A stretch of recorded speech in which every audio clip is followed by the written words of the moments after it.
Chapter 132. The soldiers were sweating on the training field, using their youth to build steel walls and iron arms, waiting for the country to use them. As long as Yi Jian set foot on this land that was filled with dignity and passion at the same time, she would become extraordinarily different.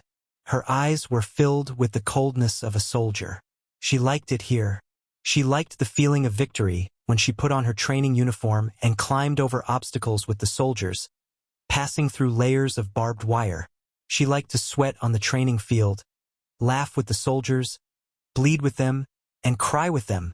Soldiers were trained for 1,000 days to be used in a single moment. If you didn't get close to the world of the soldiers, you would never know how the young soldiers were trained and how they raced against time. The soldiers in their training uniforms were sitting in a neat circle on the training field. Xia Jinyuan was also one of the spectators. He quietly watched the girl who dared to wrestle with a soldier from Inner Mongolia on the training field. There was a faint smile in his deep black eyes as he focused all of his attention on her. He had already seen Yi Qian's training content. It was divided into 5 major trainings. The first one was weapons training. The second one was engineering training. The third one was communications training. The fourth one was commander's training. The fifth one was medical training. The fifth one was placed last because Uncle Jen and Principal Chen weren't good at it. At the same time, they wouldn't be able to understand it immediately. The first major weapons training was Yi Qian's current focus. It was to learn the performance of light weapons from the country and other countries. This included pistols, semi-automatic rifles, machine guns, mortars, anti-tank weapons, and anti-aircraft weapons. They would also undergo training in tactics, indirect firepower attacks, the use of portable anti-aircraft weapons, weapon disassembly, bomb disassembly, and other dangerous A-level training. Sniper training was attached to the first major training. So far, Yi Qian had learned the best from the first major training. After a week of training, Xia Jinyuan had a good understanding of Yi Qian's skills. Just as Principal Chen said, other than her lack of strength, she had reached a good standard in all other aspects. He avoided the first major training and tried his best to improve Yi Qian's combat skills. At the same time, he also had to teach her how to scout, defend, and non-traditional combat, assassination-type combat. It was already late at night, and the deafening shouts on the training ground had come to an end. After warming up, Yi Qian entered the training under Xia Jinyuan's guidance. It was already 10 o'clock at night when Yi Qian walked out of the provincial garrison's training ground. It had been like this for 7 consecutive nights. When Yi Qian returned to the provincial number 1 middle school, it was exactly 11 o'clock at night when he returned to the dormitory through the back door. Survival, escape, resistance, and evasion are not only used in battle tactics, but they can also be used in combat. Xia Jinyuan, who had changed into a combat uniform, exuded an aura as cold as a sword. Even his dark eyes were filled with the glint of a sword. As he drove, his voice was solemn and cold as he steadily made a big turn. Digest what I've taught you in the past 7 days. I'll check on you when you come to Beijing. Yi Qian nodded gently and said seriously, I will. When are you leaving tomorrow? He had taught her diligently for 7 nights. He was leaving the next day, so it was only polite for him to ask, Why? Are you going to send me off? Xia Jinyuan smiled and glanced at her. He was not used to this little girl being polite. If you want to send me off, I'm afraid you won't be able to go back to school tonight. Chapter 133. There was no way the car could drive directly to the back gate of the school, so it could only stop at a residential building. Inside the sealed car after the engine was turned off, their breathing could be heard clearly. Yi Qian unlocked the car, opened the door, and jumped out. He chuckled at Xia Jinyuan, who was still sitting in the car. Don't be too optimistic, Captain Xia. Goodbye, I won't be seeing you off.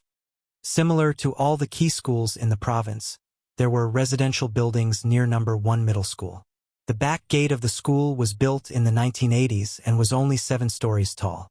There were rows of buildings, and the distance between each building was only a meter wide. Every night, Xia Jinyuan would park the car and personally send Yi Qian to school. Tonight was no exception. As she chuckled, he elegantly got out of the car. After closing the car door, he looked across the car at the girl who was standing under the streetlight. His thin lips curved into a sexy smile. Not even a hug before we part? We hugged enough on the training field. Why, Captain Xia still can't forget about it. Who didn't know how to tease people?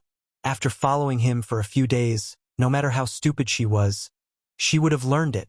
Yi Jian's eyes curved into crescents, and there was a sly look in her eyes. When we get to the capital, we will have plenty of opportunities to hug each other. The girl's little mouth was getting more and more powerful. It seemed like he had to restrain himself. Otherwise, if he led her astray and made her tease other boys, he would definitely be angry. After the summer break, this old-fashioned residential building, which was built in the 1980s and only had 7 floors, was dark except for a few scattered lights. The two of them walked past a few residential buildings. Almost at the same time, their gazes fell on the same direction. With a cold look in his eyes, Yi Qian said to him, "It's not far. I can go by myself." It didn't feel good to be watched for several nights in a row. "You want to go up and take a look alone?" Xia Jinyuan didn't stop, nor did he agree. He only sent her there. "If you want to go up, I can accompany you. I want to go and take a look. I've been keeping watch for a few nights. I want to ask the higher-ups if they're tired." Yi Qian chuckled. Suddenly, his eyes turned cold. His gaze was sharp as he looked at the window where only a single lamp was lit. Behind the window, someone was so scared that his hands trembled. He reflexively put down the curtains, grabbed the cup on the desk, and gulped down the water. It was too frightening. Yi Qian's gaze was murderous. It was so cold that her heart almost jumped out of her chest. About 3 minutes later, the frightened man gently patted his chest to calm himself down. Then he gently lifted the curtain. He was about to raise the camera in his hand and record the scene of a man and a woman coming back from a walk in the middle of the night. Just as she opened the curtains slightly, under the illumination of the table lamp, she saw a face suddenly approaching from outside the window. "Ah!" Liao Jian, who was holding the camera, screamed in horror as if he had seen a ghost. In the end, he couldn't hold onto the camera in his hand. With a bang, it fell heavily to the ground. He didn't know if it was broken. The window was completely open. Yi Qian pushed off the windowsill and stood on the windowsill. He then pulled the curtains open and saw Liao Jian, who was standing against the wall in shock. He was staring outside in horror. At his feet was an imported camera. Chapter 134. Yi Qian bent over and crawled through the unsecured window. He calmly jumped into the room and bent over to pick up the camera under Liao Jian's shocked gaze. Yi Qian didn't communicate with him at all. He picked up the camera, stepped on the desk, bent over, and jumped down lightly. He disappeared from the room. Liao Jian stood there motionless, his eyes fixed on the camera. When he saw Yi Qian jump down from the window, he shivered and ran to the desk as if his soul had returned to him. He propped himself up with both hands and looked down. He saw Yi Qian waving at him under the streetlight. Liao Jian's face turned even paler. He didn't dare to look any further. He reached out with trembling hands and slammed the window shut. He collapsed onto the floor. How did Yi Qian jump down from the 7th floor? How did he climb from the 1st floor to the 7th floor in the blink of an eye? An unprecedented fear filled Liao Jian's heart. He regretted agreeing to Yi Ying's request to come all the way to First High School to spy on someone he couldn't even handle. No, he had to go back to town tomorrow. He couldn't let Yi Qian keep an eye on him. Downstairs, Yi Qian said something. Xia Jinyuan raised his eyes and looked at the dark window. He pursed his thin lips and said in a deep voice, "I'm afraid that your sister is hiding something. Since you suspect that she's trying to stop you from qualifying, Yi Qian, you have to be careful in school." He had seen fights between girls before. They happened in the dark and were impossible to guard against. The next day, Yi Ying sat in the classroom and stared at the camera on the desk. Even though her palm-sized face pretended to be calm, her trembling eyelashes betrayed her feelings. "I'm sorry it's broken. Please explain it to Liao Jian when you see him." Yi Qian's clear eyes stared at Yi Ying, who had lowered her head in guilt.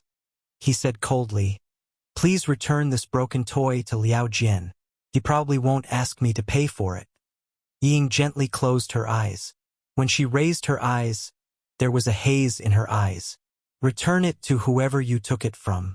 What do you mean by giving it to me? Please move aside. I still need to study. I also want to hand it over to classmate Liao personally. But thinking about how I scared him last night, I reckon he won't dare to see me now. But he will definitely come. Yi Qian's finger tapped lightly on the desk. His calm tone faintly revealed a coldness that made Yi Ying panic. If you don't want any accidents to happen before the exam, Yi Ying, you'd better behave yourself. Yi Ying's heart trembled slightly as she bit her lower lip and didn't say anything else. Her words were full of threats and were as cold as icicles. At the same time, he heaved a sigh of relief. Fortunately, they both had to face an exam. Otherwise, with the wretched girl's current temper, she probably wouldn't let him have a good time. After realizing that she had found an unreliable person to help her, Yi Ying vented all her anger on Liao Jian. She scolded him so much that she even broke a camera that cost a few thousand yuan. Liao Jian originally wanted to remind her to be careful of Yi Qian, but after scolding her, Liao Jian, whose eyes were about to spit fire, left just as he was about to slap her. Remind my ass. If you have the ability, go deal with it yourself. After this incident, Yi Ying really did behave and didn't dare to do anything else. Chapter 135. The 15 days of intensive training ended on July 17th. That night, the 12 students left for the capital under the lead of the teachers. All the students had not yet recovered from the excitement of coming to the heart of the motherland, the capital. From July 19th to July 23rd, the 5-day test was held directly. When they arrived in the capital, they found out that the provinces sent out students from the 2nd and 3rd grades. However, the famous schools in the capital not only had high school but also middle school. On the first day, 4 out of the 12 students were eliminated. On the second day, 3 more were eliminated. On the third day, 2 more were eliminated. Out of the 12 students, only Yi Qian, Yi Ying, and Gao Yang were left. The atmosphere in the examination hall was quite tense. 4 days of difficult written tests, oral tests, question snatching, and so on. Even the usually calm Yi Qian's palms were sweating. However, whenever it was her turn to fight, she would straighten her back and calmly look at her opponent with her dark eyes. She would calmly and quickly answer the teacher's questions. There were a total of 14 teachers who had been awarded the title of National Outstanding Teacher. The physics, chemistry, and mathematics teachers took turns to throw out questions, bombarding each class with questions. It was not a one-to-one test at all. It was a cross-examination where questions from each class appeared at any time. Correct answer. Correct answer. Correct answer. Every time Yi Qian answered consecutively, the invigilator's voice would be particularly loud. After 16 tests, this beautiful girl with bright eyes was firmly in first place with a 100% correct rate. Even the 2 high school students who had participated in the mathematical Olympiad 3 years ago were suppressed by her. Gao Yang was also very outstanding. His correct rate had always been in the top 3 in the junior high school. On the other hand, Yi Ying repeatedly made mistakes after entering the cross-examination. Wrong answer, 3 wrong questions in a row. Student Yi Ying from Fujian Town in the southern province. Eliminated. After 30 minutes of suppressive questions, Yi Ying sat in the examination hall with a pale face. However, her eyes were fixed on Yi Qian, who was still fighting with 7 students from the 3 famous schools in the capital. Watching her eliminate a student effortlessly and hearing her face the English teacher's questions in English, her fluent English was as natural as her mother tongue. There was no pause at all. She really knew how to speak English. Damn it. Why didn't he know about it? She saw the smiles of approval on the faces of all the teachers present. Those smiles were for Yi Qian. She was smiling at the wretched girl, whom she had always looked down upon and despised. Yi Ying's sharp nails dug deep into her palms, but she did not feel any pain. She only felt that Yi Qian standing on the exam platform was such an eyesore that she wished she could get rid of him as soon as possible. What right did an orphan girl have to stand here and receive the attention of all the teachers? What right did he have to stand here and receive everyone's admiration? If it wasn't for her, she would definitely be able to qualify. It was her. It was that damned Yi Qian who had given her so much pressure, causing her to lose time and again. On the exam platform, Yi Qian answered the English teacher's question with a slight smile. That smile naturally revealed his tenacity and confidence, which instantly attracted everyone's attention. Her memory is far better than all the students here. We have no reason to stop an outstanding student from leaving the country. Yi Qian from Fujian Town High School in the southern province has qualified. After a short discussion among several senior teachers, the first to qualify was not a student from the capital, but a student from the depths of the mountains. Chapter 136. The applause came from the competitors, the teachers, and the candidates who had already been eliminated. Yi Qian, who was the first to advance, stood on the exam platform with a decent smile on his face. In the face of the thunderous applause, he calmly bowed and said, "Thank you." His calm demeanor was even more in line with the teachers' hearts. When Principal Chow, who had been accompanying him all this time, heard Yi Qian's name, he unscrewed the bottle cap with trembling hands and took 3 pills in a row. In the capital, in the most heavily guarded military compound, Xia Jinyuan was wearing a short-sleeved uniform and a bow tie as he walked down the stairs. He was wearing a military summer uniform, which was tucked into his perfectly ironed dark green military trousers and tied with a brown leather belt, which perfectly accentuated his sexy and muscular waist. His broad shoulders, slender legs, and every step he took was noble and elegant. Everything about him was like a gentleman's elegance. Someone once commented that Xia Jinyuan, who was wearing a military summer uniform, had a kind of uniform temptation that made people want to turn into a hooligan and pounce on him to take off his clothes. Other than this uniform temptation, there was no one else. "Dad, I'm going out for a while." When he went downstairs, he saw Commander-in-Chief Xia sitting on the sofa drinking tea and reading the newspaper leisurely. "You should rest early. I might be back later." Commander-in-Chief Xia didn't expect his son to be at home. When he heard the voice behind him, he turned around in surprise and said, "Where did you come from? Why didn't you make a sound?" He also saw that he was wearing a summer uniform. It was obvious that he had specially cleaned up.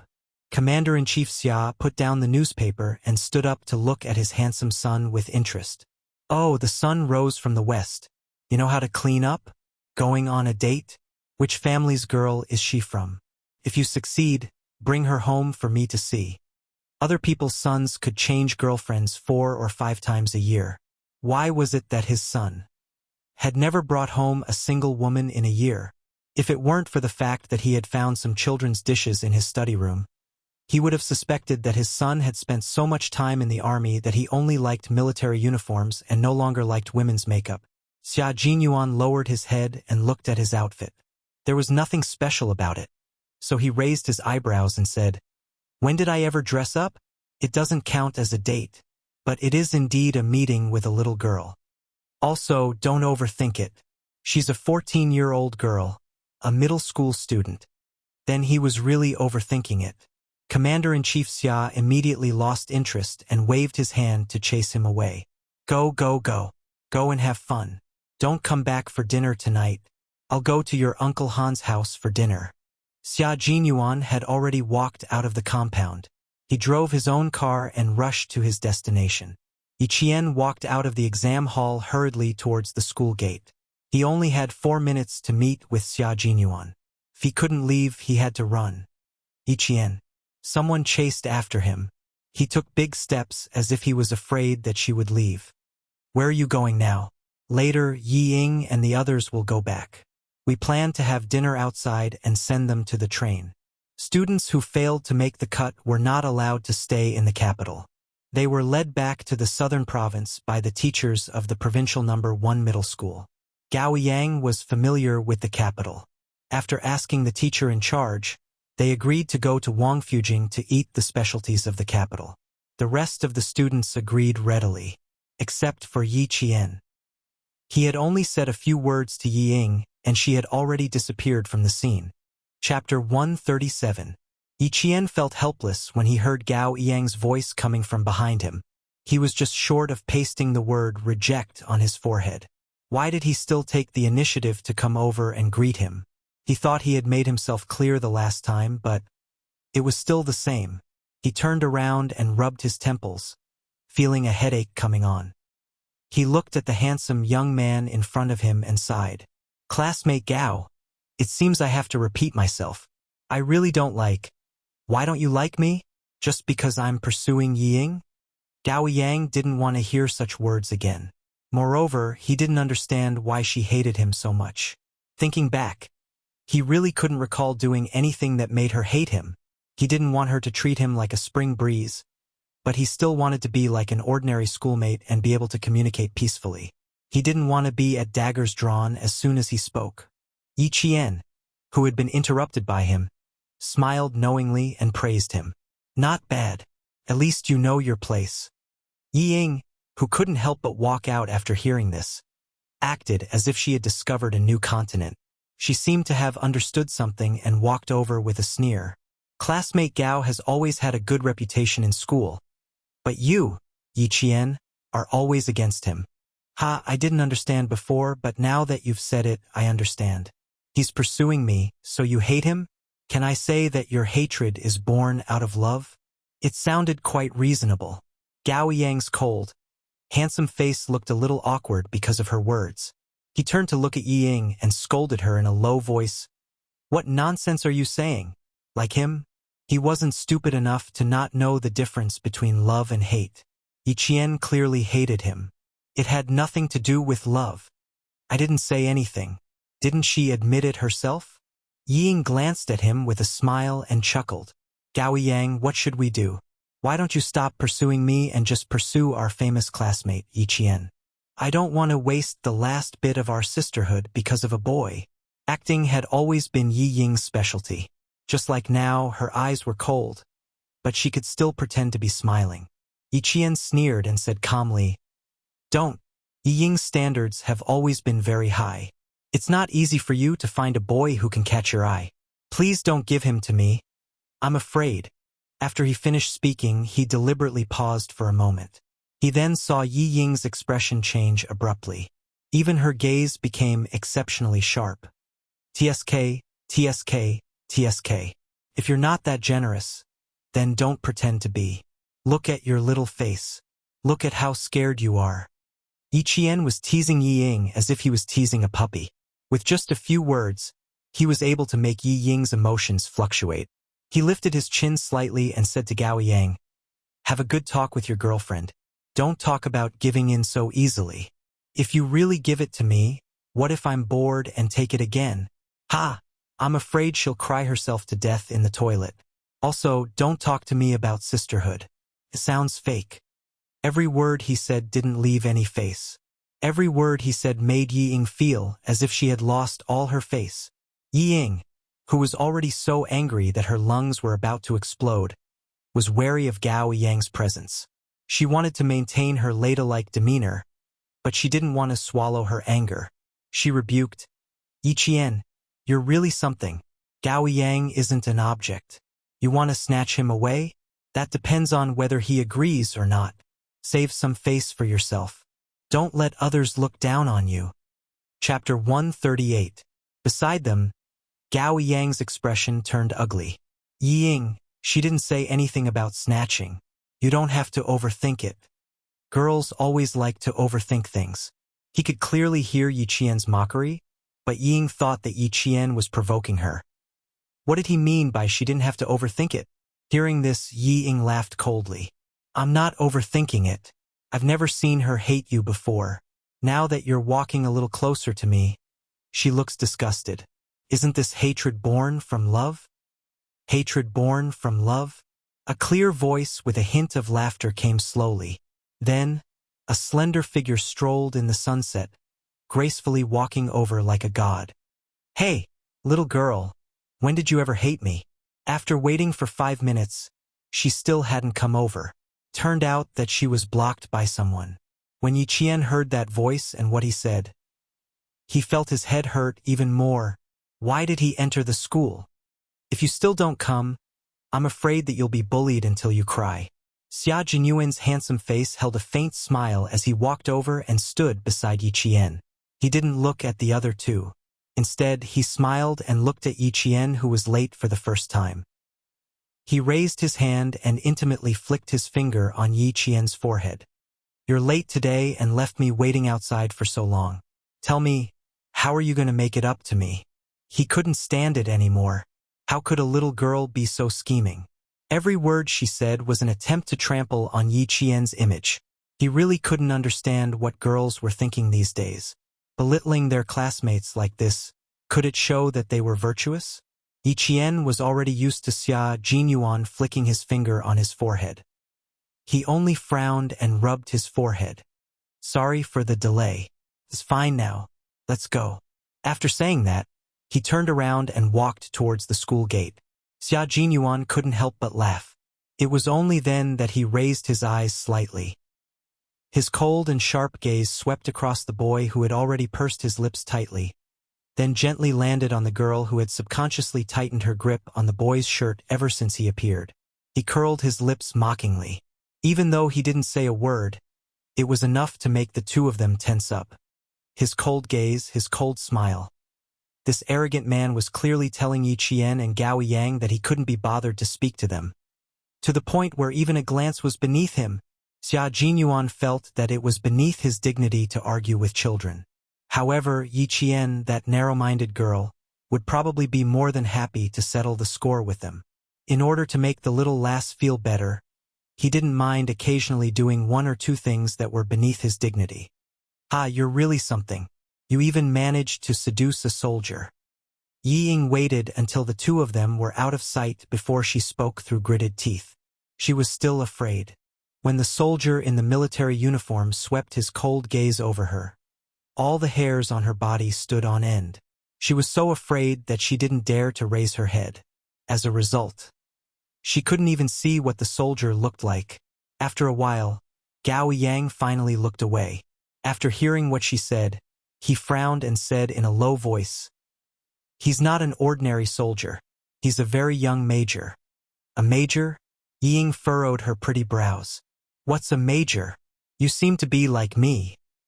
She was quite afraid and didn't finish her sentence. She felt a little embarrassed to say it out loud. Chapter 139. For Yi Ying, who had never been in contact with military ranks, she naturally didn't know, but Gao Yang knew. Looking at Yi Ying's fearful expression, Gao Yang sighed softly. "I'm as scared as you. Forget it, it doesn't matter if she doesn't know. If she doesn't want to go, we'll go ourselves." He paused, frowned slightly, and said in a deep voice, "You didn't have to pick on Yi Qian just now. I'm not so stupid that I can't tell the difference between love and hate." At this moment, Yi Ying's beautiful eyes were completely gloomy. After staring for a while, her beautiful eyes were faintly moist, and she revealed a smile that was uglier than crying. "Is that so? Then I'll just treat it as a misunderstanding. I'm sorry, I don't want to go tonight either. Goodbye." She didn't insist on her views in front of him, but instead took all the blame. Coupled with the faint tears in her eyes, it was enough to make a 15-year-old boy like Gao Yang surrender and admit his mistake. Seeing him apologize to her, Yi Ying faintly smiled. She had always known how to use her advantages, and she was also good at manipulating people. Teacher Zhu and the Capital Experimental Middle School's Director Li walked out as they spoke. Then, "I'll have to trouble you about the tickets, Director Li." Seeing Gao Yang in front, he said a few words to Director Li, and then walked over with a smile. When Gao Yang and Yi Ying heard that the Capital Experimental Middle School had already arranged for cars to go to the orchard farm on the outskirts of the capital after the preliminaries for the students to relax, they were stunned. "What, you don't believe me? Haha, I didn't lie to you. Quickly go and inform the other 3 students. Yi Qian doesn't need to go, I'll talk to her." Teacher Zhu patted Gao Yang's shoulder, and the smile on his face deepened. "There are only a few days left until the competition. This is specially arranged for the 12 of you to relax. We are basking in your glory." Teacher Zhu's gaze lightly glanced at Yi Ying. The two of them seemed to be walking very close. Why did it seem like they were in a relationship? "You mean that we'll all stay at the farm tonight and we'll only be back at noon tomorrow?" A trace of darkness flashed across Yi Ying's beautiful eyes, and she asked uncertainly, "What time will we leave the capital tomorrow? Can you catch the train if you don't come back for one night?" Teacher Zhu smiled and said, "Don't worry, we'll definitely be able to go home tomorrow. Quick, we agreed to meet in 20 minutes. Let's meet 10 minutes earlier." When Yi Ying saw this, her eyes flickered slightly. She said to Gao Yang impatiently, "Then I'll inform the girls. You go inform the boys." After that, he said goodbye to Teacher Zhu and left in a hurry. Not only was her eyes gloomy, but they were also filled with a frightening malice. Yi Qian, who had already walked out of the school, did not immediately get into the car. He looked at the man, who was as straight as a spear, and a trace of amazement flashed in his eyes. In his military uniform, Xia Jinyuan not only raised his temperament to the peak, but he also looked as elegant as jade. He felt that a gentleman should be like this, and his every move was noble and extraordinary. "I'm sorry, I can't go out tonight. Just now, Teacher Zhu from the provincial first high school said that the school arranged for the 12 of us to stay at an orchard farm. I didn't refuse." Yi Qian raised his eyes slightly and quietly concealed his amazement. "I can only miss tonight. I'm very sorry." Chapter 140. Her apology only made Xia Jinyuan raise his eyebrows slightly. He smiled and said, "If that's the case, we can only do it next time. I originally wanted to take you to see it, because it was something that couldn't be said to outsiders." He bent down slightly. His tall and slender body completely covered Yi Qian's slender figure, like a pine tree sheltering the sun, protecting the still-growing sapling. "To see the latest model of our country's artillery shells that are ready to be used in the army." He was so close to her that he could smell the faint fragrance on her body. It wasn't the smell of artificial perfume, but the faint and elegant fragrance of a young girl's body. The little girl's skin was very white, like white jade with a translucent luster. Oh, she had grown a little taller since the first time he saw her, and her body had become slimmer. She already had the graceful bearing of a young girl. Xia Jinyuan's dark eyes darkened slightly, but he didn't bat an eyelid. His gaze lingered on Yi Qian's slender, swan-like neck. It wasn't abrupt, but purely out of appreciation for beauty. In an instant, Yi Qian, who was enveloped by his minty scent, retreated slightly. While she was momentarily moved, she looked up.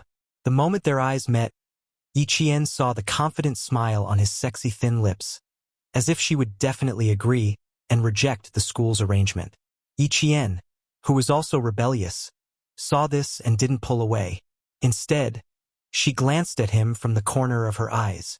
Her clear black and white eyes looked at him with a half-smile. She shook her head and said, "Thank you for the trouble, Captain Xia. I really want to go, but unfortunately I still can't." He clearly saw that she was moved, but why didn't she agree? He was afraid that she had plans for the day. He had several plans in his mind, and he was so thoughtful, she had to accept his kindness. At home, he had arranged to take Yi Qian to a private restaurant in Beihai Park to eat authentic Imperial City cuisine. Then, he would take her to the courtyard's training field to see if she had improved in the few days that he had been away. This arrangement didn't seem to be enough to keep the little girl by his side. Therefore, he changed his strategy at the last minute and brought out the artillery shells and the military factory. The tactics were good, but the people they encountered were not ordinary. Xia Jinyuan was about to succeed, but in the end, he was told that he still couldn't go. Driving away, he experienced the feeling of sadness for the first time. The little lass was not only smart, but also very determined. She was really not easy to coax. Yi Qian waited until his car was out of sight before returning to school. It was not even 6 o'clock yet, so he decided to go back to the dormitory and wash his face first. It would be a lie to say that he wasn't nervous when he was on the stage. This was his first time experiencing it, and a layer of sweat had formed on his back. His brain had been working at high speed for a few days, and it was indeed a little tiring. Being together with such a dangerous man, Sai, while her whole body was tense, she had to constantly pay attention to his faintly discernible flirting, which could cause misunderstandings. Just like just now, He could have stayed away from her to talk, but he insisted on staying so close to her. He even bent down to let her be surrounded by his masculine scent. This made her even more reluctant to go. By the time Yi Qian got out of the car, there were already many students chatting. They were all contestants from various schools, and there weren't many of them, only 42 people. 6 of the 12 students from Fujian Town had already returned.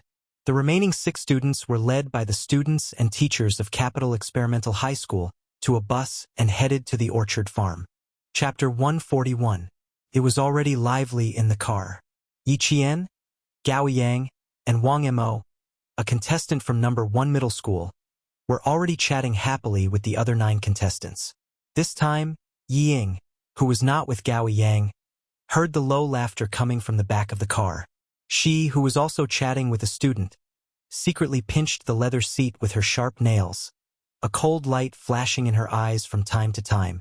Occasionally, when she was chatting with students from other schools across the road, her gaze would intentionally or unintentionally fall on Yi Qian, filled with jealousy and malice. Yi Qian, I'll let you be happy for now. You want to participate in the World Mathematical Olympiad? Ha! Are you worthy? Yi Ying, who was gloomy all the way, suppressed the faint excitement in her heart and chatted happily with the students around her. Yi Qian, who was chatting with the contestants from number 1 middle school, had a faint smile on his face the whole time, as if he did not notice the gaze coming from somewhere. Occasionally, a cold light flashed in her deep eyes, and only then did he know that she had already noticed it. The gaze of hatred was so strong that it was hard for her to ignore it. When they arrived at the suburbs of Beijing, the sky was not completely dark. The students with cameras in their hands could not wait to take photos with Yi Qian and the other 12 contestants who had been selected. Yi Ying glanced at them, revealing a hint of ruthlessness, and turned to leave alone. Take a photo for me. Take a photo for me. When they were outside, the distance between the boys and girls had increased imperceptibly. The boys from each school fought to be the first to take photos with Yi Qian, and some even left their addresses, hoping that they could often write to each other in the future. Of course, they were learning how to write to each other. After Yi Qian changed the trajectory of her life in this life, Xiuyan's demure brows had unknowingly become more cheerful. Regardless of whether it was a boy or a girl, she could communicate with all aspects, leaving a good impression in the hearts of her classmates as educated and well-mannered. Someone was sitting in a wicker chair on the leisure balcony on the 2nd floor of the farm, watching the figures of the students playing in the forest.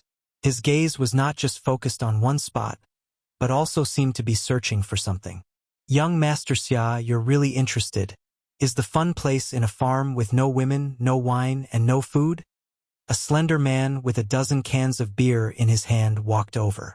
I only took a vacation this year, and I can't believe I accompanied you to this extent. The man placed the beer on the table and pointed at the orchard with his slender hand. I must have been out of my mind to agree to come to this kind of place where children come to play. I won't force you to stay. You can leave any time. Xia Jinyuan picked up a can of beer, opened it, and took a sip elegantly. He glanced at his childhood friend who looked like a ruffian in his military uniform and said, "You're welcome. I won't see you out." After he finished speaking, his gaze was fixed on a slender figure.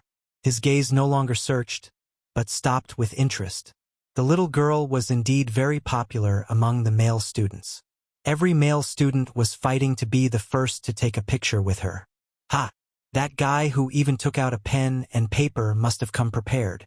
Xia Jinyuan, who was still sipping his beer, stood up and leaned against the railing of the balcony.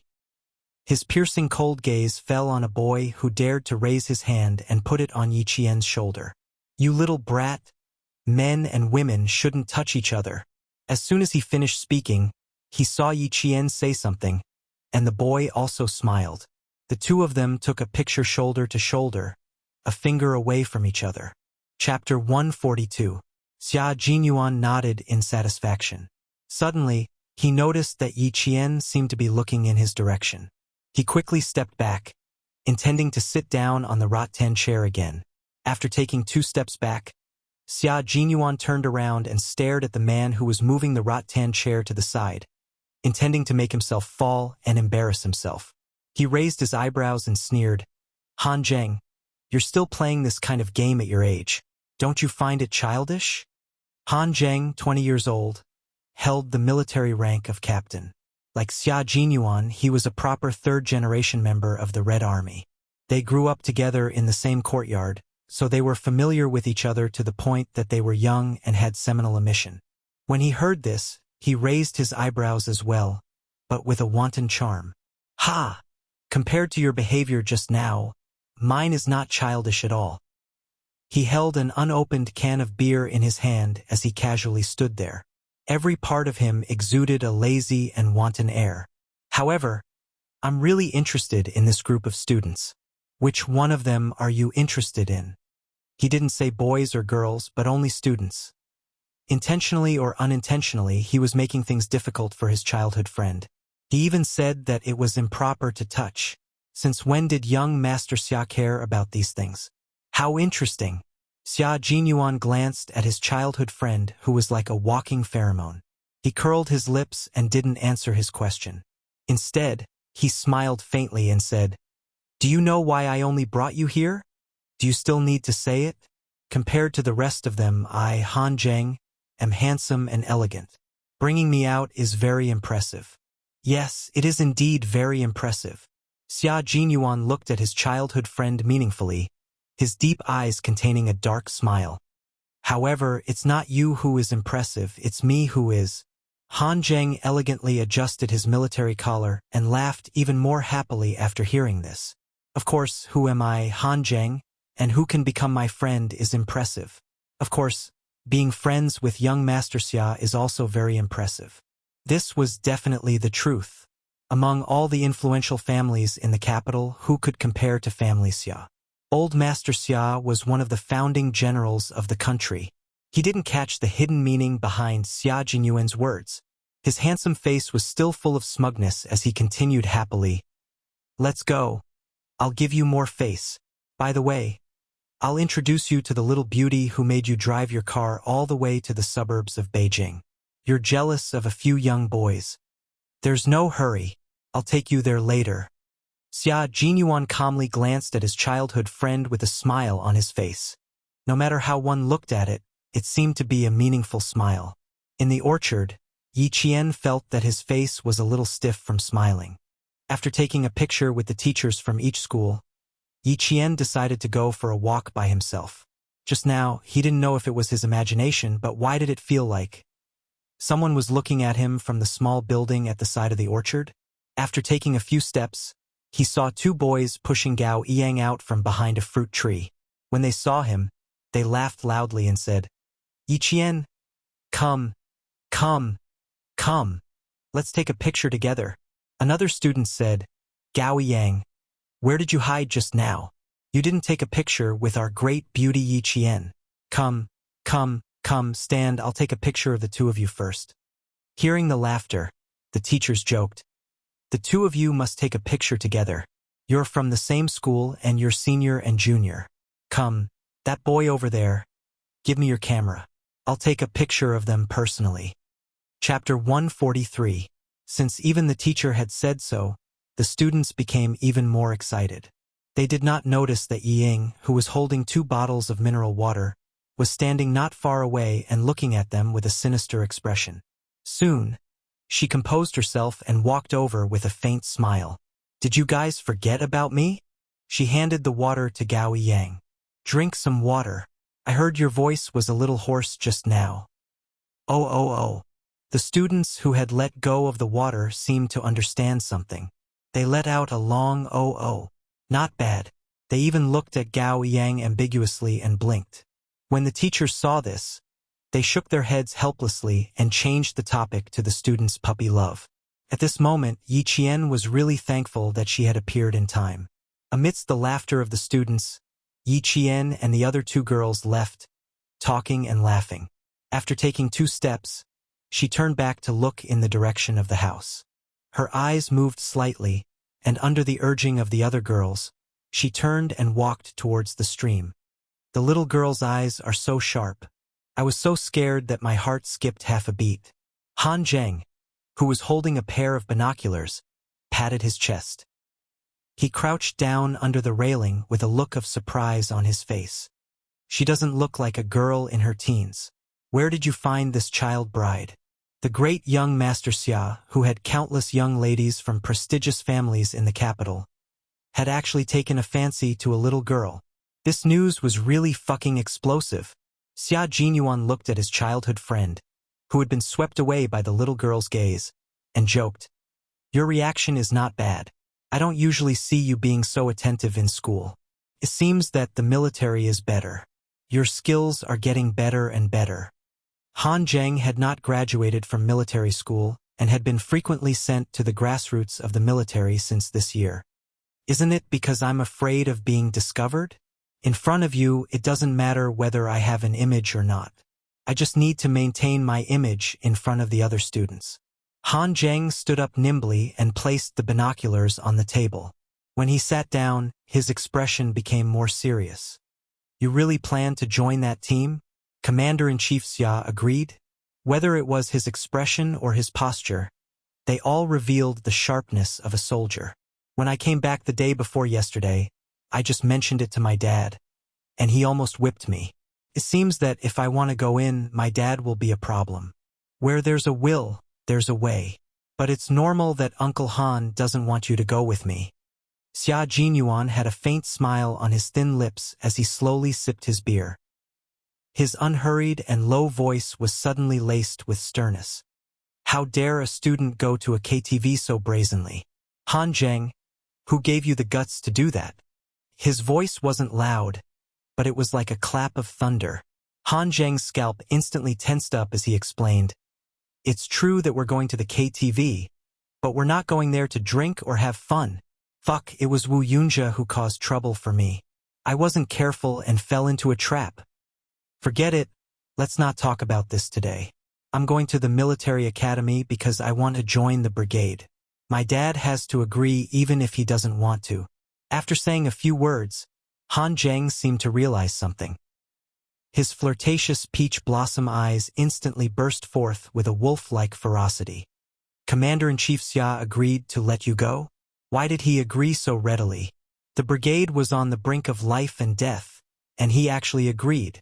The sky was already dark, and the laughter of the students could no longer be heard in the orchard.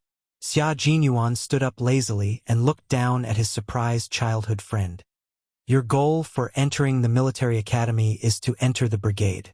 Unfortunately, so am I," Xia Jinyuan said to Xia Jinyuan.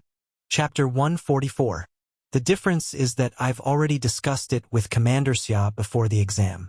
I'll report on time after a year of training in the army. Young Master Han, you're still too inexperienced." After saying that, she turned around and walked into the room, leaving behind a stunned first young Master Han. He didn't come back to his senses for a long time. "Brother Xia, young Master Xia, my young master, give me some advice. You have to give me some advice." A gust of wind blew past and Han Zheng, who was instantly sober, chased after him. "Give me some advice first, then go see your child bride. Okay?" Xia Jinyuan's indifferent voice came from outside the room. "Child bride? I don't have the guts to do that. I'm just protecting the little girl. Let's go, young Master Han. If you want me to do something, you have to perform well.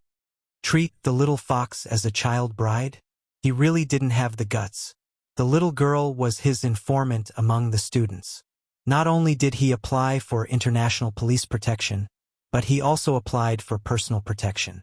Now, whether it was in the country or abroad, protecting her was his current mission. When it was time for dinner, the restaurant of the farm was already filled with the aroma of the food. The local students from Beijing played the role of host and introduced each dish that was served. Xia Jinyuan, who was sitting in the private room, looked through the bamboo curtain at Yi Qian, who was clinking glasses with his classmates. He didn't touch much of the food that was served. "You're protecting her personally, right? Why do you look like you don't want her to know?" Han Zheng didn't touch the food on the table either. Following his friend, his gaze landed on the girl who scared him with just one look. Through the bamboo curtain, he could see more clearly at a closer distance. He smacked his lips and said, She's really pretty. Look. Before he could finish his sentence, Han Zheng saw a long-haired girl sitting behind the girl smiling as the waiter served the hot soup. She stood up. She didn't know what happened, but as soon as she took a step forward, she suddenly fell towards the waiter who was holding the hot soup. Realizing that something was wrong, Han Zheng's expression changed drastically. He shouted, "Be careful!" With this loud shout, the waiter, who was completely unprepared, bumped into the bowl of hot soup that spilled out of the bowl and scalded his hand.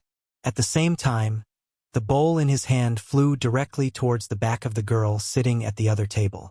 Yi Qian, who had his back to the waiter, seemed to be prepared. Accompanied by a loud shout from behind the bamboo curtain, Yi Qian stood up in a flash. At the same time, his slender hand grabbed the back of the chair. Under Yi Ying's gloating gaze, he gently lifted the chair to block the waiter. The disaster that would have befallen Yi Qian was instantly stopped by this chair. The entire process happened in the blink of an eye. The chair collided with the large bowl. Accompanied by the waiter's frightened cry, after the bang, there was the sound of porcelain shattering all over the floor. This scene happened so quickly that Yi Ying, who still had a sinister sneer in her eyes, was completely caught off guard. A bowl of hot soup was directly poured onto her legs. "Ah!" she screamed at the same time. In her contracted pupils, she saw Yi Qian mocking her. It was as if he was saying that she already knew what she was doing. The soup didn't completely pour onto her legs. Because of Yi Qian's sneer, Yi Ying simply bent over and squatted on the ground, crying out in pain. From the cause of disaster to the victim, the huge change in status made Yi Ying, who was squatting down, grit her teeth until her facial features were hideous. Even like this, she actually managed to dodge it. Chapter 145. From the perpetrator of the disaster to the victim, the sudden change in status caused Yi Ying, who was squatting down, to grit her teeth. Her facial features were contorted in anger. She actually managed to avoid it. The students in the cafeteria all stood up. Not only did the students react to the sudden turn of events, but the teachers as well. The two people who rushed out from behind the bamboo curtain quietly retreated. Han Zheng, who was sitting back in his chair, said in surprise, "You reacted so quickly. Have you practiced before?" "Yes, I'm pretty good at fighting." Xia Jinyuan, whose eyes were dark, poured himself a cup of tea. As he sipped the tea, he hid the cold glint in his eyes. If Yi Qian hadn't been on guard, that bowl of hot soup would have spilled all over her. Yi Ying was really vicious. Han Zheng squinted his long, flirtatious eyes. After a while, he nodded and said, "Not bad indeed. Are you okay? Are you okay?" The girl sitting next to Yi Qian was so scared that her face turned pale. Her lips trembled as she asked Yi Qian, "Are you scalded? Let me take a look." She was so scared that she was about to cry. The other girl had a bad temper. She had already stood up and shouted angrily at Yi Ying, who was still squatting on the floor. "Are you kidding me? The waiter even reminded us that hot soup is here. Do you have a brain? Do you know that this bowl of soup almost spilled all over Yi Qian?" The girl was from Beijing and spoke bluntly. Her tone was just a little harsh, but it was enough to make Yi Ying, who had scalded herself, cry. Gao Yang walked over from another table. He pursed his lips and looked at the angry girl from Beijing. He squatted down and said to Yi Ying, who had just screamed, "Are you scalded? Where?" He was the only one who was concerned about Yi Ying, who was squatting on the floor. The rest of the students frowned and looked at the two of them. "It's fine if you scalded yourself, but don't implicate others." Seeing this, the girl from Beijing didn't say anything else. She turned and asked Yi Qian, "Why don't we go back to our rooms to rest first and wake up early tomorrow morning to play?" Yi Qian smiled at the girl and bent down to pick up the overturned chair. He walked step by step to Yi Ying, who was still squatting on the floor and pretending to be the victim. He slowly bent down. "Yi Ying, one who is unjust is doomed to destruction. You should really be glad that you spilled a bowl of hot soup." If, in Gao Yang's tense gaze, Yi Jian had already gently moved to her ear. Her breath was cold, but her words were like needles. If it was a knife or something like that, I'm afraid that one of your legs would be crippled. Ying. Oh Ying, what's a bowl of hot soup? I'll wait for you to use your ultimate move. Her voice was so low that only the two of them could hear it. Ying was frightened by the sharp voice. She suddenly panicked. She buried her head tightly and her nails pierced her arm. She endured it and didn't look up. She only cried out in pain. Seeing this, Gao Yang didn't blame Yi Qian. Instead, he said in a low voice, "Go back to your room and soak yourself in water. Otherwise, you'll get blisters." After that, he carried Yi Ying horizontally and walked towards the dormitory. "Waiter, go get some burn ointment." Teacher Zhu walked over from the teacher's table. He didn't immediately chase after them. Instead, he walked to Yi Qian's side and patted her shoulder. "Go back to your room and rest. I'll take care of this." They were having a nice meal, but this had to happen. Let's see how Yi Ying's burns are first. Chapter 146. Okay. I'll come over if there's anything. Yi Qian bowed slightly. There was no panic or shock on his face. "I'm sorry to have made you worry." Teacher Zhu wasn't the only one to say this. The other teachers also comforted Yi Qian before going to visit Yi Ying in her room. Yi Qian thanked them one by one and looked in the direction of the moving bamboo curtain. If she wasn't mistaken, she recognized one of the two military green figures that rushed out of the bamboo curtain. Xia Jinyuan. I bet she found out about us. Behind the bamboo curtain, Han Zheng covered his face with his hands. She's already looked in our direction a few times. Young Master Xia, your secret protection plan has failed. Xia Jinyuan began to eat slowly. When he heard this, he smiled faintly. His handsome features were like blooming flowers, elegant and gorgeous. But she won't take the initiative to look for me, so it doesn't matter if she finds out. After hearing this, Han Zheng pondered. Why did it feel like something wasn't right? He didn't know if he was thinking about something wrong. Did it mean that the little girl didn't want to see the great young Master Xia? So, young Master Xia was secretly protecting her? Calm down. Is there a need to be so surprised? Xia Jinyuan tapped his slender fingers on the table twice. He calmly let his childhood friend know that Yi Qian didn't like him. That's why I said this little girl is interesting. Up until now, no one had ever disliked him. No one had ever piqued his interest like this little girl did. He wanted to see how far she could go. He also wanted to reach out and give her a hand when she needed help. Han Zheng closed his gaping mouth and stuffed a piece of vegetable into his mouth. Brother, don't blame me for saying this, but if you go on like this, don't go crazy. The little girl doesn't know anything now. Don't do anything bad. Oh my God. He was really worried. If he was interested in a little girl, no one would have to worry about him going crazy. How could a playboy like him linger over a flower? But young Master Xia was different. Everyone in the family was infatuated. From Master Xia to Commander-in-Chief Xia. In his mother's words, Family Xia was the best man in the world. Whoever married into a family Xia was destined to enjoy life. If the little girl didn't appreciate it and young Master Xia forced himself on her, just thinking about it made him worried. Xia Jinyuan was already too lazy to pay attention to his childhood friend who was immersed in his own imagination. With the little girl's skills, if he really wanted to do something bad, the silver wire wrapped around his neck. Moreover, she was only 14, and he didn't have a strange fetish like pedophilia. When Xia Jinyuan and another man, who walked with a flirtatious charm, appeared at the ground floor of the farmhouse, Yi Jian, who was also sitting on the balcony, did not sleep. She curled her lips slightly.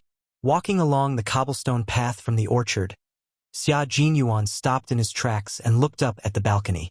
Under the yellow light, his elegant and handsome face suddenly gave Yi Qian the illusion that he had traveled back in time. Bathed in the light, the man had handsome eyebrows and slender eyes. His eyes were as deep and vast as the blue dome of heaven. His thin lips curved into a faint smile. He was as elegant as an orchid and had a natural elegance. He was like the noblest person in the ancient imperial city, dressed in luxurious clothing. Chapter 147. Their eyes met. Xia Jinyuan placed his right hand on his forehead and waved it away gracefully. He smiled and said, Good night, little fox. Good night. Yi Qian lowered his gaze and looked at Xia Jinyuan's handsome face. His faint smile was as free as the wind. She waited until Xia Jinyuan entered the building before she sat back down on the rattan chair to admire the starry night sky. Her state of mind was tranquil, but Yi Ying's state of mind was like a hurricane passing through. She stared at Gao Yang with tears in her eyes.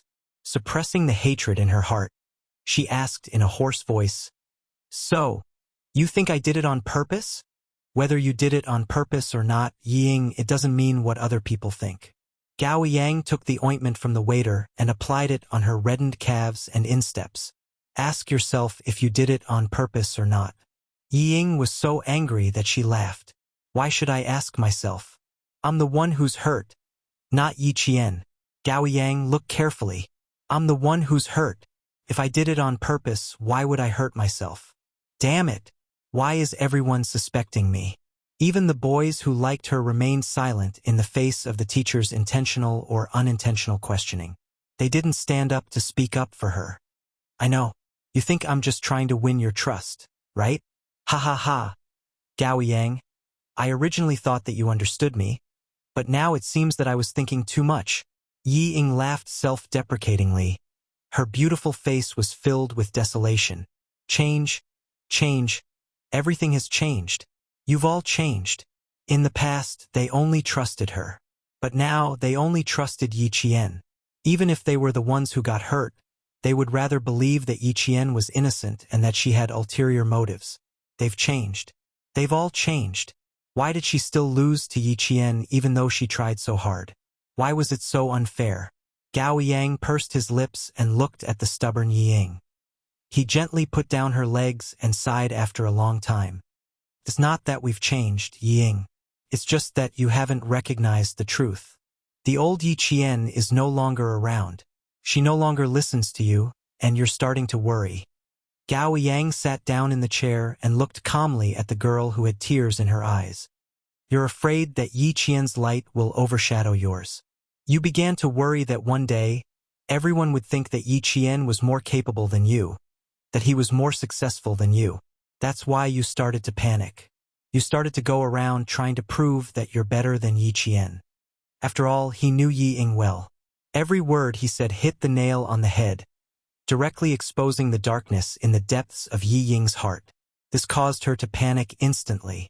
Faced with the bloody truth, Yi Ying was so angry that her whole body trembled. Nonsense. Why should I be worried? I've always been more outstanding than her. Shut up. Stop talking. Don't say another word. If he didn't let her see the truth earlier, it would only have a deeper impact on her future. Gao Yang looked at her deeply, got up, and closed the half-closed door. Outside the door, a few girls who were eavesdropping were caught red-handed and left awkwardly. Soon, Yi Qian found out about the matter.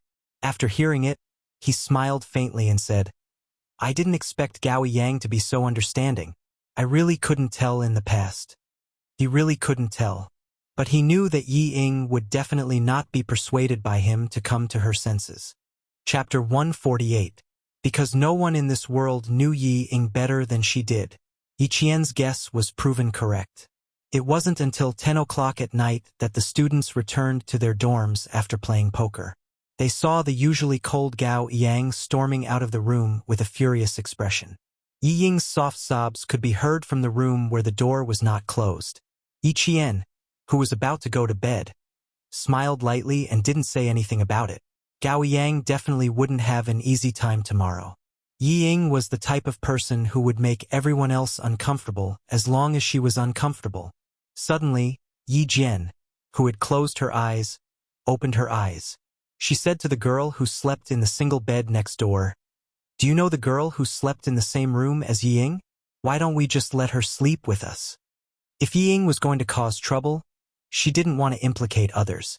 When the girl from the capital heard this, she thought it was a good idea. "Why didn't I think of that? If we combine the beds, won't the three of us be able to sleep together?" She got out of bed, took off her shoes and walked outside. "Wait for me to come back, so we can move the beds together." Yi Qian agreed with a smile. When the two girls from the capital came over, she had already moved the beds. With one more friend, the three of them chatted until 1 o'clock in the morning before they fell asleep. Early in the morning, when Yi Qian came back from her run, she saw Teacher Zhu and a few other teachers from experimental middle school standing in the corridor with serious expressions. A student ran over from the orchard and said breathlessly, "No, we looked everywhere, but there was no one." Yi Qian's gaze turned cold and she quickly walked over. When she saw Teacher Zhu, she said in a hurried voice, "Yi Qian, did you see Ying?" Ying, who was supposed to be in the orchard, was missing. Just as Yi Qian said, if she was unhappy, she would make everyone unhappy. Nothing in the room was touched. Even the bed looked like it hadn't been slept in. The blankets and sheets were neat and tidy, without a single wrinkle. The disposable slippers and the things in the bathroom were untouched. It was as if no one had been in the room at all. Yi Qian stood there quietly, his gaze fixed on the pillow.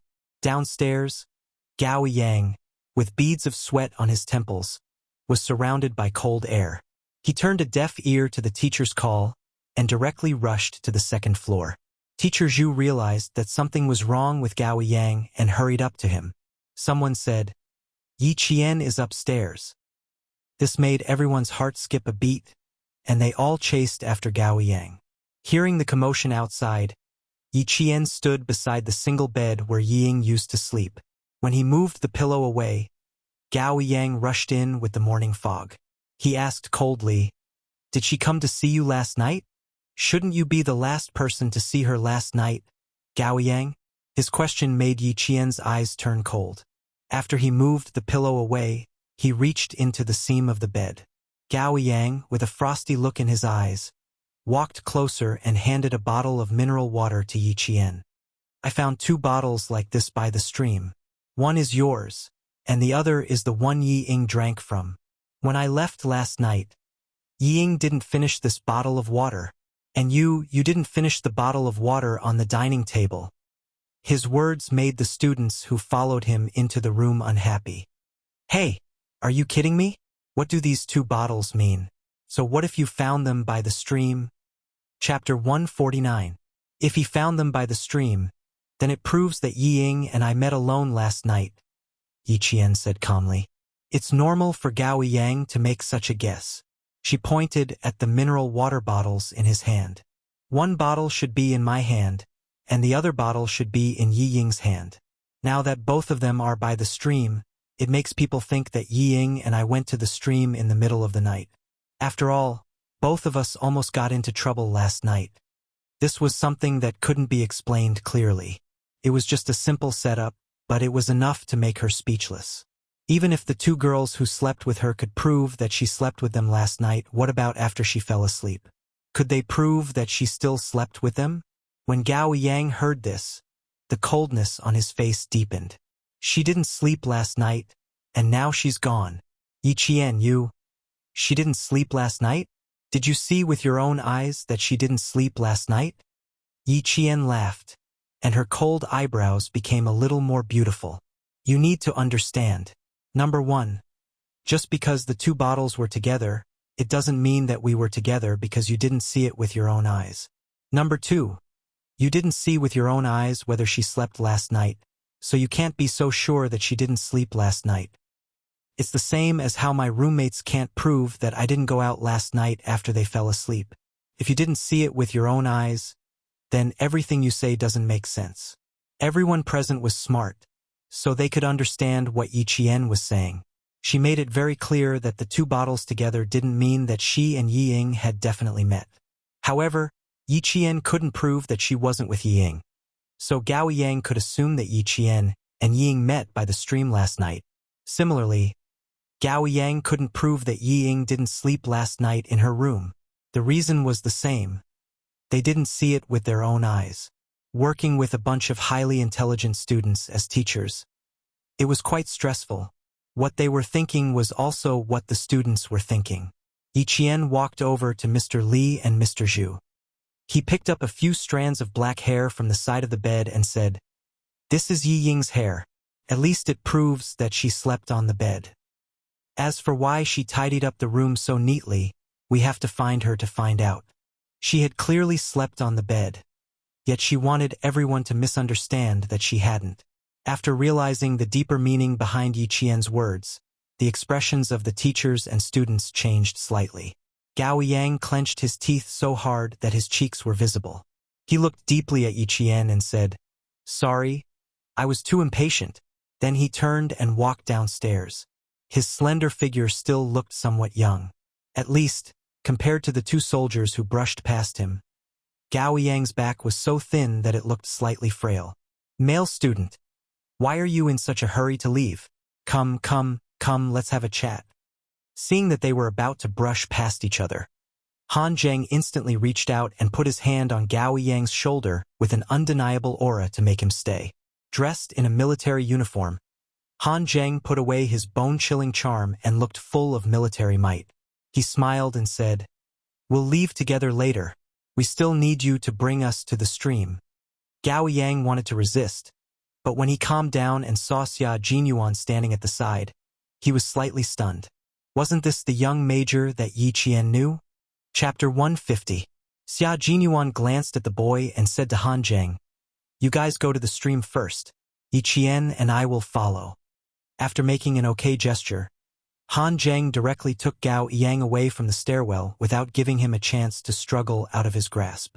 Yi Qian had no intention of looking for Yi Ying. In her opinion, this was just an act by Yi Ying. However, the teachers did not think so. They decided to call the police if they could not find her within 3 hours. "I'll go to the stream and take a look. You guys go look elsewhere." She did not want to look, but she had to. Once the police were called, all the students would be taken to the police station for questioning. She would be the focus of the questioning. Once she was listed as the focus of the questioning, she would most likely not be able to go to Australia. Why did Yi Ying go missing? It was obvious that she was here for her. Yi Qian turned around with a cold expression and walked out of the orchard. Instead of looking everywhere, she might as well ask the shop owner about the surrounding terrain. How could a person who felt even the slightest bit of discomfort go far? She wanted to see how she would explain it to the teachers after she found her. She had just separated from her classmates when she stopped again. She saw someone leaning against a peach tree and looking at her with a smile on his handsome face. She's just out for a walk, yet she can cause so much trouble. Little girl, you really have to stay away from her in the future. Seeing that she had stopped walking, Xia Jinyuan beckoned her over. "I'm really worried. She hasn't disappeared for 24 hours. Things keep happening one after another." Yi Qian raised her eyebrows and asked with a smile, "Why? Do you think she disappeared on purpose?" "Don't you already know if she did it on purpose?" Xia Jinyuan chuckled. His smile was as warm as the morning sun shining through the mist. "Let's go. You have an hour to hand her over to your teachers for a good lesson." Finding Yi Ying within an hour might be impossible for others, but it was not difficult for Yi Qian. After understanding the situation from the shop owner, she said to Xia Jinyuan, "I'll go look for her. There's no need to trouble you and your friends. You know where he is so quickly. How can you analyze it?" Xia Jinyuan looked at Yi Qian in surprise, who seemed to already know what was going on. Xia Jinyuan asked with interest, "Only 10 minutes. You have plenty of time." At this time, the sun had already dispersed the faint mist. Yi Qian, who was following a small path into the mountains, stopped and turned around. His eyes contained a hint of a cold and sharp smile. He said indifferently, "There's no need to analyze. It's just because you know yourself and your enemy. Know yourself and know your enemy, and you will be victorious in every battle." Xia Jinyuan chuckled softly and sighed. "That sister of yours. Have you ever thought of asking her to leave school? Why did you let her leave?" Yi Ying was unwilling to give up and wanted to surpass me in every aspect. She wanted to prove that she was better than me in every aspect. Yet he couldn't get his way every single time. "If I let her leave, I will feel very bored." She spoke in a low voice, filled with the mischievous interest of a little girl. Could be seen that she really hated Yi Ying. The only difference was that she disdained to use underhanded and immoral underhanded tricks. She liked to use her strength to suppress others and make them live under her halo forever. For someone who wanted to surpass her, this was a form of torture, both physically and mentally. Chapter 151. I can go alone. Don't worry, Captain Xia. Yi Qian once again stopped Xia Jinyuan from going with her. She only hoped that she could handle the matter with Yi Ying herself. Since she insisted, Xia Jinyuan didn't force her. He stared at her quietly for a while, then smiled faintly and said, "Okay. Find me in my room when you need me." As she turned around, Xia Jinyuan looked at her tenacious and slender back and said in a low voice, "Take good care of yourself. Don't forget you have a mission now." Yi Qian didn't look back. She just stopped in her tracks and nodded to show that she understood. Walking up the mountain path, there was a small pavilion for climbers to rest in. Further to the left of the pavilion, there was a mountain deity temple that only the locals knew about. Yi Qian looked at the newly broken twigs and the bent grass on both sides of the path. She sneered and walked straight in the direction of the mountain deity temple. Behind her, the army green figure hidden in the branches and leaves didn't leave immediately. Instead, he frowned slightly, and there was a hint of confusion in his deep eyes. There was something wrong with the little girl just now. Hearing the sound of students talking not far away, Xia Jinyuan didn't hesitate. He turned around and walked quickly towards the source of the sound. Although the mountain deity temple was called a temple, it was actually just a natural small cave that could only accommodate about 3 people. It had a certain amount of history, so the surroundings of the cave were extremely dark due to the smoke of sandalwood. Yi Qian, who had slowly climbed up the mountain for 20 minutes, didn't immediately appear. She looked at Yi Ying, who glanced at the entrance from the side of the mountain deity temple from time to time. The cold light in her dark eyes was like the light of a sword. In the forest, the morning birds flew through the branches and chirped happily. In the quiet surroundings, there was no one else besides her and Yi Ying. Yi Qian laughed silently. If she got rid of Yi Ying now, wouldn't she be able to solve the problem once and for all? His eyes, which were so bright that they could reflect the blue sky and white clouds, were already steaming with killing intent. If he really killed her, how many people would know? Yi Jian's right hand gently grasped the silver wire that had been wrapped around her left wrist like a bracelet. Hiding behind the leaves, Yi Jian took a step forward in the strong killing intent, and a pair of warm and strong hands grabbed her arm. "Don't worry, wait a little longer." Xia Jinyuan, who had appeared out of nowhere, grabbed Yi Jian and stopped her from taking a step forward. His dark and gloomy eyes were unreadable. He controlled his strength very well. It was as if he was really just holding her back and asking her to wait a little longer. Murderous intent. Xia Jinyuan could tell that she was bathed in blood. Her murderous intent was as thick as ink. He couldn't understand why a 14-year-old girl would have such a strong murderous intent towards someone of the same age. Before this, he couldn't tell at all. When her hand gently grasped the silver wire on her wrist, Xia Jinyuan's eyes were fixed. Even when he purposely made the rustling sound of his body passing through the branches, he did not wake her up. In the end, he had no choice but to take action. The moment Xia Jinyuan grabbed her arm, Yi Qian gently closed her eyes. In just a few seconds, she restrained her murderous aura. Of course, he couldn't kill her here. There was too much evidence and witnesses. If he really killed her, he would be the one to die in the end. Looking back, Yi Qian's clear black eyes calmly looked at the man whose handsome face revealed a hint of seriousness. He sneered and said, "What? Do you really think I would do something that would harm myself? How could that be? It was just a moment of anger." Chapter 152. He was a soldier and had keen observation skills and intuition. He must have noticed something when he tried to stop her. Therefore, there was no need to hide it. Telling him openly would lower his suspicions. It's normal that you can't let down your emotions. I believe that you're smart and won't let down Father Zhen and Uncle Chen because of some insignificant person. Xia Jinyuan heaved a sigh of relief when he saw that she didn't look gloomy and didn't look like she was in trouble. He let go of her slender arm and said with a faint smile, "People who make mistakes must be punished. Although it's just a punishment that doesn't hurt or itch, it's enough to let everyone know her character. It's also a good thing for you. Didn't she always want to compete with Yi Qian? Then let's make her pay for the humiliation she suffered, and her image plummeted to the point where no one was willing to travel with her. His words were like a warning bell that shattered the haze in Yi Qian's heart. His pupils contracted slightly and Yi Qian exhaled deeply. He almost lost himself just now. I'm fine. Captain Xia, you should leave us alone. I don't want to explain too much. After all, she asked Liao Jian to spy on us. After Yi Qian finished speaking, he ignored Xia Jinyuan's reply and walked through the bushes and leaves towards the temple. There was the sound of leaves rustling. Yi Ying, who was hiding behind a tree, leaned back slightly and tiptoed towards the back of the temple, falling down on purpose and disappearing on purpose. Yi Ying, how much more of these tricks do you want to play? The sudden voice behind her made Yi Ying's body stiffen. There was a hint of panic in her eyes. Yi Qian looked at Yi Ying, who was panicking because of his appearance. His dark eyes were cold as he said with a faint smile, "You spent so much effort to frame me. You even purposely put the bottle of water I drank by the stream. But you just had to hide so close. It wasn't challenging at all for me to find you." There was the sound of messy footsteps coming from below.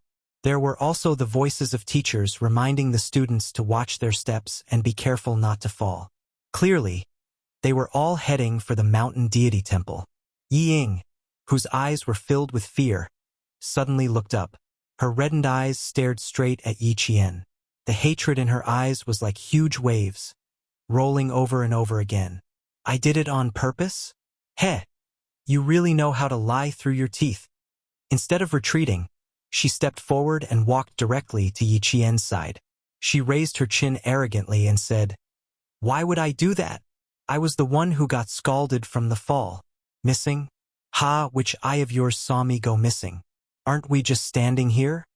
From the corner of her eye, Yi Ying saw the figures of her teacher and student looming behind the green leaves.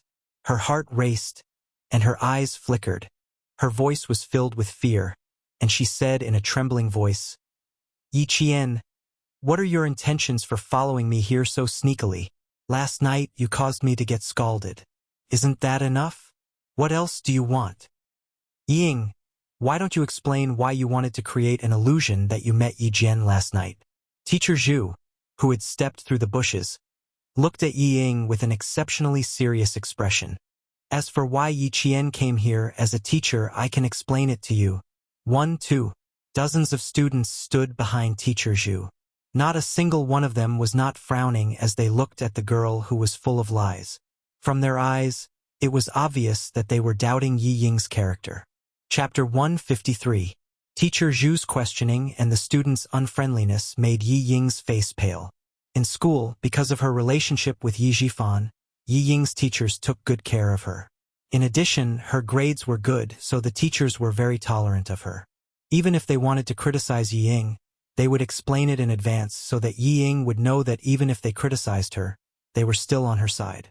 After a long time, Yi Ying began to have a vague sense of what kind of position a teacher should be in.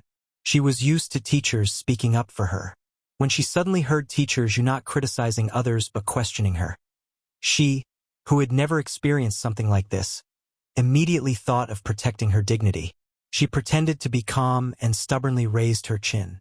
With a trembling voice, she argued, "Teacher Zhu, what do I have to explain?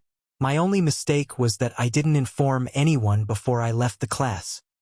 That's my explanation. Whether you believe it or not is your own business." With that, tears welled up in her eyes. She looked at Teacher Zhu pitifully, hoping that the teacher would stand on her side, just like in town middle school. Her reaction made the students look at her with disgust. How could she do this? Not only did she not admit her mistake, she even felt that she was wronged. Some of the students looked at Yi Qian with sympathy. With a classmate like this, life must be difficult. How could she do this? She's too shameless. Ha! She's like a dead pig who isn't afraid of boiling water. I really pity Yi Qian. With a classmate like this, I don't know what kind of sin she has committed to have her as her classmate. With teachers present, the students, who had always been virtuous, only discussed among themselves softly even if they were dissatisfied. However, even if they lowered their voices, Yi Qian could still hear them. Hearing this, her indifferent expression had a hint of a smile that no one could see through. Yi Qian was no stranger to doubting a person's character. When she saw the teachers and students doubting Yi Ying's character, she had the urge to laugh out loud. The heavens were right, and retribution was not pleasant. What she went through back then was what Yi Ying was facing now. The only difference was that he had been wronged back then, while Yi Ying had reaped what she had sown. Teacher Zhu felt his heart ache from anger. Was this still a student? He was the ancestor that the teachers had to worship. However, as a teacher with high professional ethics, she did not embarrass Yi Ying in front of all the students. Instead, he said to Yi Qian, "In order to find her, all of you skipped breakfast. It was only 7 o'clock, and it was almost time to go back and have breakfast. I'll leave this to teacher." Teacher Zhu, who had already noticed the strange look in the student's eyes, sighed softly and said, "Everyone makes mistakes. All of you should disperse." A teacher's job was to impart knowledge and dispel doubts. Even Teacher Zhu, who had doubts about Yi Ying's character, knew to stand up for a student who had made a mistake. As a teacher, not only did he impart knowledge, he also taught his students how to behave. This was the difference between Teacher Zhu and Teacher Ku. In this life, it was Yi Ying's great fortune to have met Mr. Zhu. In her previous life, it was Yi Qian's misfortune to have met Teacher Ku. The two girls who stayed with Yi Qian last night stared at Yi Ying unkindly. They walked out from among the students and said to Yi Qian, "Ignore them, despicable people." Chapter 154. Stop talking. Let the teacher handle this. Let's go have breakfast. Even though the other student had her own opinions, under Mr. Zhu's influence, she did not say anything that was unfair. Instead, she held Yi Qian's arm and comforted her. "Don't take it to heart. This kind of person is just jealous of you." The girl's voice was neither loud nor soft, just loud enough for everyone to hear. Hearing this, Yi Ying's expression changed. She opened her mouth to confront her. "Why would I be jealous of her? What does she have to be jealous of? You? Sorry, I don't want to talk to a person with a flawed character like you. Whatever I say has nothing to do with you." A girl from the north retorted coldly. "Let me give you a kind reminder. Don't take it personally. It will affect your mood." Laughter came from the mouths of the students. While they were full of ridicule, they were also disdainful of Yi Ying's behavior. At that time, they were suspicious. Now they were sure. Yi Ying's character was problematic. Gao Yang, who had come over but had not said anything, clenched his fists tightly. Yi Ying, he never knew that there was a side to her that was so unbearable. Could it be that everything he saw in the past was fake? His gaze moved from Yi Ying to the other girl, whom he had always thought was unbearable. He saw that she was still calm in the face of Yi Ying's accusation. She was calm and unhurried, as natural as a flower blooming and withering. She did not try to defend herself. She let Yi Ying direct this cheap farce alone. She had already won against Yi Ying several times over just by remaining silent. She walked to Yi Ying's side and said calmly, "Yi Ying, I hope you remember that you don't just represent yourself outside. You also represent Fujian High School. Please restrain yourself and stop tarnishing the school's reputation." Yi Qian would only earn more respect from others. Gao Yang walked out. His footsteps were heavy as he walked to Yi Qian's side. He lowered his head and said clearly, "I apologize for my shallow thinking. I'm really sorry, Yi Qian. I thought I was right, but reality slapped me hard in the face. I realized that what I saw might not be right. I'm very sorry, Yi Qian." He didn't say anything to ask Yi Qian to forgive him. He bowed deeply before her, then straightened up abruptly. He didn't take another look at Yi Ying, whose eyes were filled with hope because of his appearance, and turned to leave. Even when Yi Ying screamed, "Gao Yang, come back!" he did not turn back to look. It was like this in the past, and it was still the same now. Yi Ying, who was in a state of extreme panic, looked at the boy's thin figure as he left. She, who was still pretending to be calm, suddenly burst into tears. It was unclear whether she was crying because of Gao Yang's departure or because of the teacher's interrogation. No matter what her reason was, Yi Qian did not care. He knew that from today onwards, Yi Ying's life would not be as smooth as her previous life. Standing in the dark, Xia Jinyuan watched everything through the gaps between the leaves. His thin lips curved slightly. Little Fox was really dazzling just now. She was obviously not outstanding, but the way she handled the situation won the respect of the teachers and students. A little girl like this was the little girl he knew. The girl's cries continued, but Xia Jinyuan did not take another look at her. After Yi Qian left, he quietly left the scene. He left for Australia tonight. He and Yi Qian were on the same flight. Chapter 155. Yi Qian didn't know that Xia Jinyuan was on the same flight as him. After Yi Ying's incident, although it didn't affect Yi Qian's mood to play with the other students, the teachers couldn't be at ease with this trip. They were supposed to leave at noon, but the return trip ended at 9 a.m. At 3 p.m., Mr. Zhu and the other students returned. Yi Qian didn't see Yi Ying. Even Gao Yang remained silent and didn't ask where she went. Not long after Mr. Zhu and the others left, Yi Qian and the others boarded the bus to the airport. They boarded at 8:30 p.m. Less than half an hour after the plane took off, most of the passengers had already fallen asleep. Yi Qian chatted with Yang Yi, the girl sitting next to him, for a while before falling asleep. Yi Qian, who had slept for an unknown amount of time, was awakened by Yang Ye's mumbling. He looked at the time and saw that it was only 1 a.m. There were still 6 hours before landing. After putting the shawl on Yang Yi, Yi Qian gently got up and walked towards the bathroom. Someone politely knocked on the door twice. Yi Qian, who was washing his hands, took out a tissue to dry his hands and opened the door. Like a cheetah in the forest, a person squeezed into the narrow washroom. Yi Qian's reaction was just as fast. When he noticed the other person's strange behavior, he had already raised his right leg and kicked towards the other person's knee. Such a big greeting gift? I don't dare to accept it. The familiar voice slowly laughed with a hint of mockery. At the same time, the familiar faint mint smell instantly filled Yi Jian's nose. It was cold and low-key just like its owner. The right leg that was supposed to kick the other person's knee moved to the side and brushed past the other person's calf.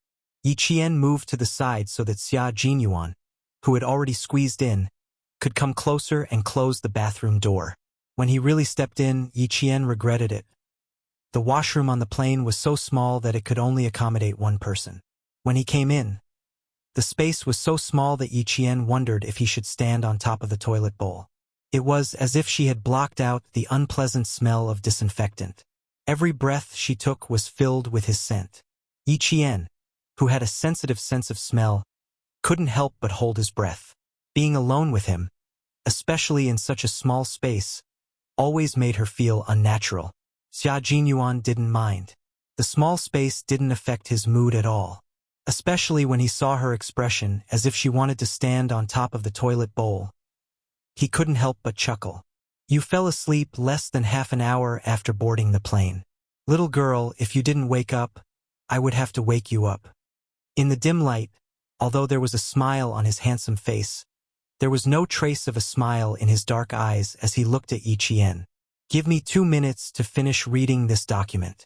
Although it was called a document, it was actually a photo. There were 2 blonde foreign men, a dark-skinned man from Qinzhou City, and a Chinese man. Below the photo was a detailed introduction of the 4 people. Yi Qian fixed his gaze on the photo of the Vietnamese man again. He narrowed his eyes and said, "Mercenary? A soldier who participated in the Nanjiang Defense War. After retiring, he became a school teacher.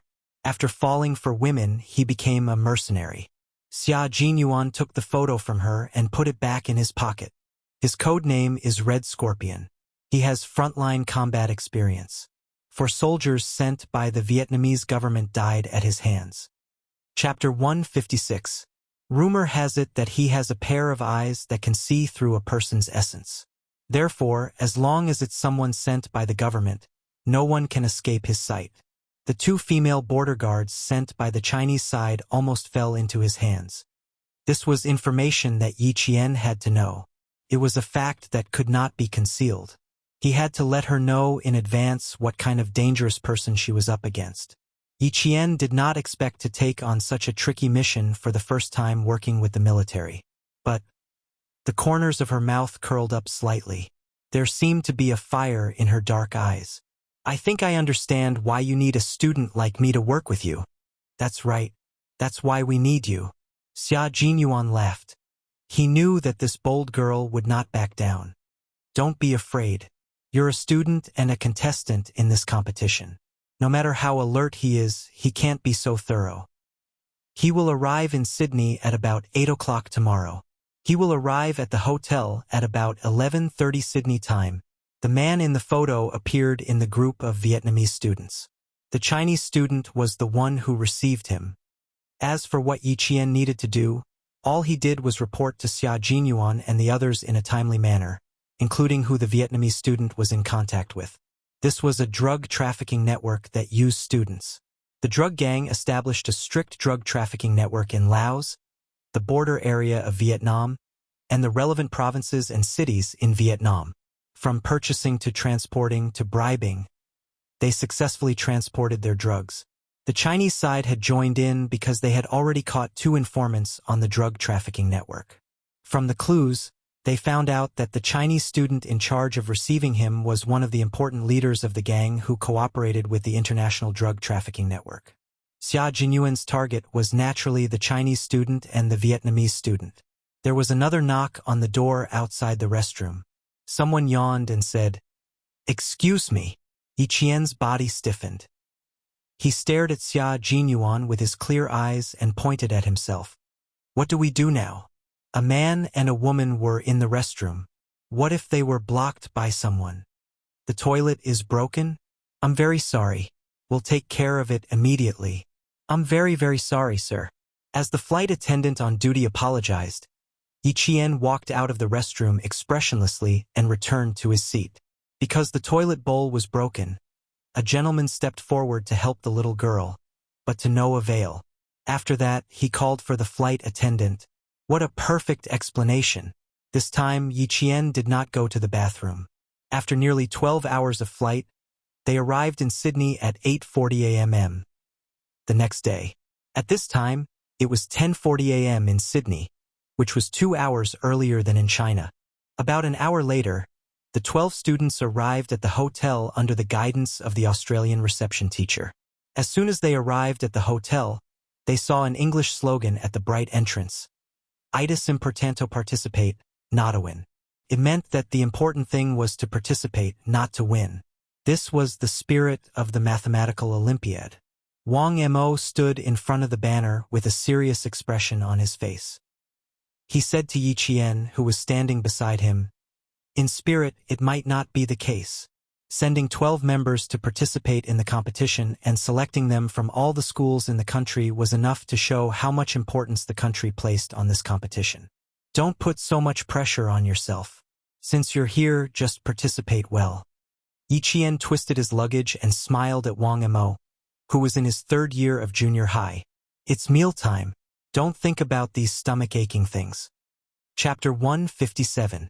While the two of them were talking, a bus drove over. It circled around the fountain and slowly stopped at the entrance of the hotel. Just like the bus the Chinese students were on, when the rear doors slowly opened, the Chinese students who were walking towards the hotel heard the commotion and turned around to look. Their competitors had arrived. In this competition, the participants from each country wore an armband representing their country on their sleeves. It was easy to tell which country they were from. This time, there were 6 teams from Asia participating in the competition. When the doors opened, they saw the same Asian faces, except that their skin was slightly darker. They were dressed in the same uniform and walked out. Their gazes all landed on the other party's arm.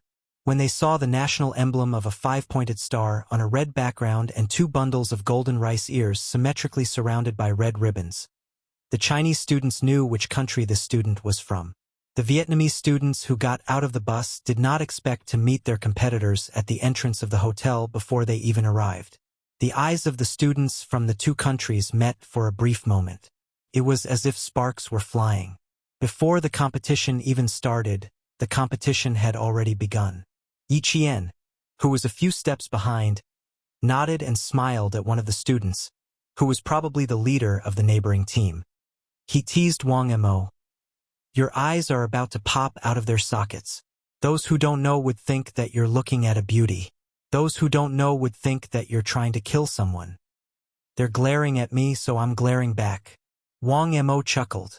Following Yi Qian, he smiled faintly at the Vietnamese boy who was glaring at him. However, I still think that it's better to be friendly. Yi Qian laughed. His laughter was faint, but it was indescribably pleasant. Let's go, Student Wang.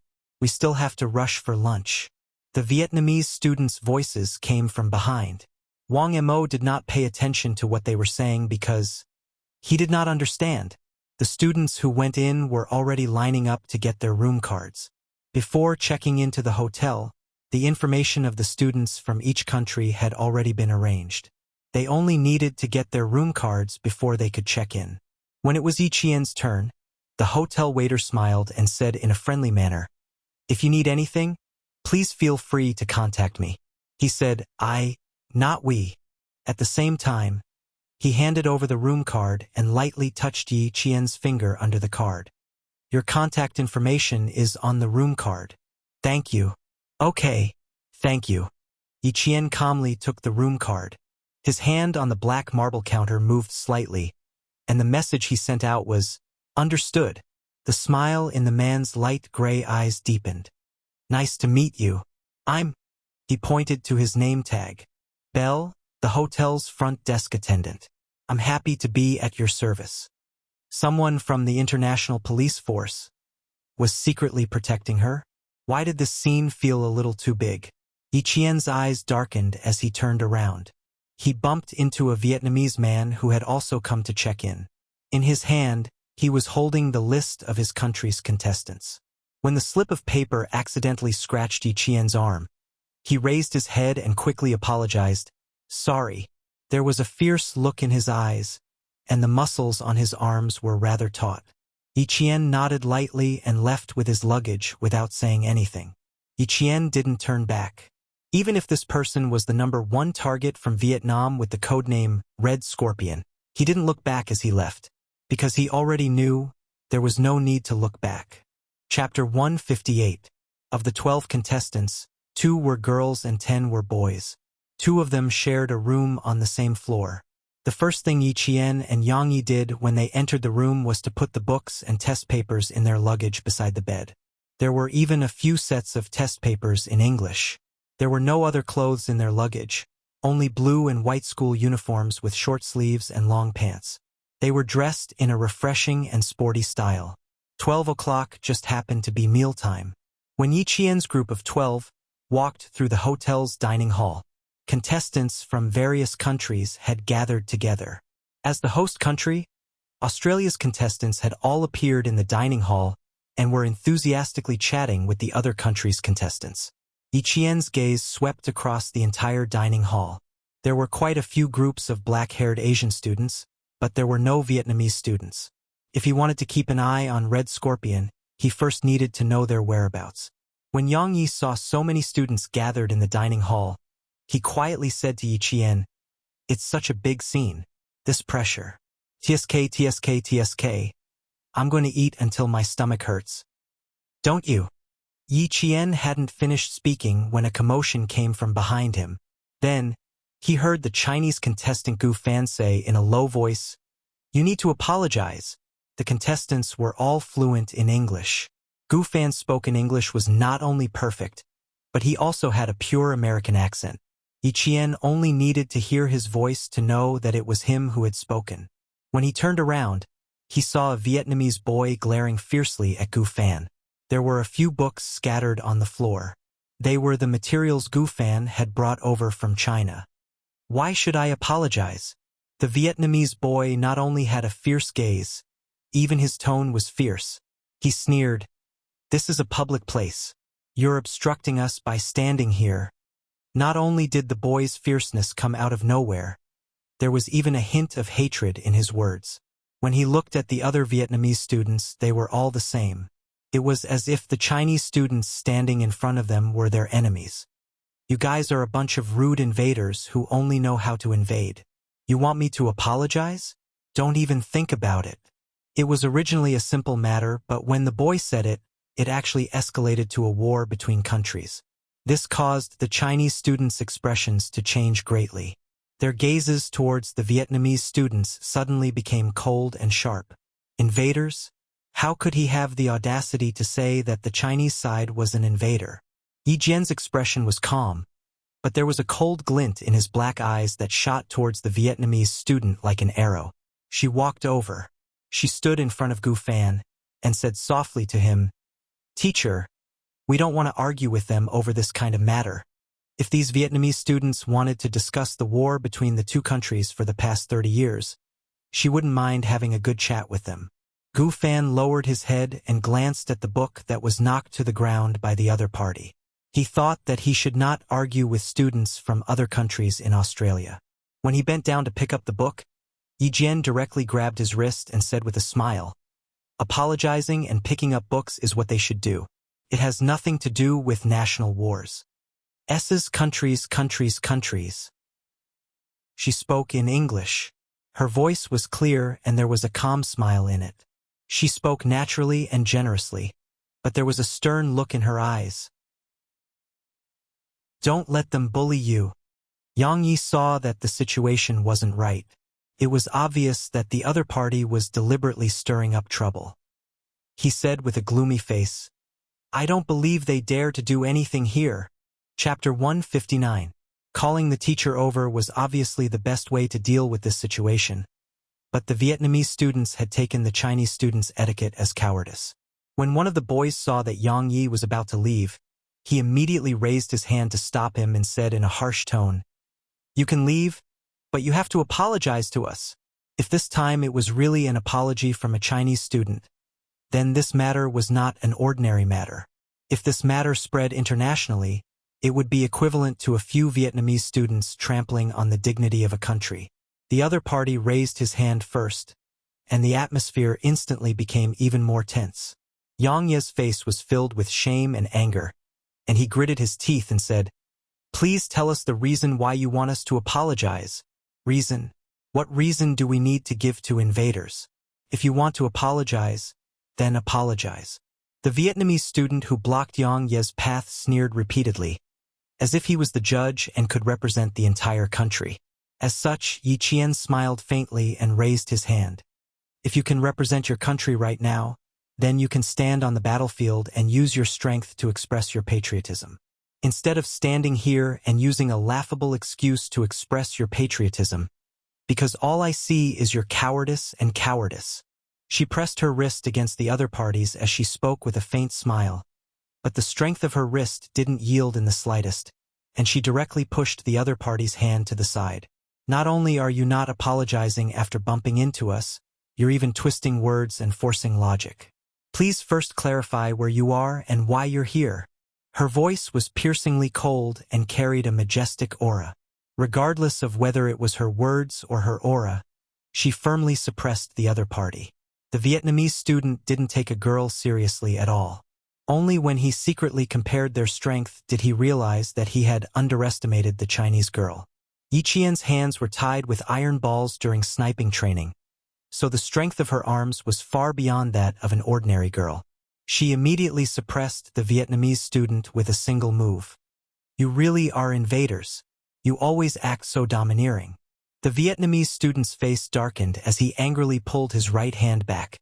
Being suppressed by a girl's wrist to the point that he couldn't even raise his arm was an extremely humiliating matter. When Yi Jian heard this, the corners of her mouth curled up slightly towards the students beside her. She finally spoke loudly. The raised voice attracted the attention of the students outside the restaurant. Even those who saw it thought it was an exchange between students from two countries looked over. The rest of the words were not heard by the students, but the word invaders was heard clearly. Some students stood up and walked towards the entrance of the cafeteria. Someone asked, "What are you talking about? Invaders? Why are you talking about this topic?" The Chinese student faintly smiled and explained, "He purposely bumped into my classmate. It's fine if he didn't pick up his book, but he didn't even have the most basic manners."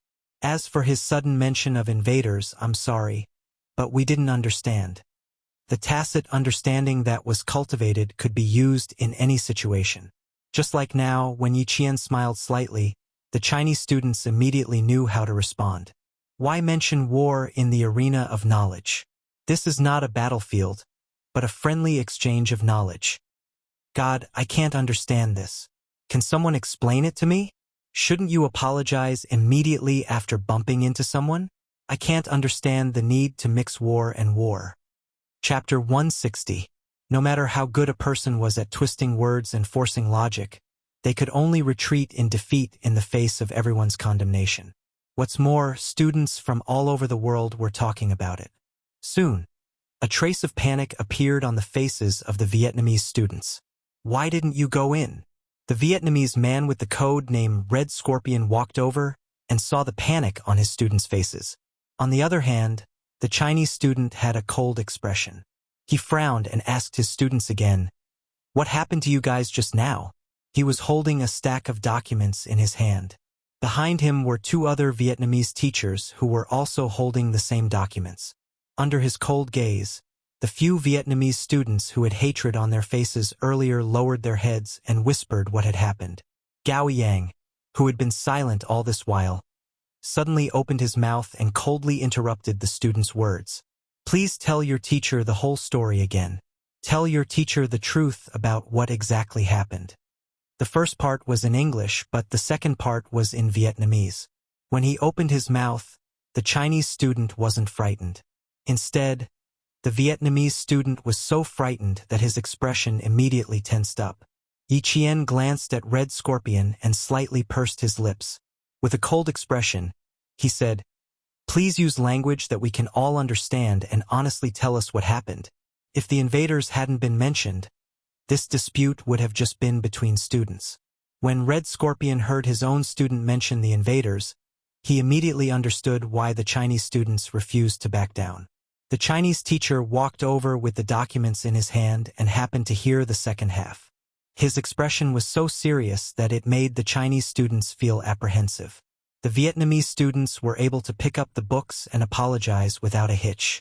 The four Chinese teachers didn't leave immediately. Instead, they said to Yi Qian and the others, "You guys go eat first.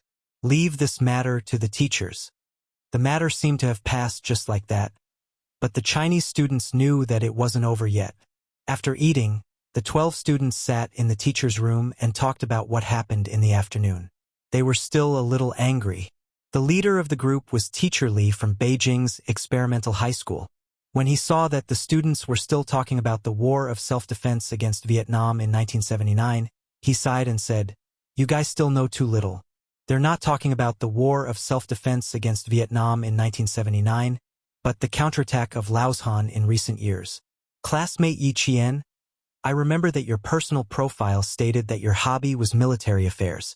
Have you studied Laoshan's counterattack?" Laoshan's counterattack was a modern war between the two nations. Even now, there were still conflicts between the two nations. This was originally a matter between countries. Even if there was something else, this was not something that students could discuss with each other. Moreover, this was Australia. Yi Qian pondered for a moment, then slowly said, "Laoshan is located to the west of our country's Yun Province's Malipo County. It has always been a battleground for military strategists.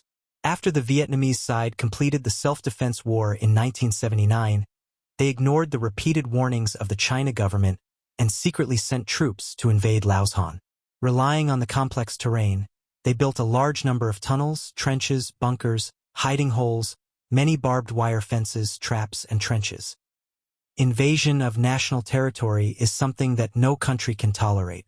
On the morning of April 28, 1984, the 40th Division and the 49th Division of the 14th Division launched an attack on the front lines of Laosan and Jian Mountain. After 18 days of bloody battle, our border defense forces have finally reclaimed Old Mountain and Jian Mountain. Chapter 161. Yi Jian's voice was clear and cold. When she spoke, her voice was low and restrained, but there was a hint of coldness in it. She was talking about the war, and the teachers and students listened quietly. They were brought into the tragic war by her voice. After the Vietnamese army lost the Laoshan position, they counterattacked repeatedly, vainly trying to retake the Laoshan position.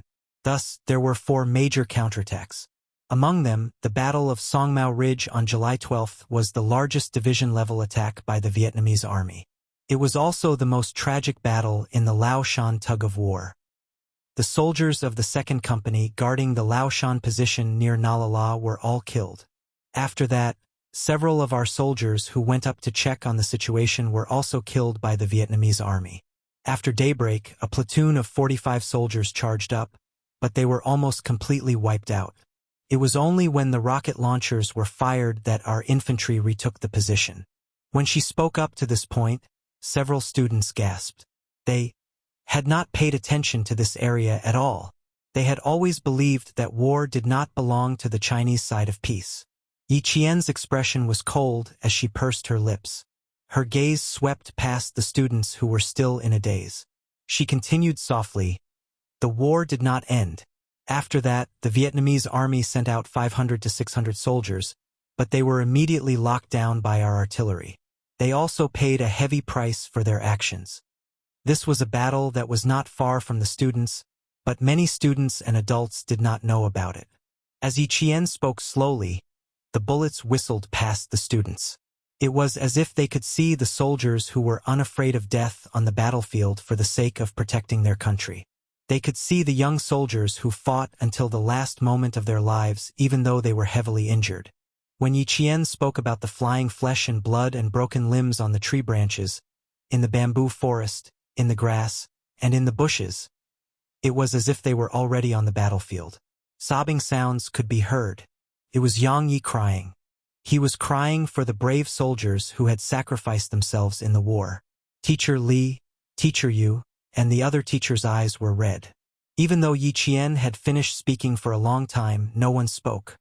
"It's very tragic, but why don't we know much about it?" a student asked in a hoarse voice, heavy and sorrowful. This question was answered by the teacher. Director Li sighed heavily. "I hope that the next generation will always enjoy peace and happiness. I also hope that you can stay away from war. However, as students, you have to know that war means putting people in danger. It means death, blood, and loss of peace and happiness.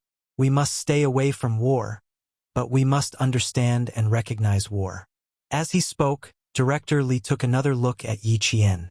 His impression of her had undoubtedly deepened. As a student, she didn't know much about Laoshan's counterattack. When Yi Qian heard what she said, he knew that she had really paid attention to it. Sitting in the corner, Gao Yang lowered his gaze to hide the complicated emotions in his eyes. She knew a much more than they did. In another hotel room, Red Scorpion sat on the edge of the bed with a gloomy expression. The gaze he swept over the boys was exceptionally cold. "I didn't bring you out to discuss the battlefield with the Chinese students. I need you to be honest about my matters and your families. I don't want to see such foolish things again. If you anger me, don't even think about going back." The 3 boys' shoulders clearly shrunk as they lowered their heads. None of them dared to raise their heads to look at him. It could be seen from their expressions that they were all afraid of Red Scorpion. Chapter 162. There was no one who wasn't afraid of him, and these 3 boys were even more afraid that their teacher would end their lives at any moment.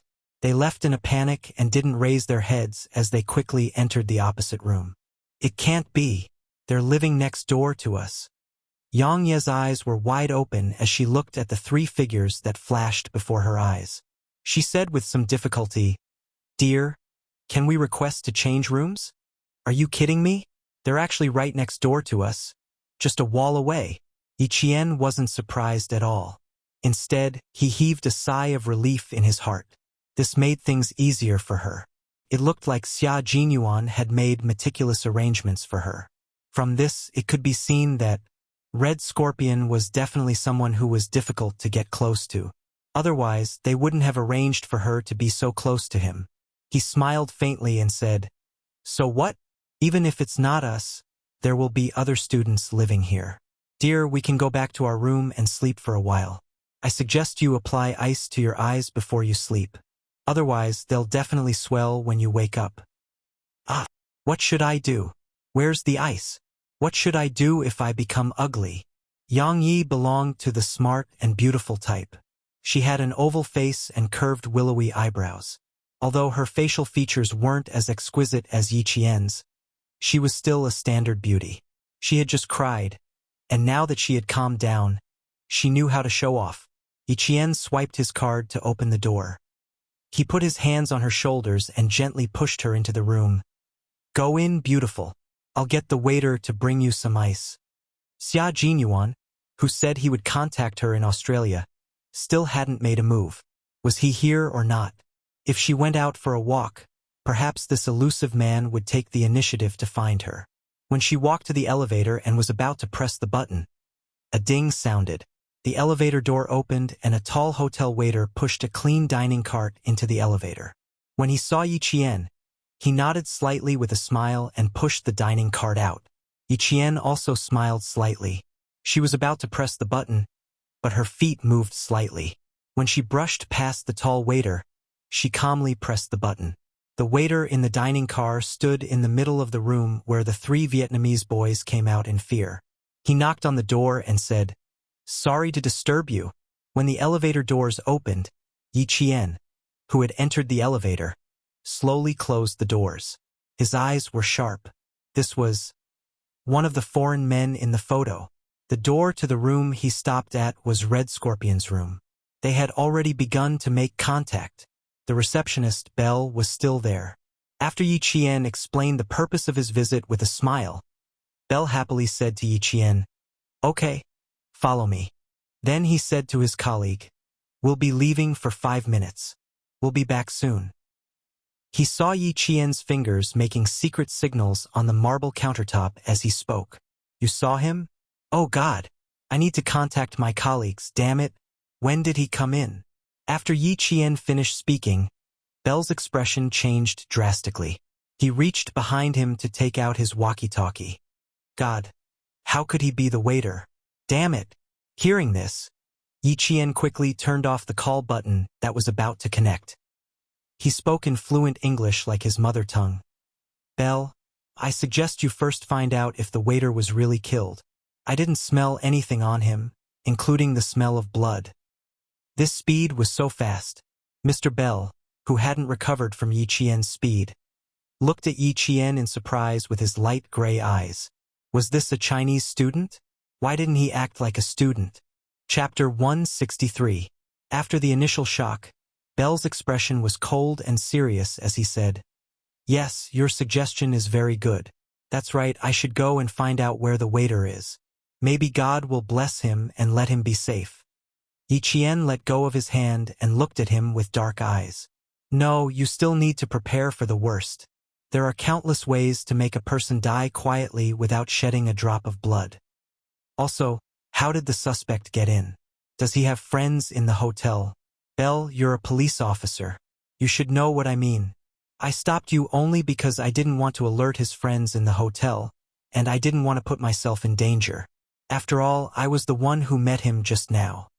For a criminal with countless lives on their hands, they would rather kill 100 innocent people than let one person go if there was even the slightest movement. If there really were friends in the hotel, then Belle's actions would make her the next target of the criminals. She had been targeted too many times in her previous life. In this life, she had to be alert if there was even the slightest abnormality.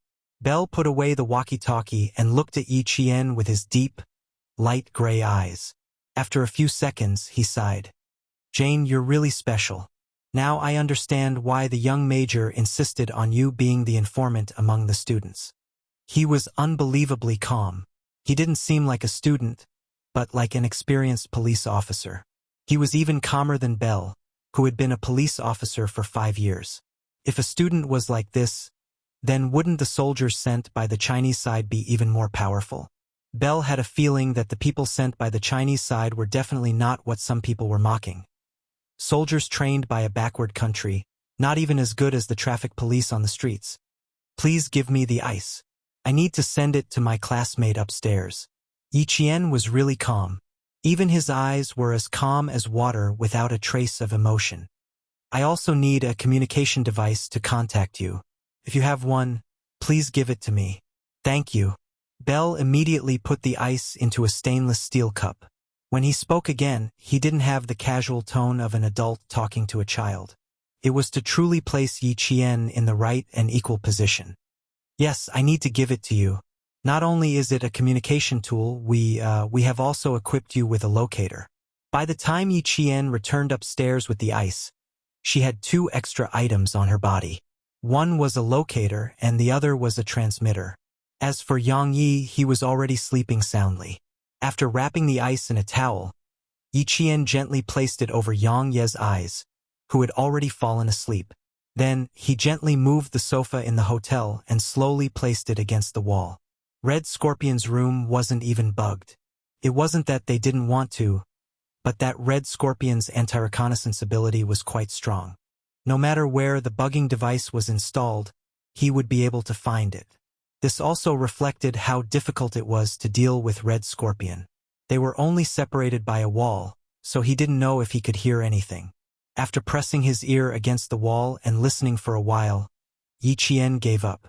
He didn't hear anything, which was to be expected. Thus, Yi Qian didn't continue listening. After flipping through a few math Olympiad papers, he leaned against the sofa and fell asleep. Chapter 164. When she woke up, there was someone knocking on the door. It was a blonde, handsome boy with blue eyes and 2 glasses of iced cola in his hands. He smiled at Yi Qian as she opened the door. Hey, I'm Auburn. Nice to meet you. The man was of average height, about 1.78 meters. His warm smile was as sweet as cotton candy. We'll be having a party by the swimming pool tonight. I hope you and your friends can join us. It was a passionate invitation from a handsome boy. Yi Qian felt that if she were to reject this angelic boy's invitation, it would be a very bad thing.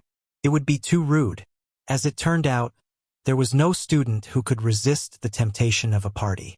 Yi Qian watched as the boys and girls held crystal glasses filled with champagne and gently clinked glasses. They chatted happily and without any obstacles by the colorful swimming pool. From their faces, she couldn't see any nervousness from the competition.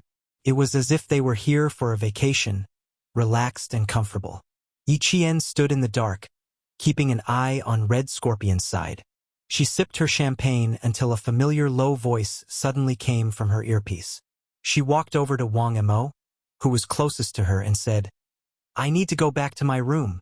Then she left with a calm expression. When the door opened, there was a faint but familiar mint smell in the air. Yi Qian gently closed the door and locked it. In the dimly lit room, she saw someone sitting on the sofa. The figure in the dark was like a beast hibernating in the dark, waiting for its prey to arrive. Without turning on the lights, Yi Qian walked over to another sofa and sat down. The first thing she asked was, that waiter should have met with a mishap, right? People of different statuses even talked about different topics. Yes, he was killed around 2:10 in the afternoon. His body was hidden in the hotel's utility room. Xia Jinyuan spoke softly, his cold voice carrying a hint of hostility.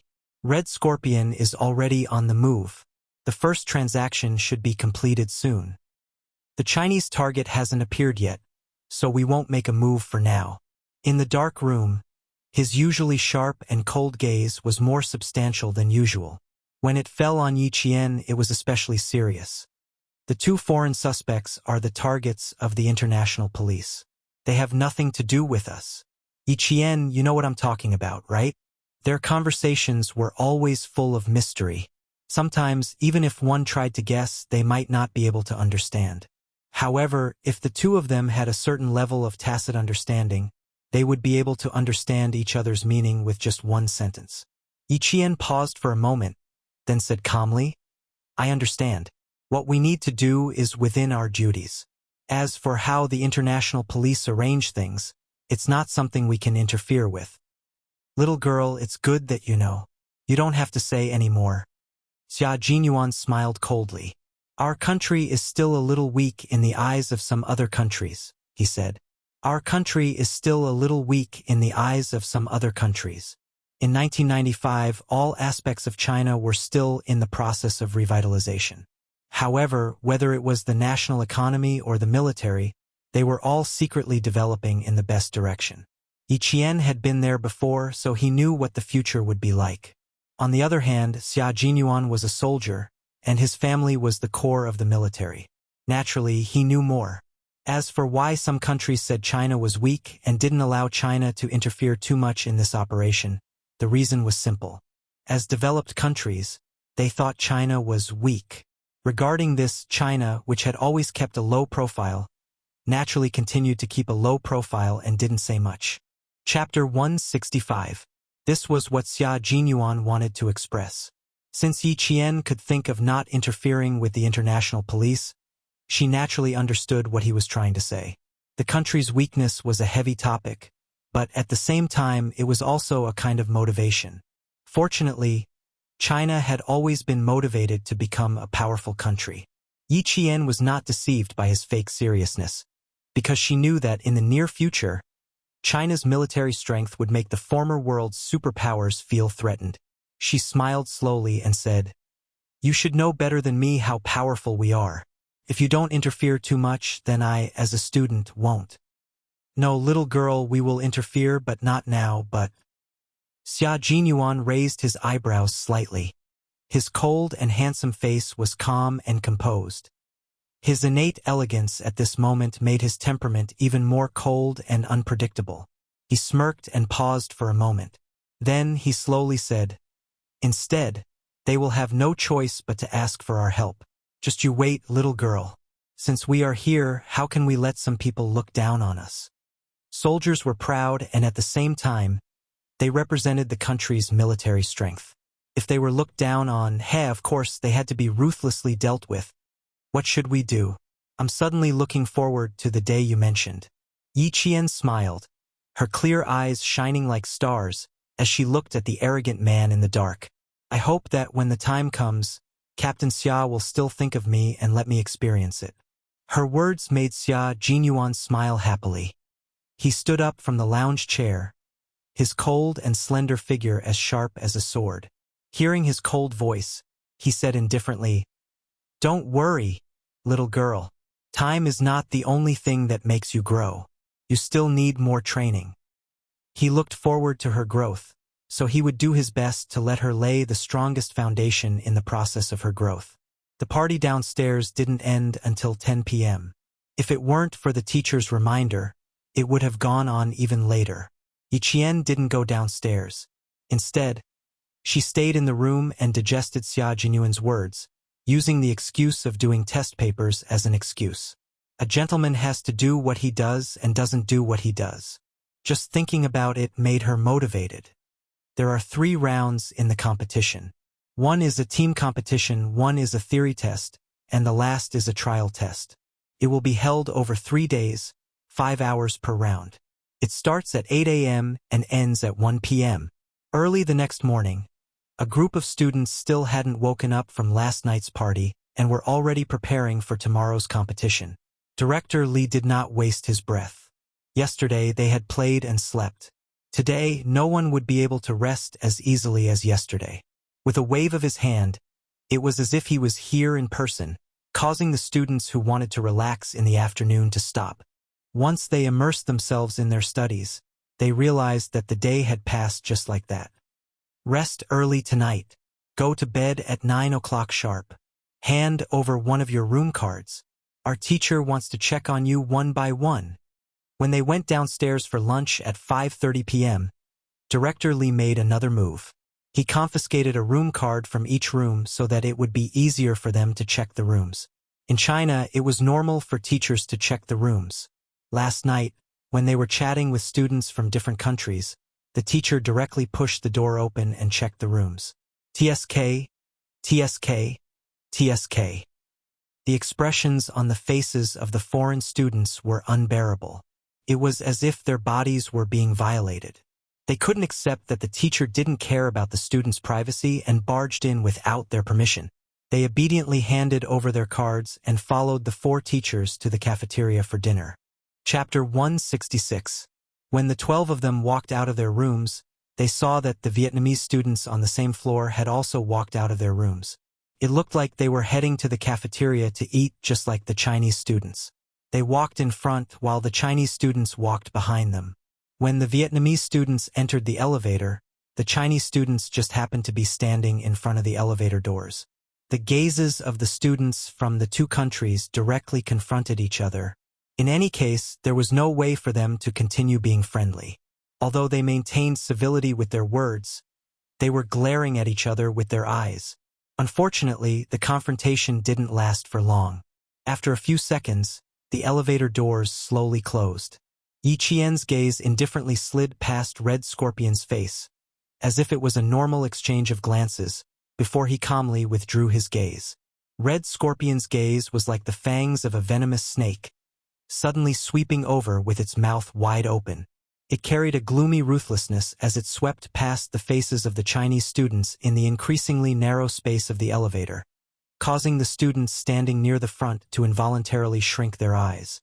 Yi Qian, Yang Yi, tonight you two will change rooms with me and teacher you. When the elevator doors closed, Director Li spoke, "Come up and change rooms after you finish eating." The Vietnamese teacher's gaze always gave him a cold feeling. It didn't seem like a teacher's gaze, but more like a murderer. His gaze was too fierce, and he didn't have the temperament of a teacher. After teaching for so many years, and being the school's director of education, Director Li had a good eye for people. Yi Qian didn't immediately reply. The rooms were specially arranged, so how could they change rooms? However, it was indeed necessary. Not for him, but for Yang Yi. At night, Yi Qian was the only one in the room. He was used to sleeping alone, and he couldn't change beds because he didn't want to affect tomorrow's competition. As the main force of the entire competition, Director Li could only agree to her requests. Sleeping at 9 wasn't difficult for Yi Qian, but as long as he closed his eyes, he would see the ferocity in Red Scorpion's eyes when the elevator doors closed. Something might happen tonight. With this premonition, Yi Qian fell asleep without any distracting thoughts. At around 1 o'clock in the morning, Yi Qian, who was sound asleep, suddenly opened his eyes. In the darkness, a cold light flashed across the depths of his eyes. He gently closed his eyes again. The originally tightly shut door quietly opened. The light from the corridor shone into the room, then disappeared as the door quietly closed. Someone tiptoed into the room, even holding their breath. He didn't walk to the bedside. Instead, he gently pushed open the bathroom door and stayed inside for about 2 minutes. Then he closed the door and left, as if it was just a nightmare. Yi Qian did not get up immediately. Instead, he bravely lay in bed for at least an hour before he reached out to turn on the bedside lamp. Everything in the bathroom was normal. There was nothing unusual. Yi Qian closed the toilet lid and placed a towel on top of it. Then, she stood on top of the toilet lid. Very carefully, he moved the ceiling by 1 square, then another square. Using both hands to support the dragon skeleton, he leaped lightly onto the ground, using the strength of his arms to support his entire body.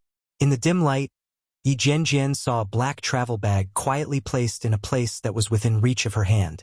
After looking at it for a while, the corners of Yi Qian's mouth curled up slightly.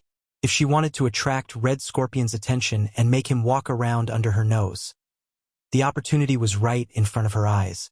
"Captain Xia, if I said that someone came into my room and left a black bag in the bathroom, would you believe me?" Chapter 167. Placing the bag on the bed, Yi Qian smiled as he contacted Xia Jinyuan. As he unzipped the bag, a bag of white crystals appeared before his eyes. It weighs about 40 kilograms. "If I'm not wrong, this is heroin." Xia Jinyuan leaped out of bed like a carp. His deep, handsome eyes were cold as he said in a deep voice, "Wait for me. I'll be right there."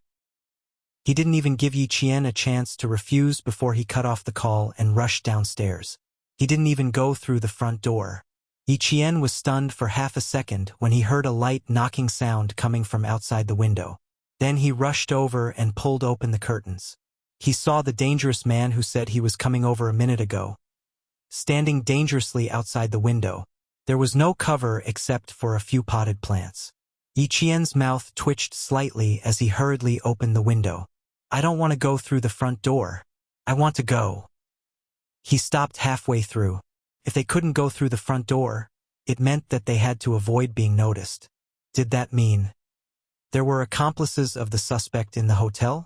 When he entered, Yi Qian's expression instantly turned cold. Instinctively, she reached out and wrapped her slender arms around Xia Jinyuan's shoulders. Be careful. We're on the 8th floor. If you fall, you'll be crippled even if you don't die. The little girl's slender arms gave him a sense of security. Even though he didn't need her protection, Xia Jinyuan knew very well that the moment she wrapped her arms around his shoulders, his heart was filled with warmth. He hadn't misjudged little fox. She was only a student, but she already had the awareness to protect her comrades at all times. He didn't reject her and even reached out to hold her slender but indomitable shoulders. Then he jumped down from the window. The two of them were like comrades who had known each other for many years. One was tall and the other was short. Under the dim light, they looked so harmonious. Heroin. It weighs 42 kilograms. If it's converted to Vietnamese currency, you won't have to worry about food or clothing for several lifetimes. Yi Qian placed the black bag on the coffee table. 1 hour and 5 minutes ago, Red Scorpion personally came in and put it in my room. Xia Jinyuan furrowed his brows and looked at Yi Qian sternly. You discovered it an hour and 5 minutes ago, and you're only telling me now? The major was a little angry. What if something happened to the little fox? How was he going to answer to the two seniors who were still waiting for her in the depths of the mountains? Are you angry? Don't. Yi Qian, who felt his heart skip a beat after being glanced at by Yi Qian, calmly explained the situation. After he was done, he concluded, how could such a difficult person attack my student before the deal was done? You should know that the competition is tomorrow. If something happens to me, this competition will be cancelled. Once it's cancelled, won't he get nothing? So, of course, she wasn't afraid. Xia Jinyuan didn't know if he should be happy or angry. The overly intelligent little fox could be quite worrying at times. Just as she said, Red Scorpion had hidden the drugs in her room, so they couldn't kill anyone in her room. This proved that the most dangerous place was actually the safest place. But this little girl was too daring. Xia Jinyuan exhaled softly. When he opened his mouth again, there was a solemn look on his face that was reserved for his soldiers. Yi Qian, listen up.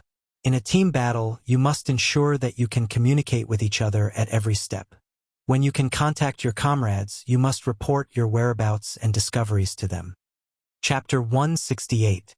He was training Yi Qian as his own soldier, teaching her how a qualified soldier should cooperate with an entire group on the battlefield. Major Xia's eyes were cold. Even though he knew that such a fierce person could very well cause Yi Qian's disgust, he still had to discipline her. His deep voice was as cold as ice as he slowly said sternly, when you lose contact, no matter what, you have to leave a mark for your comrades to know. You can't act on your own and make your own decisions. Hearing this, Yi Qian's smile immediately disappeared, and he seriously accepted the criticism and education. Yes, she took it for granted, but she didn't think that her actions would cause others to worry. After Xia Jinyuan scolded her in a deep voice, he saw her guilty expression, like a little rabbit, and he secretly felt a headache coming on. Sometimes, he found himself unable to be ruthless towards this girl. Even if he couldn't be ruthless, he had to be ruthless. Being lenient today was equivalent to harming her. Yi Qian waited for him to finish scolding her, then immediately said obediently, I won't do it again. I definitely won't do it again. Just now, I was afraid that Red Scorpion would be watching outside or sneak into the room again, so I waited an hour before contacting you. In short, she had to have the resolve to immediately admit her mistakes. When Xia Jinyuan saw this, such a high level of awareness, the seriousness on his face disappeared, replaced by a low chuckle.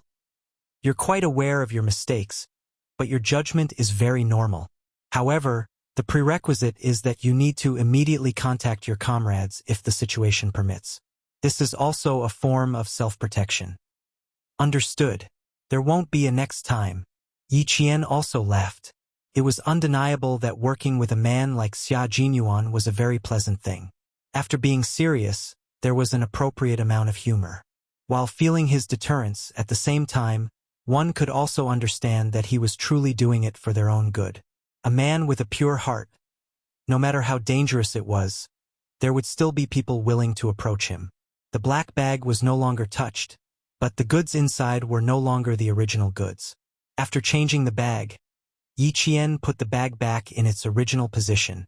Now that the goods that all parties wanted were in the hands of the Chinese side, all that was left was for certain parties to beg the Chinese side to come forward. The next day, they got up at 6 o'clock and gathered. After an hour of mealtime, buses stopped outside the hotel and picked up the contestants from the 24 countries. The Australian TV station arrived early and reported that students from 24 countries had entered the University of Sydney. The hotel was right next to the University of Sydney, and it was only a 10-minute drive away. There were police cars leading the way in front and police cars protecting the back. 24 buses slowly drove into the university in the QS World University Rankings. Yang Ye's eyes were fixed on the outside of the carriage, and he was so excited that his right hand grabbed tightly onto Yi Qian's left hand. You know, right? This is my goal. You really didn't disappoint me. You're too beautiful. After speaking excitedly, he turned his head and asked Yi Qian, "What about you? Yi Qian, which university is your goal?" Gao Yang, who was sitting in front of the two, happened to hear this. His eyes had been closed, but his expression was cold. He gently opened them and turned his head, his gaze landing on the famous university campus. Studying abroad, this was also part of his plan, but could it be part of Yi Qian's plan? My goal? Yes, but it's definitely not studying abroad. Yi Qian replied with a smile. There was a tenacity between his beautiful brows that no one his age had. He said indifferently, "I'm still working hard. I hope I can achieve my goal in 4 years." Chapter 169. Yang Yi tilted his head, thought for a moment and said, "Your results are very good. Even if you don't study abroad, you can choose between Hua University and Shi University." "I can't. My family has already made arrangements. It's either America or Australia. No matter where it is, let's work hard together." Yi Qian, who didn't want to discuss which university they would go to in the future, pointed outside and said with a faint smile, "It's so beautiful there. Where is it?" When the topic changed to Sydney University, which Yang Yi was concerned about, she didn't continue to ask. She looked in the direction Yi Qian pointed, and her eyes lit up. It's the Central Tower, the iconic building of Sydney University. Founded in 1850, Sydney University was recognized as one of the most beautiful campuses. This was a university that firmly controlled Australia's political and economic lifeline. Countless politicians and rich people came from this university. The bus stopped at Sydney's most iconic Central Tower. The magnificent building, which was like a European palace, was solemn and elegant. The towering spire and the beautiful sculptures told all the students about the long history of this famous university. From 8 a.m. to 1 p.m., students were free to visit after the exam. But now, one after another, they got off the bus and went to the main teaching building. There weren't many students who stopped to look at the scenery. The teaching field was a hall that could accommodate hundreds of people. There was a total of 288 long desks that were about 90 meters long. The distance between the desks was very large, and all the students were only allowed to sit in the middle of the desks. This was to prevent cheating and make it easier for all parties to monitor. After everyone was seated, Yi Qian felt that there were countless people watching all the students from all directions. After a famous politician who graduated from Sydney University and had participated in 2 mathematical Olympiads gave a few simple but powerful words of encouragement to the students, the clock tower rang, and the theory test from 8 a.m. to 1 a.m. began. After the test papers were handed out, there was no sound at all. All the students were completely immersed in the complicated mathematical Olympiads. There were a total of 5 questions in this exam. The questions included algebra, geometry, and number theory. The difficulty of the 6 questions increased in order, and the questions were divided into many small questions. The students had a lot of work to do and spent a lot of time answering the questions. All the teachers were outside the exam hall, and they could see the situation of each student through the huge screen. The international police focused their cameras on each student.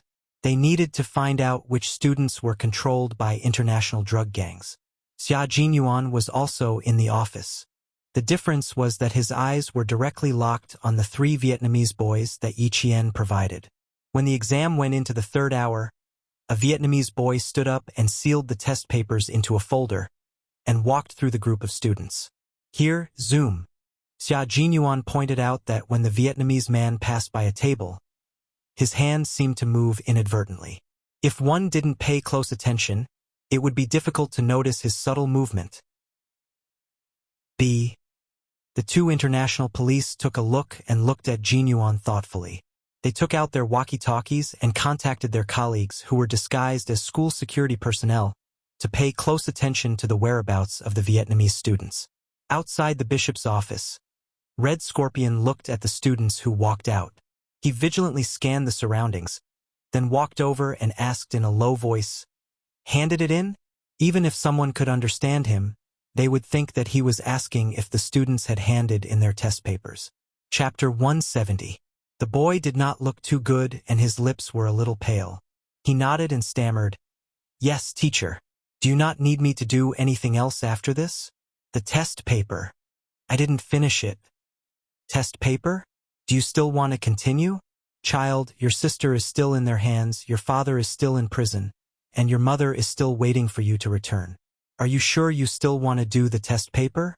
Red Scorpion smiled coldly and patted the student on the shoulder. "Smart children know what to do. Go, take a look at this university." He stuck his head out and aimed at the teacher and student who were talking in the corner of the wall. Their soft voices came one after another. Xia Jinyuan wrote on a piece of paper, "Sister kidnapped, father in prison, mother waiting."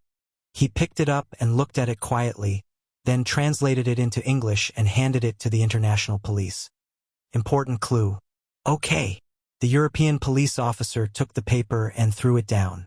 He looked at it with an arrogant expression and chuckled. "I don't think we need these so-called important clues. Okay, buddy, you can go to the side and rest. Leave this to us." His chuckle was full of mockery, as if he was holding words written by a child and not a clue.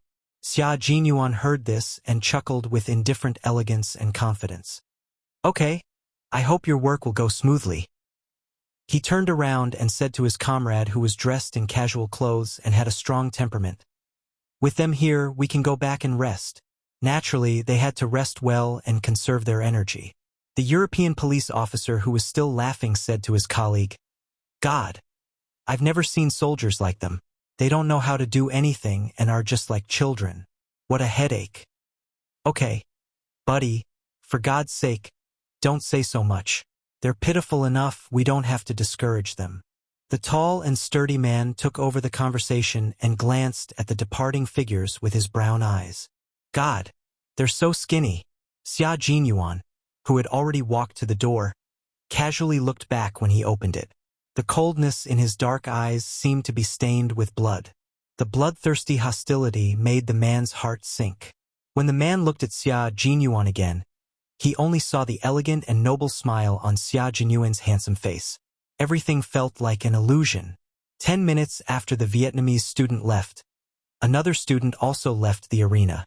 The students on the Chinese side were still immersed in solving the questions. Some of them were frowning, and some of them were smiling confidently when they solved the questions. Every time in the mathematical Olympiad, the Chinese side's ranking would always be at the top. Just like the previous contestants, the students' answers to the questions were very detailed and logical. Faced with the Australian TV station's interview, Director Lee replied with a calm smile, "Regardless of whether the results are good or bad, I have confidence in them. Every student loves mathematics, and every exam is an exploration. Therefore, good or bad results are no longer important. The most important thing is that they love mathematics. If they only take the exam for the sake of ranking, they will lose the true meaning of exploring mathematics. Friendship first, competition second. It's all just talk." The Chinese students were all doing their best. Who would want to fall behind? No one wanted to. However, it was undeniable that they all loved mathematics. When he was thinking hard, he finally understood why Pythagoras was so happy when he said that everything is number. Chapter 171. 5 hours passed in the blink of an eye. When Yi Qian finished, there was still plenty of time. Even though her mind was not on the competition, she still maintained her principle of being serious. She finished all 5 questions and checked them carefully. Only after confirming that there were no problems did she stop writing. She stopped writing and did not leave. Among the Chinese students, she was like a stabilizing force. She waited for the time to stop at 1 o'clock sharp before standing up. She was the first Chinese student to come out. Director Li and the other teachers who had been waiting early gave her a warm hug. "Good girl, you are our pride." This was the teacher's encouragement to the student. "I will. I definitely will." Yi Qian smiled. She was back. How could she let all the good things slip through her fingers? In her limited life, she could create countless miracles. This was the kind of life she needed. Director Li, who was laughing heartily, looked approvingly at the girl who had come from the depths of the mountains and brought many surprises to the teachers and students. "I believe in you, Yi Qian. You will become the pride of the whole country." Was the ranking not important? It was actually important. It was not because they were materialistic, but because this was the time to prove that they were not inferior to others. When the ranking was no longer important, it meant that they were already standing at the peak that no one could reach. Students hugged their teachers and students hugged each other.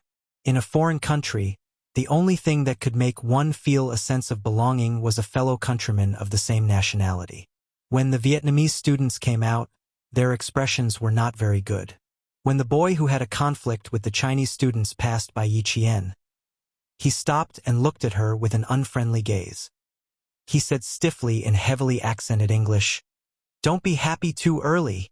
This time, he really did not dare to use the word invader. The current Yi Qian was no longer the Yi Qian who had to swallow her anger. When it was time to stick out her chest, her words and expression would not yield an inch. Hearing this, her gaze became sharp. She looked at the boy coldly without backing down. She smiled and said, "What's the difference between being happy early and happy late? We are always this happy. There are still 2 more days. Just wait and see." When the boy saw the students coming out one after another and his teacher waiting in front, he said some harsh words before leaving. Yi Qian did not remain silent just because he had left. He continued walking. She continued to speak slowly. "Just wait and see. Don't fall while walking." The Chinese students, who had been listening the entire time, chuckled and gave Yi Qian a thumbs up. Modesty and courtesy are virtues. But remember, if someone bullies you and you happen to have enough strength to fight back, then you absolutely don't have to show mercy. Gao Yang smiled as he looked at Yi Qian, whose eyebrows were in high spirits and whose smile was as bright as the sun. A hint of a smile appeared on his usually cold face. She was really the same as when she was in school. Whoever bullied her, she would definitely fight back. His impression of Yi Qian, who was always submissive to everyone, was becoming more and more blurry. Sometimes he even thought that maybe it was just an illusion. The real Yi Qian was like this, bright and beautiful like the sun, reserved and confident, inadvertently attracting the attention of countless people.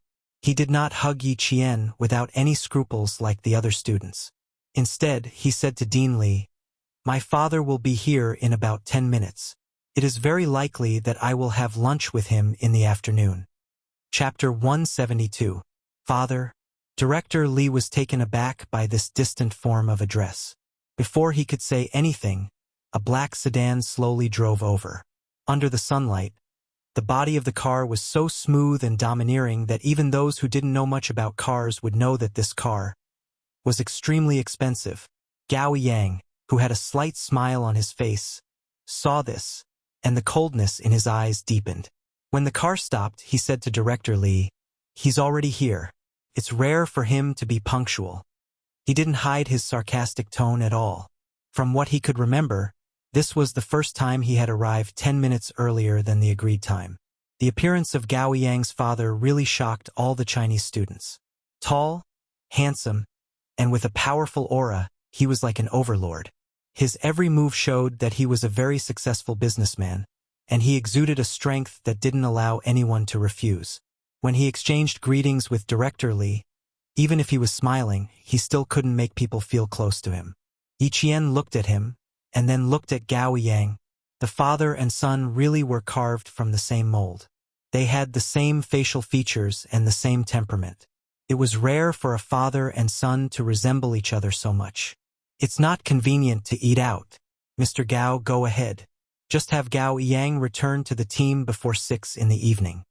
Director Li smiled as he rejected the invitation of this famous businessman who often appeared in the domestic financial news. He lightly patted Gao Yang and looked at the boy whose expression had become colder ever since his father appeared.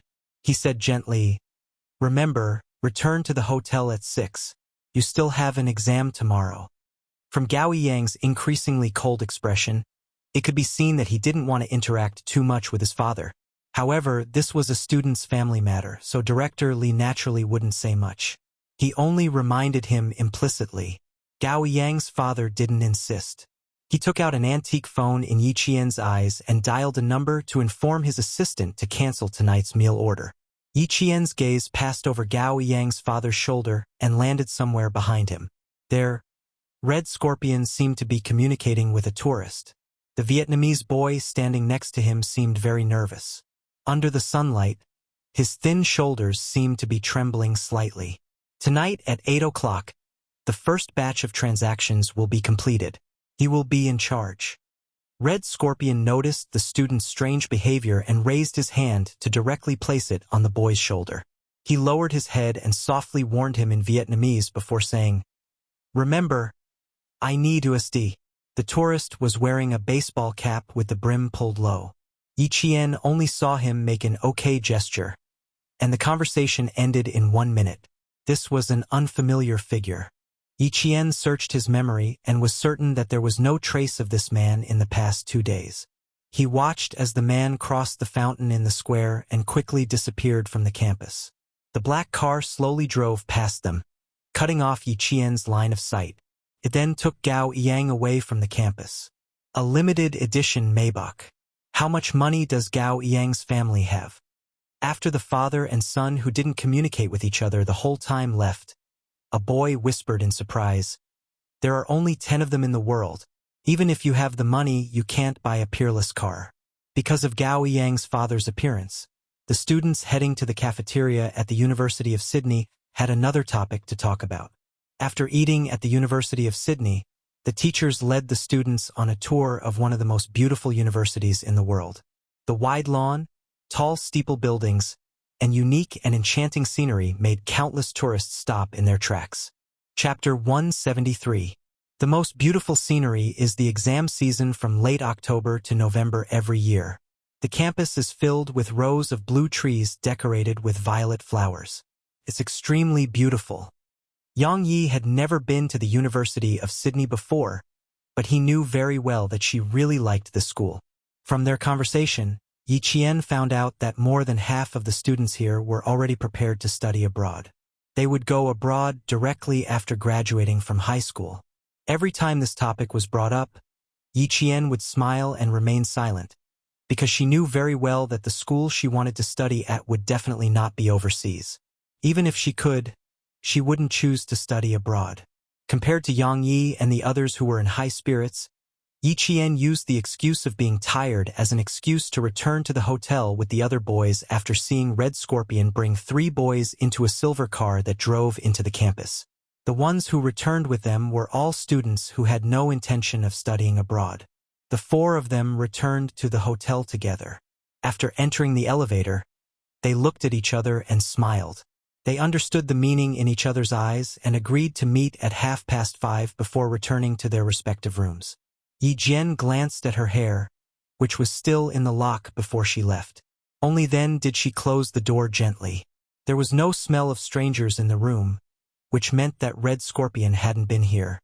She took out the communicator hidden under the mattress. Yi Qian remembered Xia Jinyuan's words, so she wore her headset even when she was asleep. Today's difficult exam had lasted for 5 hours, so she was indeed mentally exhausted. Just as Xia Jinyuan had said, within the limited time, do your best to preserve your energy. She had just put on her headset when Xia Jinyuan's low voice lazily came from the other end. You just got back? Do you want to go upstairs and eat a bowl of Chinese instant noodles? 3 in the afternoon. It's too late for lunch, too early for dinner.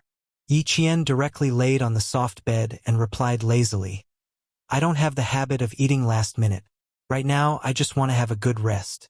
I used too many brain cells in the morning, so I need to recover. Their rooms were only separated by 1 floor, which was why Xia Jinyuan was able to jump out of the window last night. Hearing this, the coldness in his eyes softened quite a bit. He asked, was it very difficult? Are you done? He had also participated in the Olympiad before. Sometimes it would take him 2 or 3 pages to solve a geometry problem. Only those who had experienced it could understand how difficult and challenging it was. It's okay. I finished it an hour in advance. After checking it, there shouldn't be any problems. I'm a little tired. I want to rest.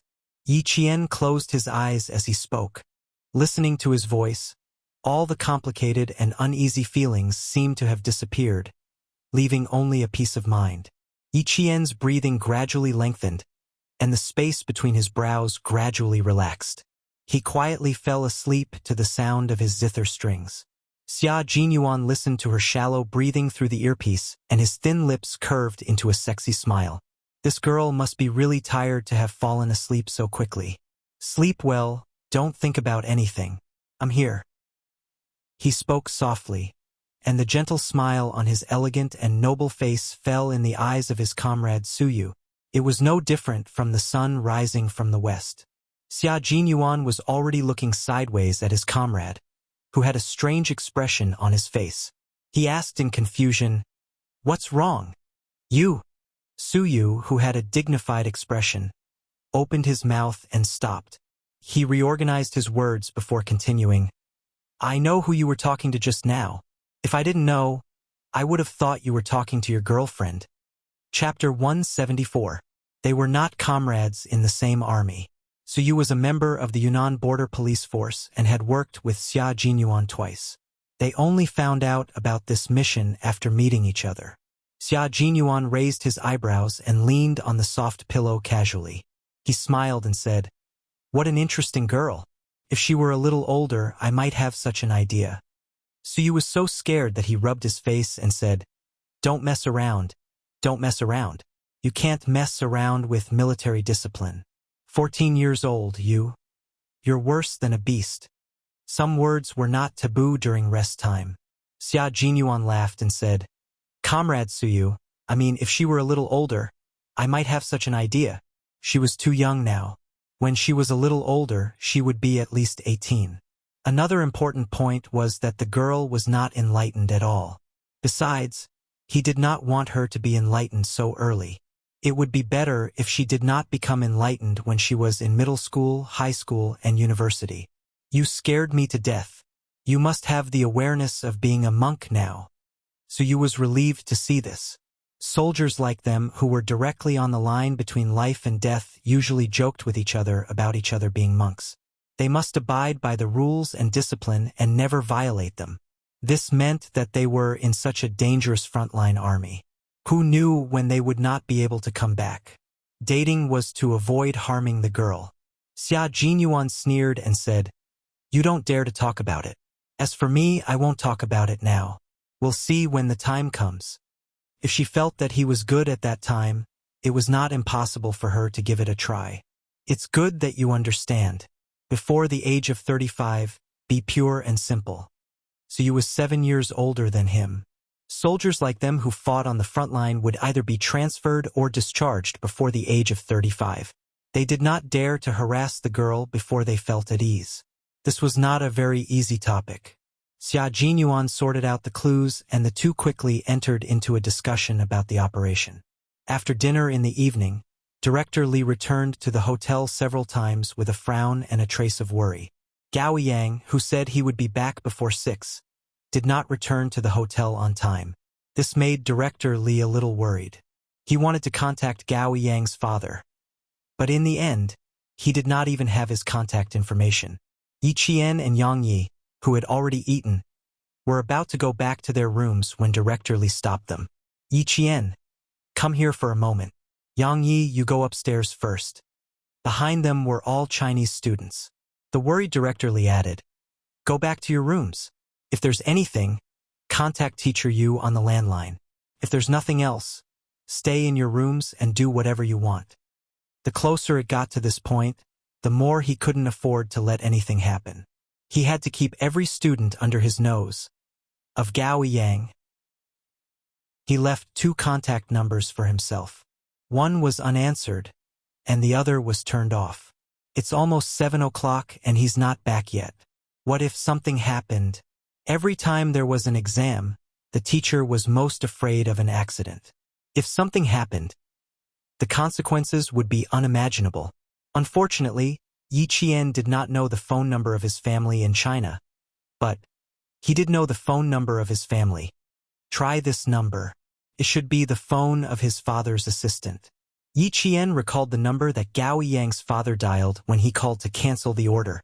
He smiled and said, I can try. It should be correct. Chapter 175. Although the phone was an antique, the numeric keypad hadn't changed. Based on the movement of Father Gao's fingers when he made the call, it should be the number she mentioned. Upon hearing that there was also the contact information of Father Gao's assistant, the anxious Director Li didn't think too much about it. Go to the front desk. Come. Follow me to the front desk. Thank goodness you know. Otherwise I'd be worried. At the front desk, the person on duty was still Bell. When he saw Yi Qian, he winked and smiled as he dialed the number for Director Li. The person who answered the phone was indeed Father Gao's assistant. It only took a few minutes for him to get in touch with Father Gao. Your classmate. Do you want to say something? The car stopped at the side of the road. Father Gao looked at his only son coldly. When he saw that his son didn't even look at him, his angry face couldn't help but soften. They're very worried about you. Say something to her. Gao Yang clenched his teeth and turned his head. He reached out to take the phone and said, Hello. Then he heard Yi Qian's clear voice. Where is she? Do you know that it's already half an hour past the time we agreed to return to the hotel? On the other side, Director Li quickly wrote a line of words. Yi Qian read it out loud. Sorry, she's already back. He didn't expect it to be Yi Qian. His cold voice immediately softened. Return to the hotel in 10 minutes. I'm hanging up. He hung up after he finished speaking. Yi Qian was even faster. He had already put the phone back on the phone. I said I'll be back in 10 minutes.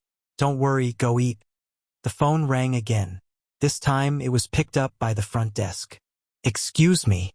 Bell smiled at Yi Qian with the phone in his hand. Before she left, he said politely, It's your friend. She probably has something urgent to talk to you about. It was a call from Yang Yi. It was an extremely urgent call. Yi Qian had to make a trip to the supermarket immediately. Director Li didn't know where the supermarket was. After Bell brought Yi Qian to the supermarket, Yi Qian politely declined Bell's company as she needed to buy female products. She indicated that she already knew where to go and went to the supermarket alone to buy underwear and sanitary pads for Yang Yi. It was already past 7 o'clock in the evening, and the streets of Sydney were the same as in China. The lights had just been lit up, decorating the entire city, and the endless traffic added color to the city like a symphony. The towering trees on both sides of the street made the bright street lights only shine dimly on the sidewalk, faintly outlining the sparse silhouettes of pedestrians. Yi Qian held onto the bag that didn't take up much of his weight. When he was about a kilometer away from the hotel, he saw Gao Yang's figure in front of him. His footsteps were somewhat sluggish, and he walked with a heavy heart. Yi Qian paused and pursed his lips. In the end, he still chased after her. I'm sorry. When they were only a few meters away, Gao Yang, who wasn't even paying attention to walking, suddenly bumped into a boy who was running with something in his arms. With a hua sound, the things in the boy's arms fell to the ground and were flung to the side of their feet. Both of them were startled and reacted extremely quickly, bending their backs. Yi Qian had already dodged to the side. The boy who was bumped into wasn't anyone else, but a Vietnamese boy. Tell your classmate to leave, Yi Qian. Xia Jinyuan's cold voice suddenly came from the headset. Yi Qian, who originally planned to wait for the Vietnamese boy to leave, had a cold expression on his face as he strode out from the darkness. Chapter 176. The Vietnamese boy didn't look good, and his whole body exuded a deathly aura of despair. Yi Qian took a few steps closer, and his heart suddenly sank. A gust of night wind blew, and even the hairs on his back stood on end. Danger! Danger! Danger! A voice came from the bottom of his heart, and it kept stopping Yi Qian from walking over. There was danger, and it was a life-threatening danger. Why are you still here? The teachers are waiting for you to go back. If there was really danger, it wasn't her style to turn around and leave at this time. When he took a few steps closer, he saw that the Vietnamese boy's eyes, which were filled with despair because of her and Gao Yang's appearance, suddenly burst with a bright light like fireworks. The Vietnamese boy was holding one side of the black bag, and Gao Yang was holding the other. When he heard Yi Qian's voice, Gao Yang, who didn't feel anything wrong, turned his head. Yi Qian, why are you here? Because Yi Qian's appearance was too sudden, Gao Yang didn't notice that the Vietnamese boy was acting strangely. However, Yi Qian clearly saw that the Vietnamese boy's hand that was holding the big bag suddenly moved. As Gao Yang turned around, the originally bulging bag was unzipped, and a few things fell out. The Vietnamese boy opened the black bag by himself. Yi Qian's pupils contracted like needles. He saw the Vietnamese boy's deathly despair like a pool of water that was about to expand. Even though he was a few meters away, he could feel it. Gao Yang had already come back to his senses and realized that he had opened someone's bag. He hurriedly said to Yi Qian, "Wait a minute," and bent down to pick up the things that fell out. Before his fingertips could touch her, two figures rushed out from the dark side of the walkway and covered Gao Yang's mouth. The series of events happened in an instant, and Yi Qian didn't think much of it.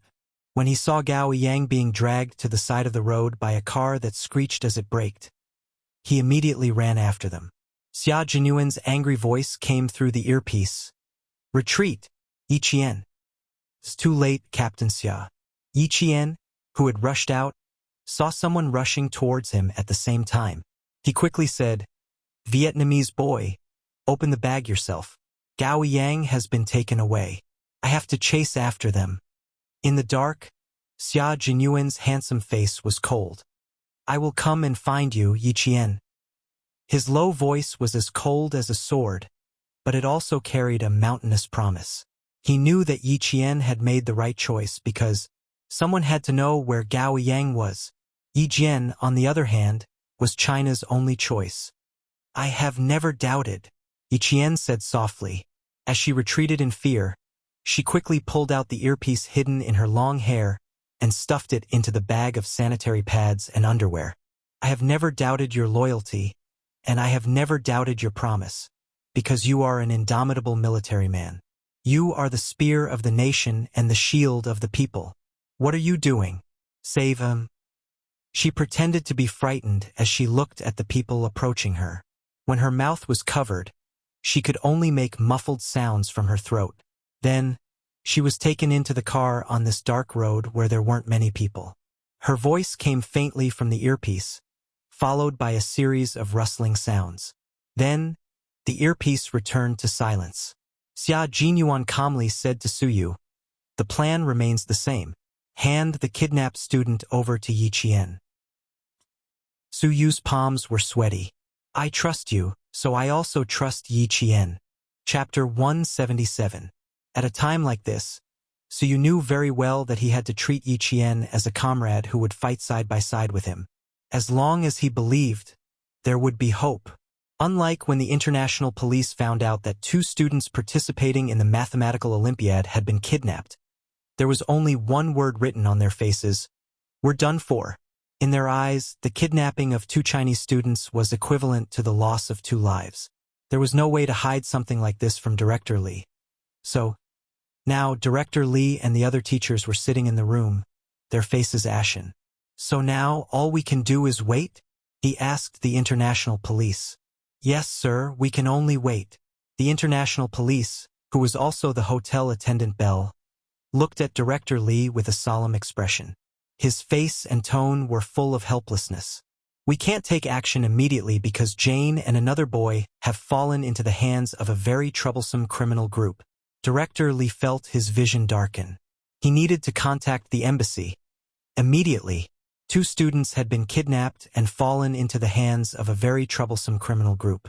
Even the international police looked like they couldn't do anything. How could he trust them? He could only trust his own people. Director Lee naturally had the embassy's phone number. The embassy had taken care of the 12 contestants representing their countries in the mathematical Olympiad. The Chinese military had already called the embassy 5 minutes after Yi Qian was taken into the car. Director Lee called 10 minutes later and learned that the Chinese military had already taken action. Director Lee, who was standing on the phone, heard the news and sat down weakly on the bed. That's great. At the critical moment, his own country was still the most reliable. In the car, Gao Yang calmed down after struggling for a while. When he saw Yi Qian, who was also taken into the car, he knew that it was useless for him to struggle now. The people who took the 2 students into the car were foreign men. They were tall and strong, with thick whiskers that made them look like the same person. They did not pay any attention to the students who were taken into the car. Once they got into the car, they chatted unscrupulously. They spoke Australian English with a strong local accent, which made it convenient for Gao Yang and Yi Jian to communicate secretly. Gao Yang, who was close to Yi Qian, pursed his lips and whispered in Chinese, "Don't be afraid. They want money. Don't make a fuss at any time. If you want to cry, wait until they leave. Let's see where they take us first." After he calmed down, he still didn't understand that his kidnapping had nothing to do with money. However, for someone who had been kidnapped before, the scene in front of him was very similar. It was reasonable for him to think that he had been kidnapped for money. His calmness made Yi Qian look at him in a new light. It was rare for a young boy to be able to calm down after struggling for a few seconds. When encountering such a situation, it would be strange if you weren't scared at all. You should at least cry a little. Yi Qian said softly. Her voice was muffled and sounded like she was about to cry. For a moment, Gao Yang could not tell if she was afraid or not. There were 4 kidnappers and a driver in the car. In addition, there was a man in the front passenger seat who had been talking to someone since he got on the car. The 6 people's attention was not on the 2 students. After the car door closed, they started chatting among themselves. Chapter 178. Yi Qian recognized the voice of the foreign man in the front passenger seat. It was the man she had bumped into when she was pushing the dining cart out of the elevator. He was one of the suspects wanted by the international police. Yes, it's a bit bad, but we're lucky it's just 2 students. Yes, that's right, we'll proceed according to the original plan. I don't want to wait any longer. Let Red Scorpion worry about the rest, ha ha ha. The man on the phone didn't try to hide anything. He said whatever he wanted to say and spoke in English. He wasn't afraid that the 2 kidnapped students would understand. Yi Qian's eyes darkened. The other party didn't care at all, which meant he wasn't afraid that they would spill the beans. Because dead people don't talk. She wasn't afraid. In her past life, she was bullied by Yi Ying until her guts were as hard as stone. She only knew how to survive and didn't know fear. In this life, at this moment, she really wanted to thank Yi Ying for what she had done to her in her past life. That was why Yi Qian was who she was today. Fearless, fearless. A pair of slender but cold hands quietly grasped her hand. Yi Qian instinctively wanted to shake it off, but the owner of the hand tightened his grip. It was so tight that she could feel the sweat in his palm on the back of her hand. They didn't want money. Gao Yang's voice was trembling. Even though he was speaking in a muffled voice, Yi Qian could clearly feel the tremor in his voice. No matter how calm a 15-year-old boy was, he would still be afraid. Because he also understood why the man on the phone was so unscrupulous. Yi Qian sighed in her heart. In the end, she didn't pull her hand away. She had a problem with him. When she first arrived at school, he blamed her for angering Yi Ying to the point of being hospitalized. After that, Although there were some misunderstandings, he still apologized to her after understanding that it was Yi Ying's little trick. From these points, Gao Yang could be considered a boy who understood what was right and wrong. Congratulations, you guessed right, so we can only wait for the right time. Yi Qian sighed softly, but she still slowly withdrew her hand. She was not used to holding it like this. Let's see where they take us first. At least for now, we're not in any danger. The plan did not change, which meant that the deal would still go on. Before the deal was completed, smart people would not do anything that would complicate matters, such as immediately killing the 2 contestants who came to Australia to participate in the Mathematical Olympiad. The Mathematical Olympiad was something that the entire state of Australia was paying attention to. No matter how arrogant the criminals were, it was impossible for them to commit crimes so arrogantly. Money was their priority. On the other hand, the 2 lives that were already in their hands could be dealt with at any time. Gao Yang had already pursed his lips into a straight line. He vaguely guessed that this kidnapping had something to do with the Vietnamese boy just now. If that was the case, then in the end he had implicated Yi Jian. He glanced at Yi Qian slightly. Her long hair covered her dimples and all the expressions on her face. He couldn't see her expression clearly, and he couldn't guess what she was thinking. The only thing he knew was that she was not afraid and did not need to rely on him. From the moment she pulled her hand out without hesitation, he knew that she did not need his comfort at all. This Yi Qian was so unfamiliar, but so outstanding. The night was still dark. Nothing had changed because of some people or some things. As Director Li waited anxiously, Gao Yang was pushed out of the car. Chapter 179. When it was Yi Jian's turn to get out of the car, the bag she had been holding in her hand was grabbed by a pair of hairy hands. Yi Jian, who did not let go, directly took out a pack of sanitary pads from the bag. Crying and shy, she stuttered in English and said in fear, "Do you, a man, need this? Do you need it?" When the other 3 kidnappers saw it clearly, they burst into laughter. The man who grabbed the bag also laughed. Then he pulled out a gun from behind his waist and pressed it against Yi Qian's forehead. He said with a faint smile, "Kid, don't make me angry."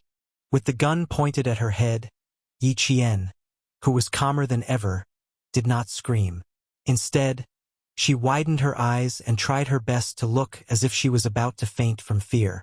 In fact, Yi Qian's gaze was focused on the gun. She did not see the model of the gun in the man's hand. It was a Beretta M8000 American Lion F mobile phone. It had 15 rounds of ammunition. It was 180 millimeters in length and had the function to disable the hammer. She thought that she would need a gun for tonight's escape. When the hairy foreign man saw how scared she was, he laughed wantonly and made a soft bang sound. When they saw how scared the girl was, they laughed even louder and wantonly. From their cold laughter, it was clear that they did not care about adding 2 more lives to their hands. "Okay, Jianni." The man who jumped out of the car from the front passenger seat glanced at Yi Qian with his brown eyes. His gaze fell on the feminine products. When he asked the kidnappers to let go, he gave Yi Qian a meaningful smile. "I think you won't need these things very soon." His voice was like a maggot's laughter. It made the kidnappers break out in cold sweat. "Okay, buddy. Since they're cooperating, stop teasing them. I prefer to settle things quickly. That's the best way." The kidnappers laughed, but they did not notice that Yi Qian, who was being teased, had a ruthless look in her eyes. Standing in the dark alley without even a street light, Gao Yang's face was so pale that a thin layer of sweat appeared on her forehead. Creak, creak, creak. A rusty iron door slowly opened. The silent night seemed to have been torn apart, and deafening heavy metal music rushed into the room. The 2 of them were pushed into a colorful world. The dance floor was filled with people who were crazily rocking to the music. The dazzling lights kept flashing, and the waves of music seemed to overturn the entire KTV. No one noticed the group of people appearing in the bar. The suspect walking in front even greeted the waiters in the bar. He passed through the dance floor without any hindrance and walked into the bar. After turning a corner, he stood in front of the shiny elevator door. Yi Qian was like a quail. His shoulders. All right, let's invite our children to sit in the next room for a while. We'll play with them after midnight. When the elevator reached the 8th floor, the man in the lead laughed. He even patted Gao Yang's shoulder and left arrogantly. This was his place. He could do whatever he wanted. When the door was locked with a click, Yi Qian, who was holding the bag, sighed in relief. Chapter 180. She had taken the initiative to take out the sanitary pads. Wasn't this a gamble? She was betting on a man's reputation, and she was also betting on how vigilant they would be towards her. As it turned out, she had made the right bet. With his back against the cold wall, Yi Qian let out a long sigh of relief. The locator and communication device were on him. So all that was left was to send the location to Xia Jinyuan, the international police. Ha! She really couldn't trust them. On the other side, Gao Yang was already looking around to see if there was an escape window. With a whoosh, he pulled open a thick curtain and saw a brown sliding glass window. He could vaguely see the street lights outside through it. Delighted, he immediately reached out to push the window.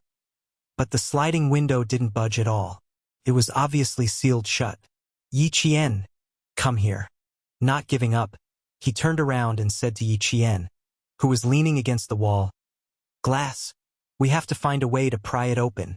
Gao Yang wasn't panicking, nor was he panicking. He still knew how to look for an escape.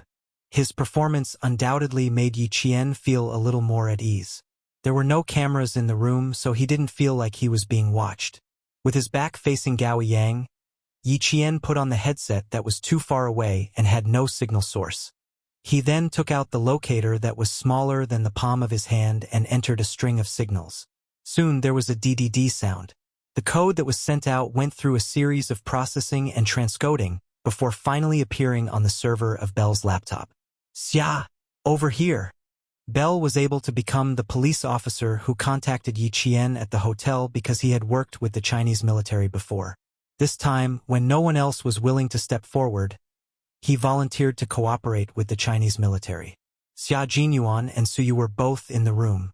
When they heard the sound coming from the server, the two of them rushed to the computer at almost the same time. They clicked, zoomed in, located, confirmed. It only took them 2 minutes to confirm Yi Qian's location. It's the King's Cross district, a place where drugs, brothels, and gangs run rampant. Damn it, it's all their own people there. It'll be difficult to save Jane. After Bell saw the location clearly, he clenched his fists and slammed them on the table. He said in annoyance, "You still need to capture Red Scorpion. Xia, leave Jane's matter to us." After confirming Yi Qian's specific location, Xia Jinyuan secretly, he sighed and said to Suyu, "We'll leave in 3 minutes." He then said to Bell, "Thank you, friend. However, we can handle this matter. Let's deal with Red Scorpion first." Bell was not a frontline police officer, so it was impossible for him to go with Xia Jinyuan. Hearing this, he said worriedly, "You need to be careful. The Sydney police have mobilized a lot of police forces here, but they still haven't succeeded." After thinking for a while, he took out a pistol from under the pillow on his bed. "Take it, buddy. It'll definitely come in handy." Xia Jinyuan and Suyu had guns, but Yi Qian did not. Xia Jinyuan took the gun that was thrown to him and popped open the magazine to take a look. It was fully loaded with 15 bullets. After nimbly installing the gun, Xia Jinyuan raised his long eyebrows. There was a hint of elegance in his handsome yet cynical smile. "It would be even better if there was a fully loaded magazine. It would make me feel more secure to have a replacement." Bell shrugged non-committally. He smiled and took out a magazine from under the bedside table and threw it to Xia Jinyuan. "Good luck, buddy." Chapter 181. At this time, groups of men and women of all kinds were flirting and frolicking on King's Cross Street. There were young men in short shirts and shorts, bare-chested women in sexy clothes, and office workers in suits and shiny leather shoes. They were also flirting with sexy women. Glasses of beer were not meant to be drunk, but to be drunk. Therefore, from time to time, one could see drunk Westerners singing and making a ruckus on the streets. Some of them even hugged a tree while twisting their waists and swaying their buttocks. It looked very ugly, but no one would laugh at them. This was a famous red light district. No matter what kind of behavior people did, they would be tolerated because it was not strange. The room was soundproof. No matter how noisy it was outside, the room was still quiet. After Yi Qian sent out the signal, she quietly waited for Xia Jinyuan's next instructions. He knew where she was and would definitely rush over. She trusted him so much. Take a break. We'll talk later. After she was done, she saw that Gao Yang was still trying to figure out how to open the window. Yi Qian sat on the floor and said calmly, "Take a break first. What are you in such a hurry for?" After Gao Yang failed to open the window for the fourth time, he sat down. He did not sit close to her, but sat across from her. He frowned and stared at Yi Qian. "You don't seem to be afraid at all. Aren't you the same?" "You're not afraid." Yi Jian smiled faintly. She had always maintained absolute calmness and composure. You don't have to be afraid of things that have already happened and things that can be resolved. It's useless to be afraid of the unknown before it happens. He had thousands of questions to ask her, but they were all blocked by her one sentence. After a long silence, Gao Yang laughed self-deprecatingly. "You're right. I'm the one who doesn't understand." He seemed to have thought of something. A hint of sarcasm appeared on his cold face, and then he fell into silence. Yi Qian, who had her hand in the paper bag, did not respond. Her slender fingers moved slowly in the paper bag, and her fingertips gently slid across the gun. With a gun in hand, she felt very safe. If the window was locked, one shot could solve it, but not now.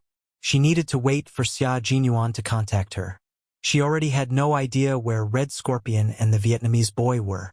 However, one thing she was certain of was that, since the foreign criminal suspect who made the deal with Red Scorpion was here, and had even said that he would take care of them after midnight, Red Scorpion and the Vietnamese boy probably made the deal in this area.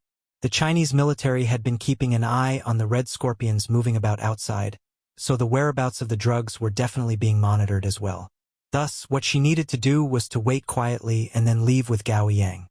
Outside, the Western man who had lost his pistol ran through the hotel and ran outside to look for the girl. After finding nothing, he cursed and returned to the bar.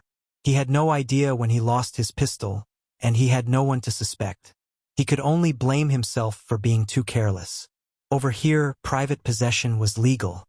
If someone really picked up a gun, it was not impossible for them to secretly possess it. Upstairs, the foreign criminal suspect had already made contact with Red Scorpion.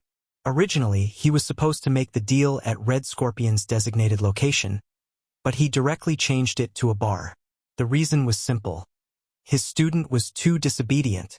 The Vietnamese student had already been beaten by Red Scorpion until he was curled up in the car. He did not even dare to cry out in pain. The other Vietnamese boy in the car hugged a black bag and trembled as he sat to the side. He was so scared that his entire body was shaking. Chapter 182. The driver was Red Scorpion himself.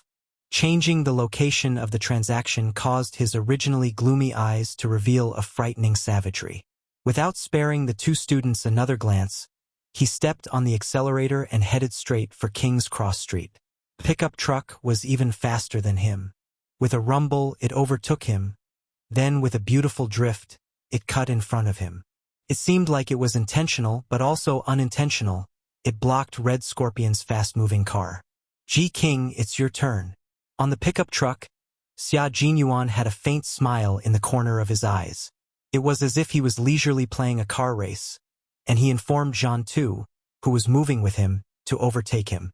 With a rumble, another pickup truck overtook Red Scorpion's car, then drifted directly in front of Xia Jinyuan. The expressionless Red Scorpion glanced at the pickup truck that kept overtaking and drifting in front of him. He stepped on the accelerator and turned into the outermost lane, turning into another road that led to King Cross Street. When Xia Jinyuan saw that he had successfully forced the other party onto a road that was not a shortcut, the faint smile between his brows gradually disappeared. His cold, dark eyes looked ahead with a sharpness as sharp as a sword, and he headed towards Yi Qian's location. The various men and women in the KTV were still dancing wildly and drinking in large mouthfuls. No one cared about the transaction in the dark, and even if they did, they wouldn't pay much attention to it. This was because this place itself was a drug-dealing place. At 9:40, Xia Jinyuan's low voice broke the silence in the earpiece. Yi Qian, who was resting with his eyes closed, suddenly opened his eyes. Hearing his restrained voice, he said with a faint smile, "Are you scared? Or do you find it very exciting? Captain Xia knows me well." His voice seemed to come from ancient times, bringing with it the power to make people feel at ease. In an instant, it made her tense heartstrings relax. "Everything is fine. They're locked in a room on the 4th floor of a bar. I think they'll be safe until 12 o'clock. After 12, I'm not too sure." Gao Yang, who was also resting with his eyes closed, opened his eyes when Yi Qian suddenly spoke. He thought Yi Qian was talking in his sleep. Before she could say another word, Gao Yang stood up abruptly and looked at Yi Qian in disbelief. "Captain Xia? Who was she contacting? How was he going to contact the people outside?" Countless questions that he couldn't figure out kept popping up in his mind. Looking at the faint and leisurely smile at the corner of her eyes and the unhurried conversation, Gao Yang, who got up so abruptly that he felt a little dizzy, almost thought that he was hallucinating. They're all fine. They're students, after all. They were kidnapped halfway through their journey, so they're not that vigilant. You guys go first. I still have the ability to protect myself. It was only slightly more than an hour after she had located the location of the abduction, but he had already arrived. Could be seen that he did not waste even a minute. She knew that he would definitely come. She had never doubted it. When Xia Jinyuan heard her slightly immature but exceptionally calm voice, he knew that his little fox was safe and sound. His cold, handsome face revealed a faint and warm smile. "Okay, wait for my good news. We'll meet before 12. He was telling Yi Qian that he would not let her wait until the moment of danger. He would definitely meet up with her before the danger came. A man's promise didn't require a solemn vow. It was more reassuring when it came inadvertently. "If I could get out on my own, I wouldn't have troubled you to come." Yi Qian, whose smile had not faded, replied with curved eyes. Her bright crescent-shaped eyes were like those of a cunning fox, full of spirit. "This is a rare opportunity for actual combat. I want to participate in it myself." Chapter 183. What a bold little fox. She wasn't afraid at all. Xia Jinyuan, who was hiding in the dark and waiting for the net to be reaped, gave a low laugh. His elegant eyebrows were relaxed. "Okay. Be careful." Since she wanted to fight her way out, he would give her a chance to do so. He would clear the obstacles outside and ensure her safety before she came out. Gao Yang had already moved closer to Yi Jian's left side and slowly sat down. His gaze fell on her ear as he stared at it closely. "You can contact the outside world." It was a completely affirmative sentence. "Yes, I can." Yi Qian lifted her long black hair, revealing a small black earpiece. "It's our military personnel. They're outside now. They'll come find us after they've dealt with the outside before midnight." Gao Yang trembled slightly and closed his eyes. When he opened them again, his handsome eyes were filled with self-mockery. "So all we have to do now is wait, right? Then why did you say that if you wanted to go out by yourself?" He wanted to ask, but he couldn't. She could contact the outside, but during this hour of torment, she kept silent and didn't tell him. What did this mean? That she didn't trust him? Or was it that he wasn't even worth a single word from her? That kind of helplessness made Gao Yang feel deeply frustrated. Not only was there helplessness in his tone, but there was also a trace of anger. Yi Qian narrowed her eyes slightly and looked at him indifferently. She chuckled. "I didn't tell you because if you didn't contact us, you would only feel more uneasy. I'm not hiding anything from you now. I've already told you that someone will come to save us. You just have to wait patiently." She paused. Seeing that he was trying his best to hide his fluctuating emotions with indifference, her cold smile deepened. "If no one contacts me, this communication device is useless." What she meant was, rather than letting him have hope in the beginning, why not give up hope in the beginning? Because when hope was shattered, he would be the one hurt in the end. Gao Yang's expression froze. He suddenly lowered his gaze weakly, and his straight shoulders slumped lightly. He had nothing to say. What she considered was far beyond what he could have thought of at that time. She still knew how to take care of her own feelings at a time like this when she was about to break down. Gao Yang lowered his head and smiled bitterly. Just as his father had said, his so-called intelligence and inviolable self-esteem were just a joke in the eyes of others. He didn't ask any more questions, and Yi Qian didn't say anything either. Whether or not he could understand was his business. He had already made it clear enough. Time passed bit by bit, and at 10:30, Red Scorpion appeared near the KTV. Beside him was a student who trembled as he walked. "Pass through here. Remember, one hand for the goods, and the other for the money. If you don't get the money, you don't have to come back."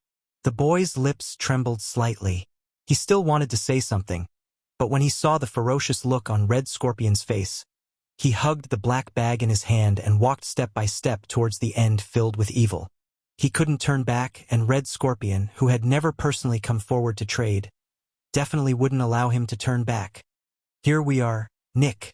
Someone closed the open window and informed Nick, who was waiting for the goods in the KTV. He was the #1 target that the international police had to capture.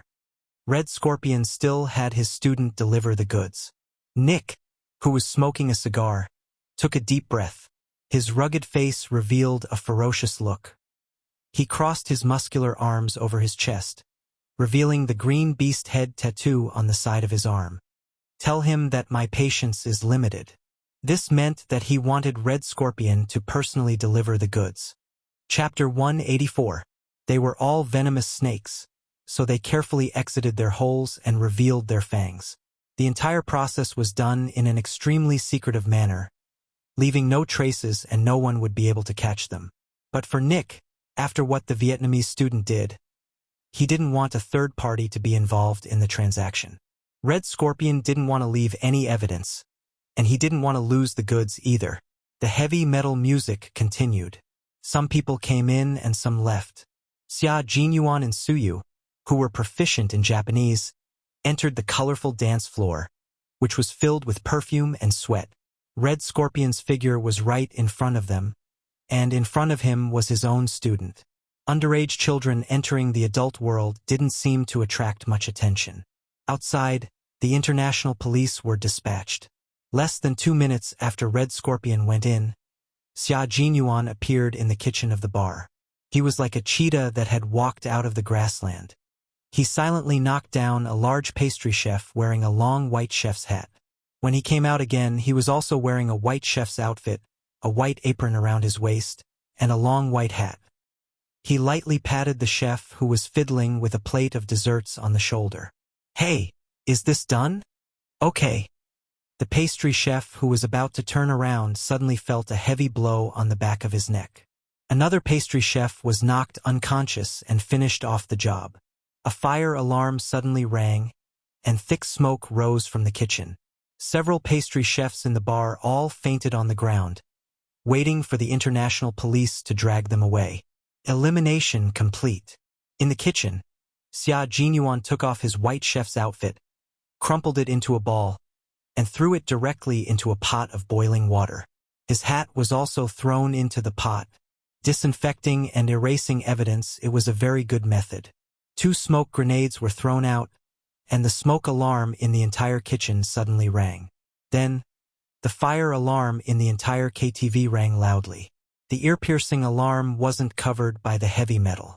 A towel soaked in alcohol was ignited and thrown in the passageway leading to the kitchen door.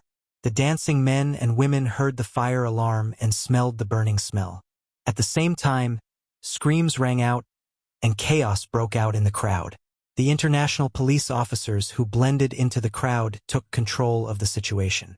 They acted like experienced guests who were trying to escape, guiding the screaming crowd away. The bodyguards working in the bar immediately rushed to the kitchen where the alarm sounded. Xia Jinyuan and Suyu, who had been waiting for a long time, swiftly acted as the vanguard. Before the bodyguards could take out their guns, they had already taken care of them. Upstairs, Nick received a call from his bodyguard. "Fire?" Are you sure? Red Scorpion, who was about to hand over the goods, moved quickly. He immediately took back the bag and rushed out of the door with almost no hesitation. This was an extremely vigilant, venomous snake. Even the slightest movement would make him shrink back into his cave. Outside, the sirens sounded like an unfamiliar intruder, breaking the extravagance of King's Cross Street and announcing their arrival, warning the criminals that they had been surrounded.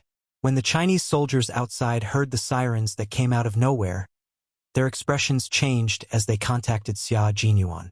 Q King, the international police are acting without permission. The sirens have been sounded, you must be careful. The Chinese side sent out a total of 5 soldiers to carry out the mission.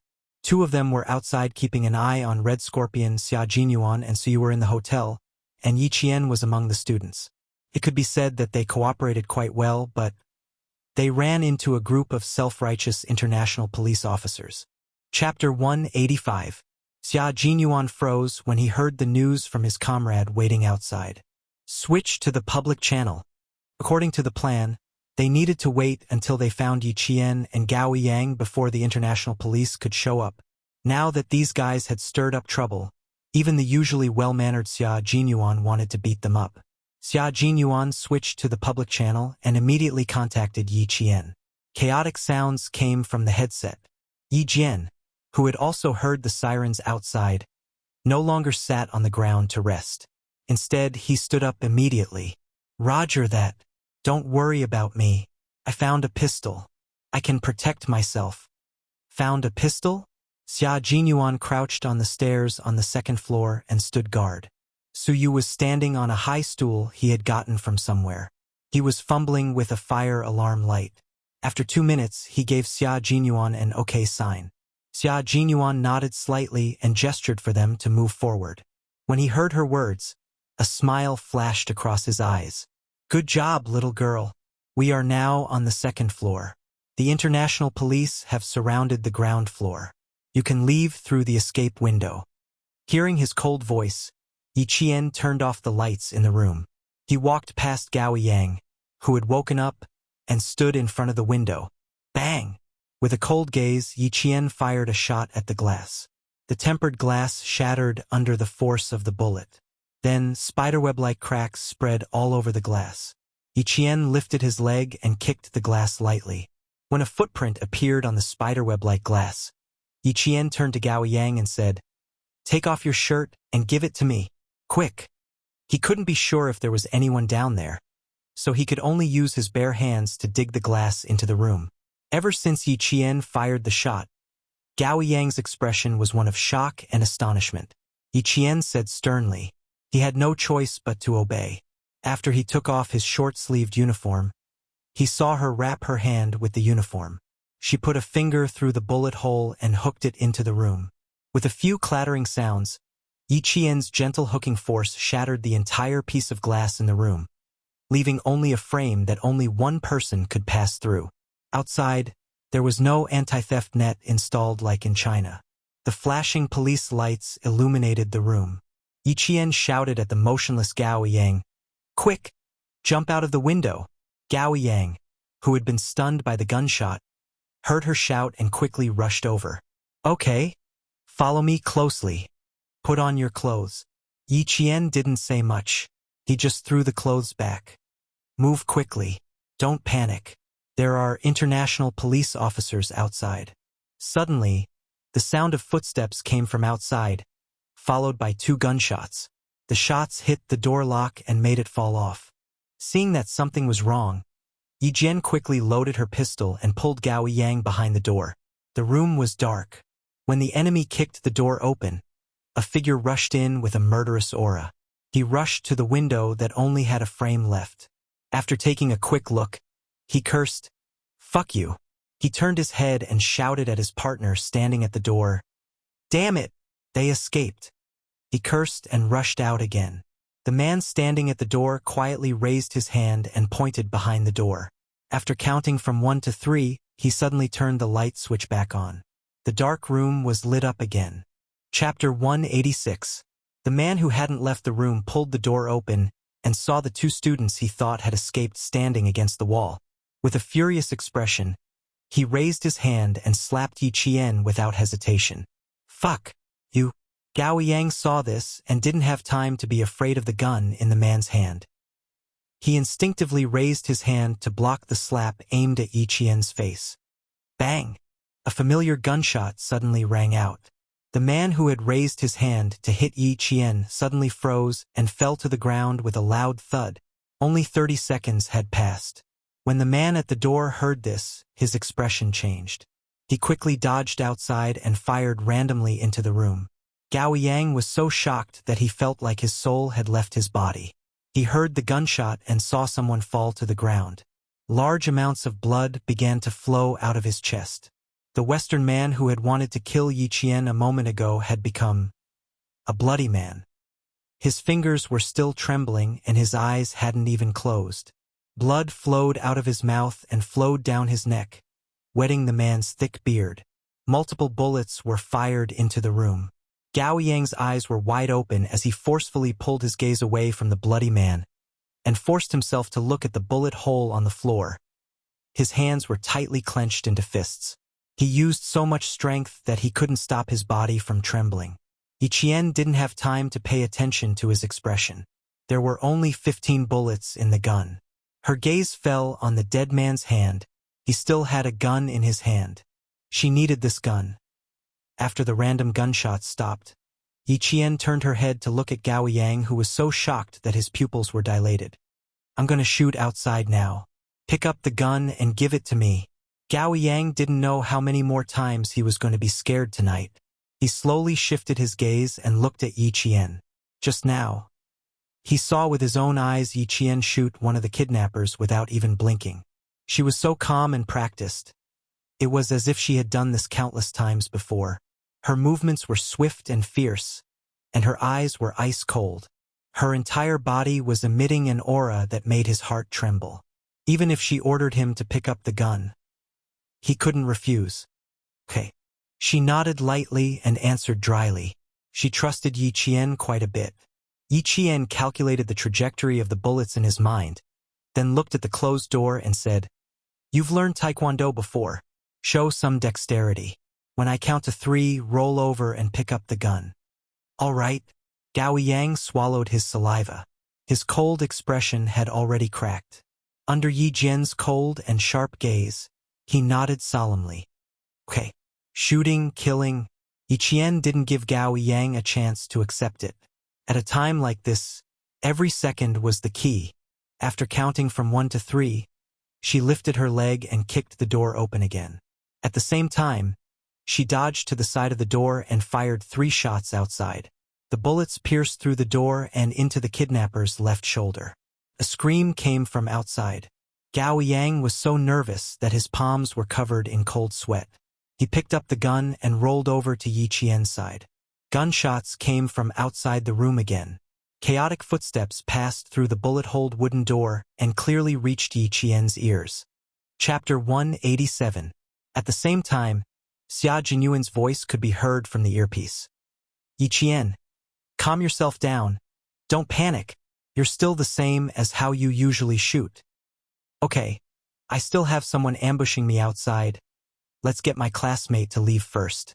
Yi Qian took the gun from him and replied calmly, "I can't leave for now. I have to cover the rear."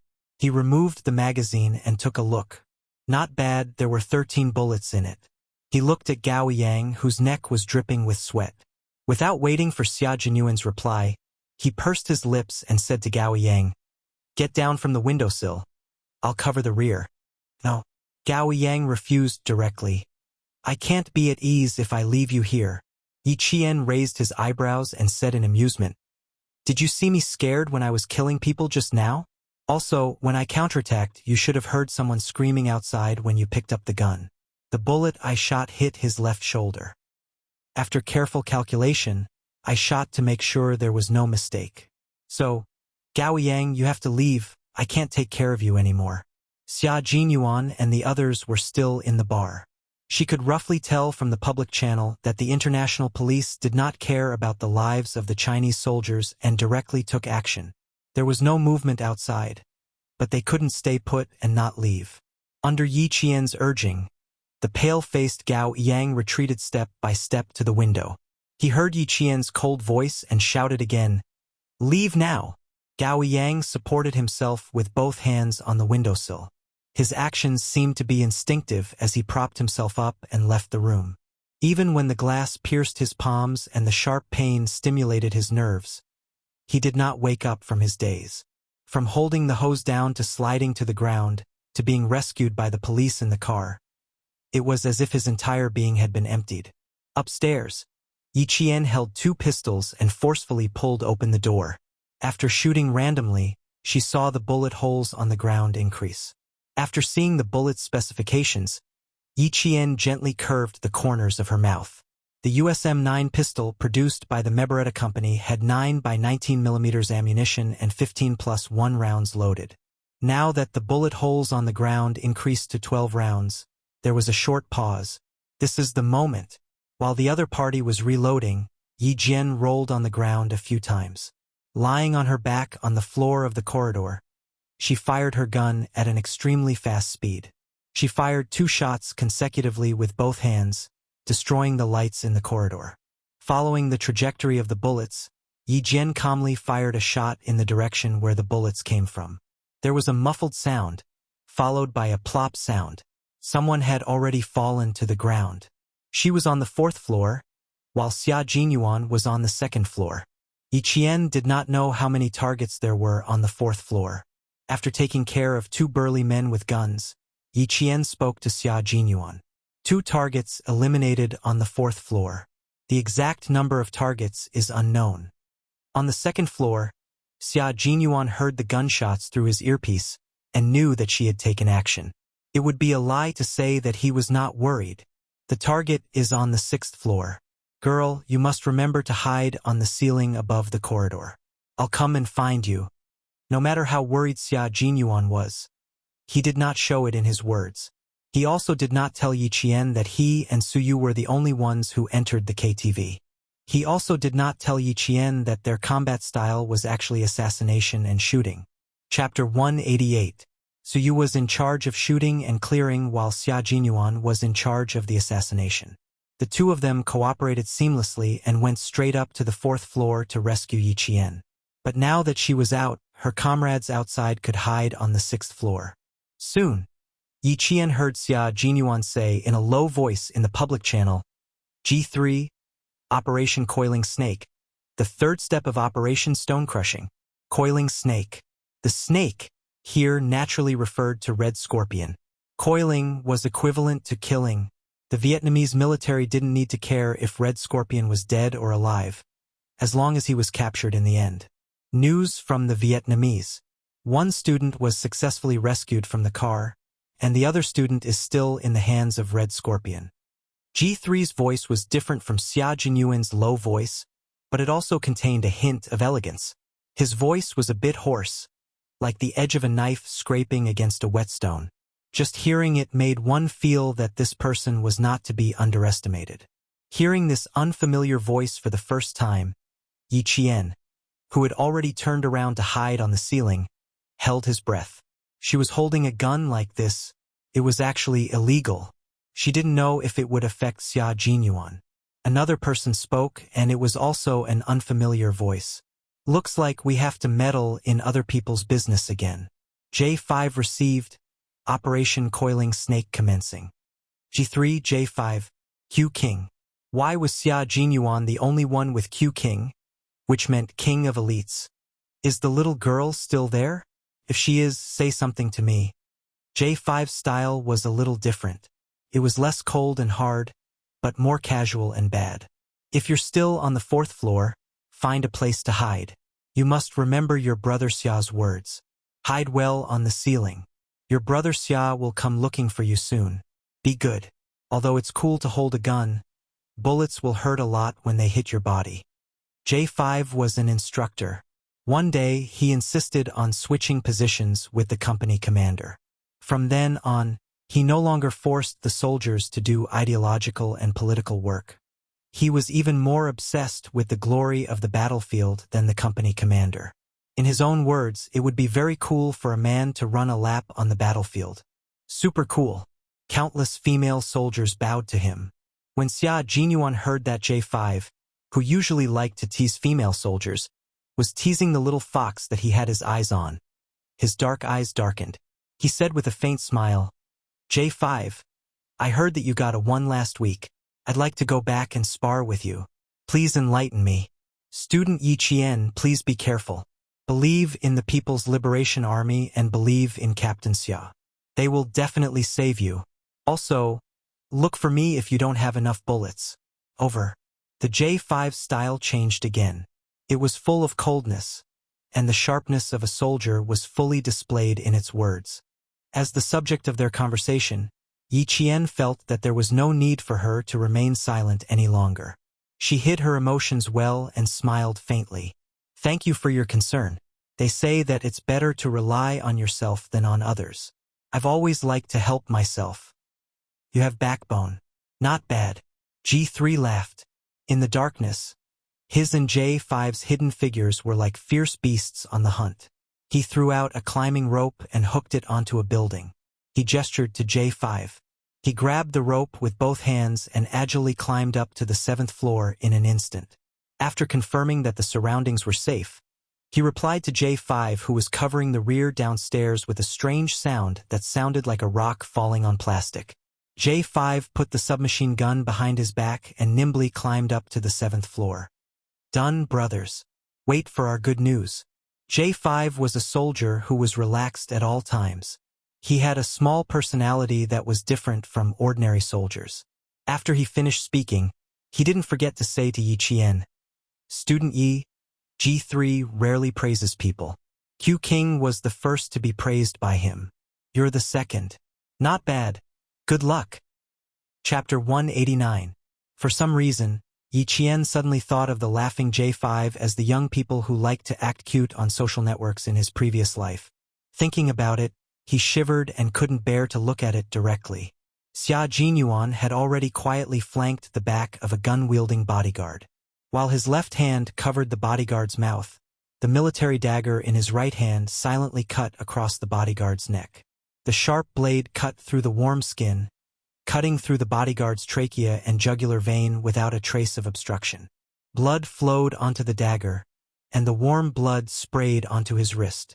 The thick and strong smell of blood didn't stop Xia Jinyuan's footsteps. He dragged the dead bodyguard to a room on the 2nd floor, closed the door, and headed to the 3rd floor. Killing people was a very terrifying thing, but for them, they were on the front lines. It was either you die or I die. As they fought for justice, even if their hands were stained with blood, there was no turning back. Mercy wasn't used on the enemy. Clear. Walking to the 3rd floor, Xia Jinyuan, who had cleared out 2 hidden guards, lightly tapped the microphone. Su Yu, who had brought up the rear, climbed up the stairs and switched to him as the vanguard to continue clearing out the targets. After taking care of another drug gang member, Xia Jinyuan directly took off the bulletproof vest he was wearing and gave it to Little Fox. The elevator to the 6th floor had already stopped moving. Nick, who had gotten up, tugged at his t-shirt, looking at Red Scorpion, who had rushed out of the door and was now closing in on him amidst the shrill sirens. He smiled fearlessly. Buddy, if you rush out now, I can guarantee that you won't leave here alive.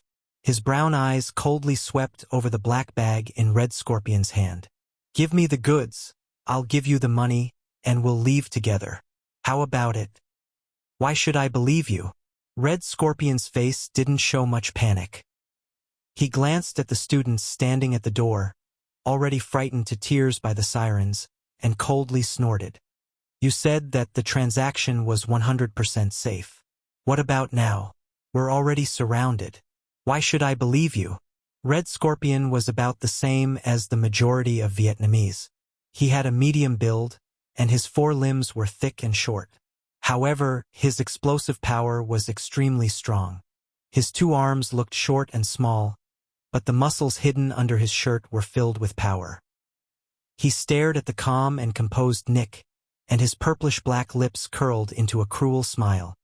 I'm willing to bet that not only are there international police officers outside, but there are also people inside the KTV. Maybe someone has already sneaked into this building and is ready to take your life at any time. Yes, buddy, you're right. Someone has already infiltrated this building. Nick shrugged his shoulders, maintaining the venomous smile on his face. But I'm not afraid at all. Come, let me show you what I'm capable of. As he spoke, he clapped his hands, and the wardrobe door on the right wall suddenly opened. A Western man with brown hair and brown eyes, wearing black sweatpants and a tank top, walked out with his back bent. Everything is ready. I'm waiting for your orders. Come, buddy. Nick took the lead and bent down, walking into the wardrobe. After that, Red Scorpion also walked in. Seeing the scenery in front of him, he laughed out loud. Working with you is indeed very reassuring. I always thought, no, I think everyone, including those stupid international police, had been deceived by you, brother. This was a computer room and at the same time an armory. Chapter 190. As Nick raised his hand, the 24 surveillance screens that had been black all this time lit up in unison.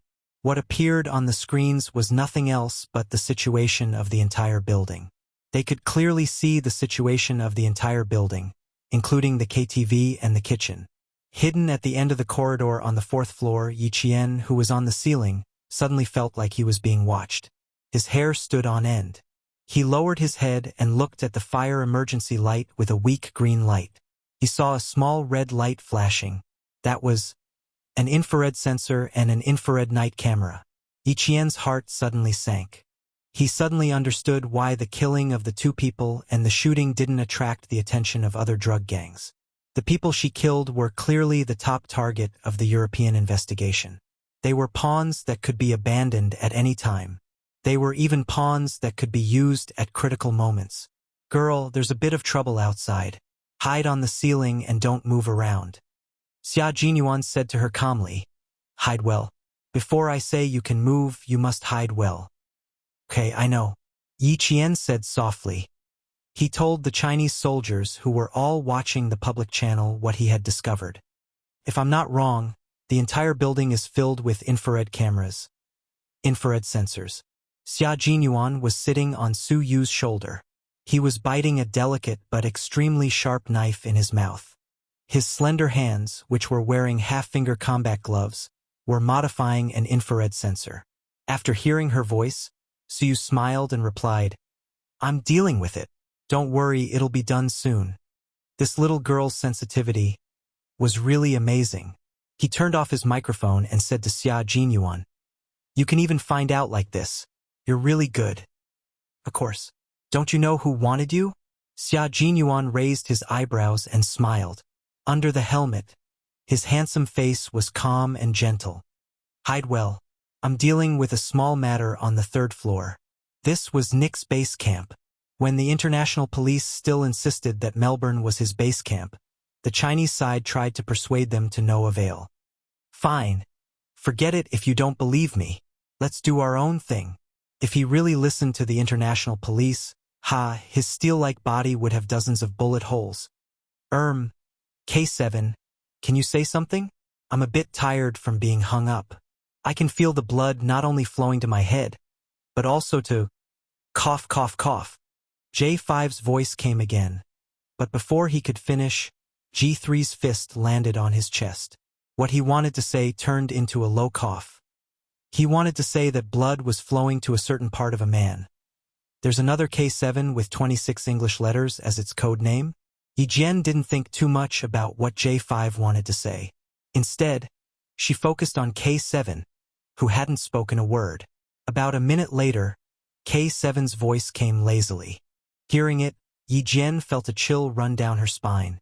Not only was it cold, but it also gave off a feeling of death. You live and they die. That was K7's original words. J5 rubbed his chest and jumped down. He rubbed his arms and said softly, Every time I hear you talk, I feel like I'm a dead object on the dissection table, waiting for you to dissect me with a scalpel. Chapter 191. In front of them, several infrared sensors were still moving back and forth. J5 stuck close to the wall and completely ignored the sensors that could detect them. Since K7 had given the order, they were free to pass. Two black bodyguards were in front of them. After J5 and G3 made a hand gesture, they quickly approached the two black bodyguards. Their hands shot out at lightning speed, one on the left and one on the right, strangling the two bodyguards' necks. They exerted strength in their arms and lifted the bodyguards, who were at least 9 meters tall and had a strong physique, off the ground. Cracking sounds could be heard from their fragile necks. The black bodyguards struggled with their feet off the ground. Their hands were already clinging tightly to the two men's iron arms. In the end, their tongues were sticking out, and the whites of their eyes kept rolling up. In the end, their arms and legs were hanging limply. After finishing them off, they gently put them down, then dragged them up and hid them in a dark corner.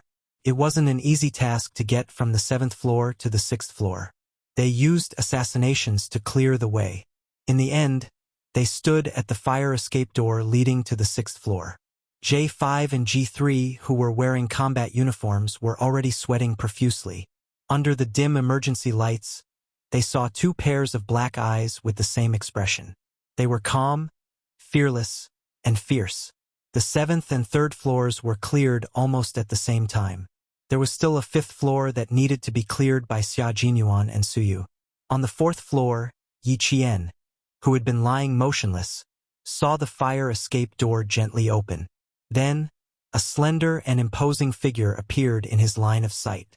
The familiar figure made Yi Qian's eyes shine in the dark like a meteor streaking across the night sky, bringing dazzling brilliance. "Captain Xia, I'm here." Without needing him to speak, she had already recognized the figure. A clear voice came from the ceiling above. Xia Jinyuan's gaze stopped at a certain spot in the dark. He smiled and said, "Do you want to come down? Or do you want to stay here?" She was happy. Even though they were in the dark, Xia Jinyuan could feel it. There was a rustling sound from the ceiling. After a buckle was removed, Yi Qian jumped down from the ceiling and landed lightly in a half-squat. "Let's go together. It's not safe to stay here." She wasn't afraid of killing people, so she wasn't afraid to continue walking. "Then follow me." Xia Jinyuan chuckled and handed over a black bulletproof vest that didn't fit well. "Put it on. It doesn't fit well, but it's still good for you." Yi Qian didn't refuse. She had seen this kind of bulletproof vest on the two kidnappers she had taken care of earlier. If it wasn't for the fact that it was stained with blood, she would have taken it off and put it on. Outside, the sirens were still blaring. Someone stood out and shouted through the loudspeaker, "You've been surrounded. You'd better surrender and come out." If he really wanted to surrender, he would have come out a long time ago. Yi Qian sneered. He stuck close to the cold figure in front of him and approached the 5th floor. On the 6th floor, Red Scorpion listened to the voice that he loathed and said through gritted teeth, "I think we can teach them a lesson right now." Damned voice. It's so unpleasant to the ear. He stared at the surveillance screen, where he could clearly see the streets near the building. "Did you hear that, my weapons expert? Our partner. I hope you can teach those rats outside a lesson." Nick enjoyed the feeling of making the international police feel helpless. "Look at them, what a bunch of trash." He looked at the corner of the room. Only then did Red Scorpion realize that there was someone there. Judging from his back, he wasn't a Westerner. He probably had the physique of an Asian. His back didn't move. He only raised his hand and snapped his fingers as an answer to Nick. Chapter 192. All passers-by were prohibited from entering this area, and even the nearby residents were evacuated by the police. Only the small 7-story building was tightly surrounded, and there were even helicopters circling around on the top floor. The target was inside, and the international police were acting with the determination to capture all of them. Following Nick's loud laughter in the room, several loud boom sounds suddenly exploded from nearby. A police car was directly thrown into the air by the heat wave, and then smashed into another car with a bang. In less than a minute, countless explosions sounded in the surroundings. "This is my territory. Even though I won't be coming back, I still have to say that I really like this exciting and depraved place." Nick smiled cruelly in the midst of the blazing flames.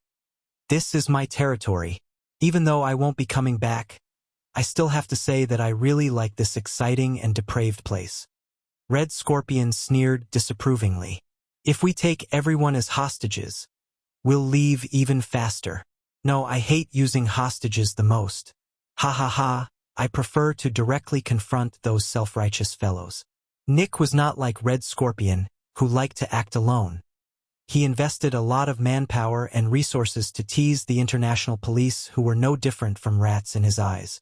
The international police, who were originally full of confidence, were instantly shaken by the 4 explosions around them, and all of their faces tightened. The commander began to roar loudly, and the sound of ambulances filled the entire sky of Sydney. The entire city's police force was mobilized, and all of the entrances to King's Cross Street were sealed off, entering a state of high alert. Damn it, where are the explosives experts? Hurry and get them here.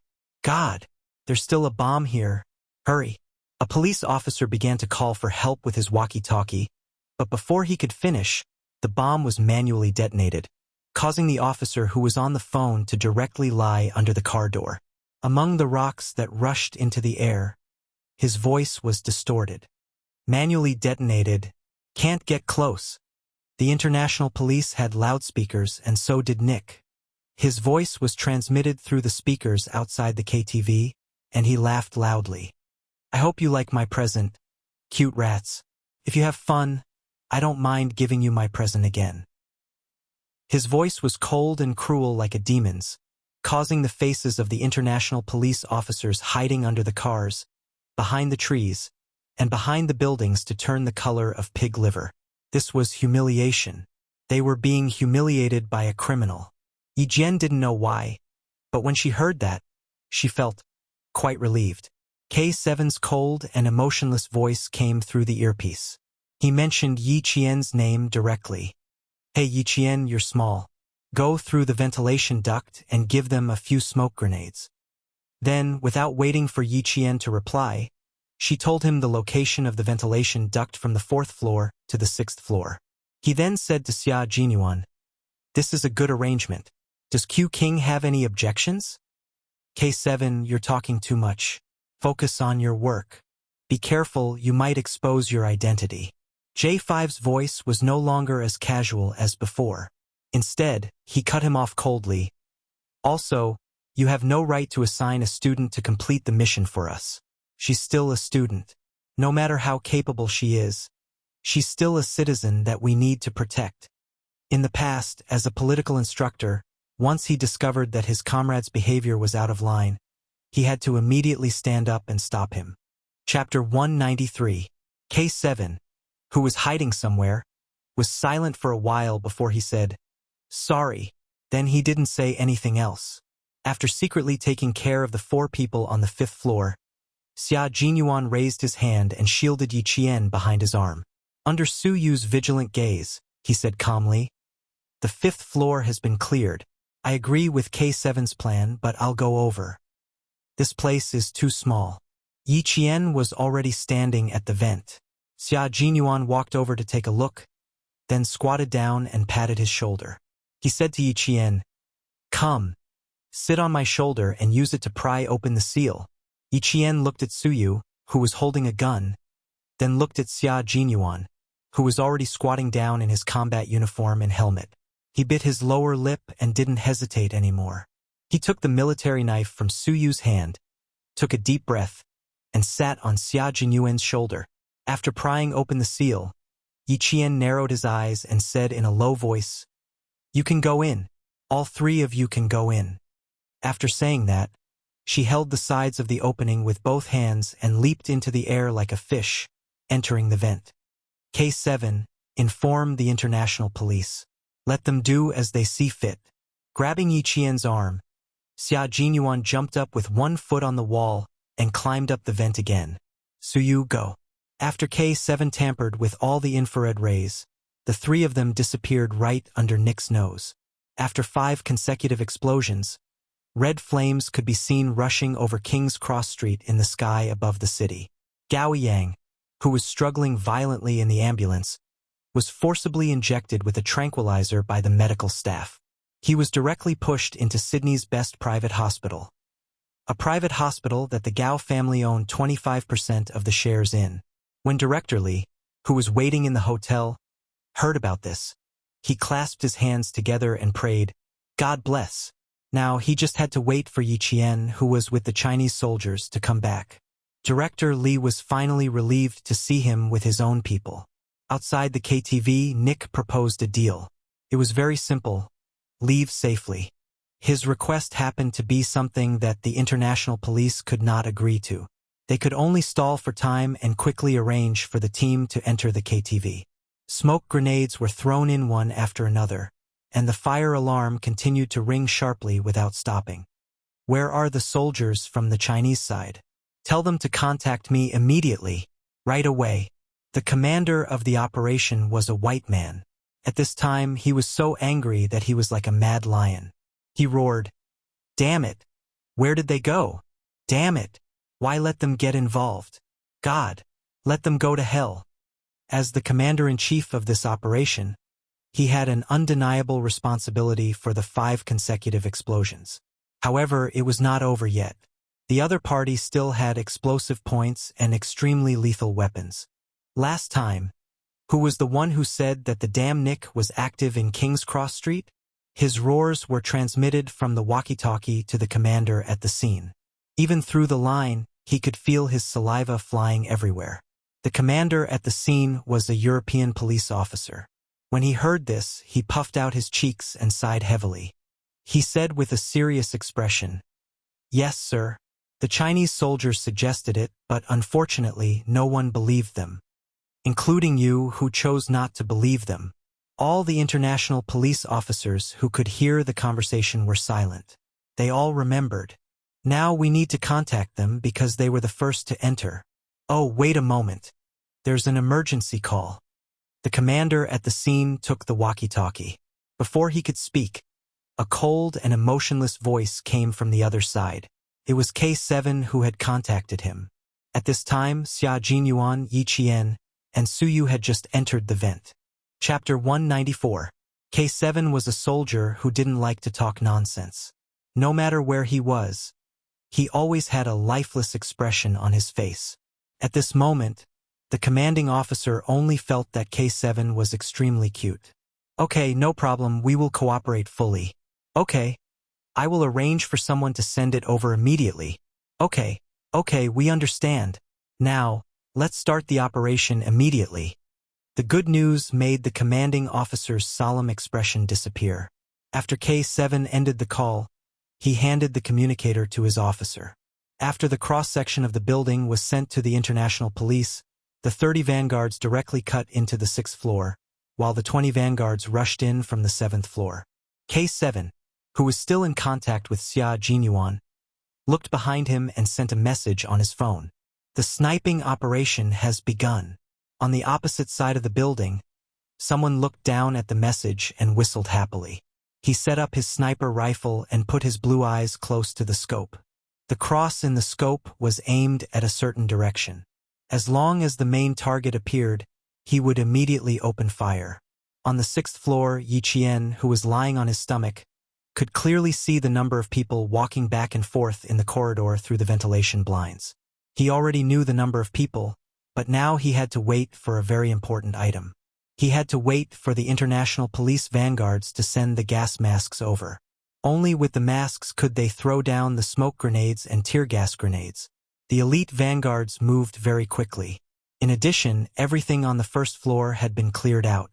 The 2 vanguards who were responsible for delivering the gas masks also carried a 30-round emitter submachine gun that was specially provided to the special forces. After Yi Qian received it, he suppressed his surprise and skillfully checked the gun. Under Xia Jinyuan's orders, he had already prepared 2 smoke grenades, 2 flash grenades, and 2 tear gas grenades. They were all thrown out at the same time. Q King Broken Wing, G3, who had broken into the 6th floor, had a cold expression. They cooperated seamlessly and started the operation together. The international police vanguards broke into the door from the right and fired directly. G3 and J5 broke into the door from the left and fired directly. The entire 6th floor was plunged into an intense gunfight. In the room, Nick, who was still feeling pleased with himself, heard the gunshots outside. He looked at the surveillance screen that didn't show any abnormalities at all. His face instantly contorted. He slapped the face of the staff operating the surveillance system and roared, "Motherfucker! Give me the rocket launcher." Red Scorpion's reaction was even faster. They snatched the drugs from Nick's hands in an instant and threw back the box containing US dollars that they had traded for. He firmly believed that the goods were the safest in his hands. Pulling his student over, he picked up a machine gun and started shooting at the escape window. "Damn it, what are you doing?" When Nick saw this, he immediately waved his hand to signal his bodyguards to stop Red Scorpion's foolish actions. "You want to run? Suit yourself. Don't drag me into this, you idiot. Blow them all up. Motherfucker, you're playing with me."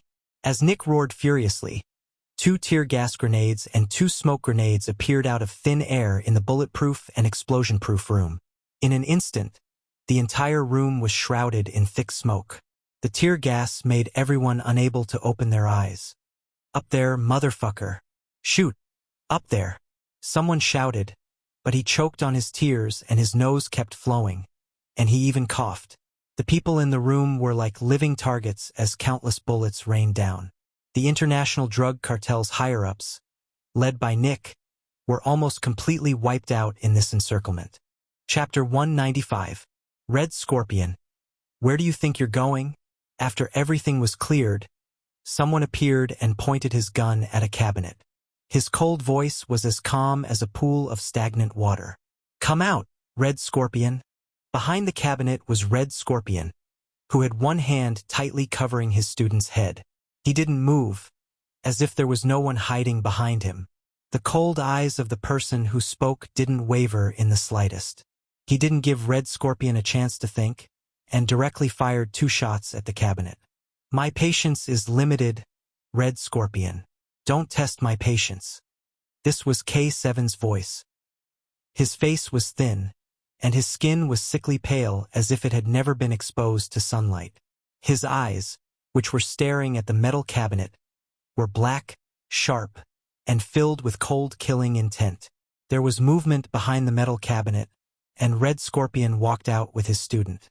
When he saw who was standing in front of him, his pupils contracted. "It's you." It was Nick's weapon expert. After seeing who it was, he pressed the gun against his student's head even harder. He stared coldly at K7. "Who are you? You won't live no matter how many hostages you have." K7 directly ignored his question. He pulled the trigger lightly, and his thin lips moved slightly. In his eyes, Red Scorpion was already a cold corpse. "Before you die, don't drag others down with you." It was standard American English.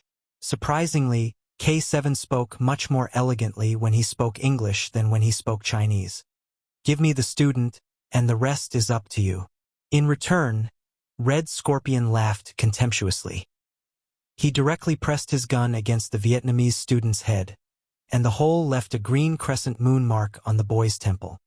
"Do you know who he is? The son of a big shot. Ha ha, you can talk to him right now. See if he wants his son back alive or shipped back as a corpse." His words made K7 furrow his brows without leaving a trace. His thin but extremely delicate face became even colder. The hostage in Red Scorpion's hands is said to be the son of a big shot. They've hidden the identity of the Vietnamese student. "Fuck, I knew these bastards were unreliable," G3 sneered and said to K7. "The hostage is in our hands. Stay calm and wait for us to arrive." K7's black eyes stared at Red Scorpion without blinking. His hands that held the gun were also aimed at the center of his target's forehead. "No need. Clean up the weapons outside. Leave this place to me." This was the room where Nick had first made his deal with Red Scorpion. The tense atmosphere became increasingly tense under the boy's terrified gaze. Time ticked by, and after about 5 minutes, K7 heard the identity of the hostage. His brows were tightly knitted together. He seemed to be in a difficult position, but in fact, his tensed gaze had relaxed a lot. The vents of every room were connected.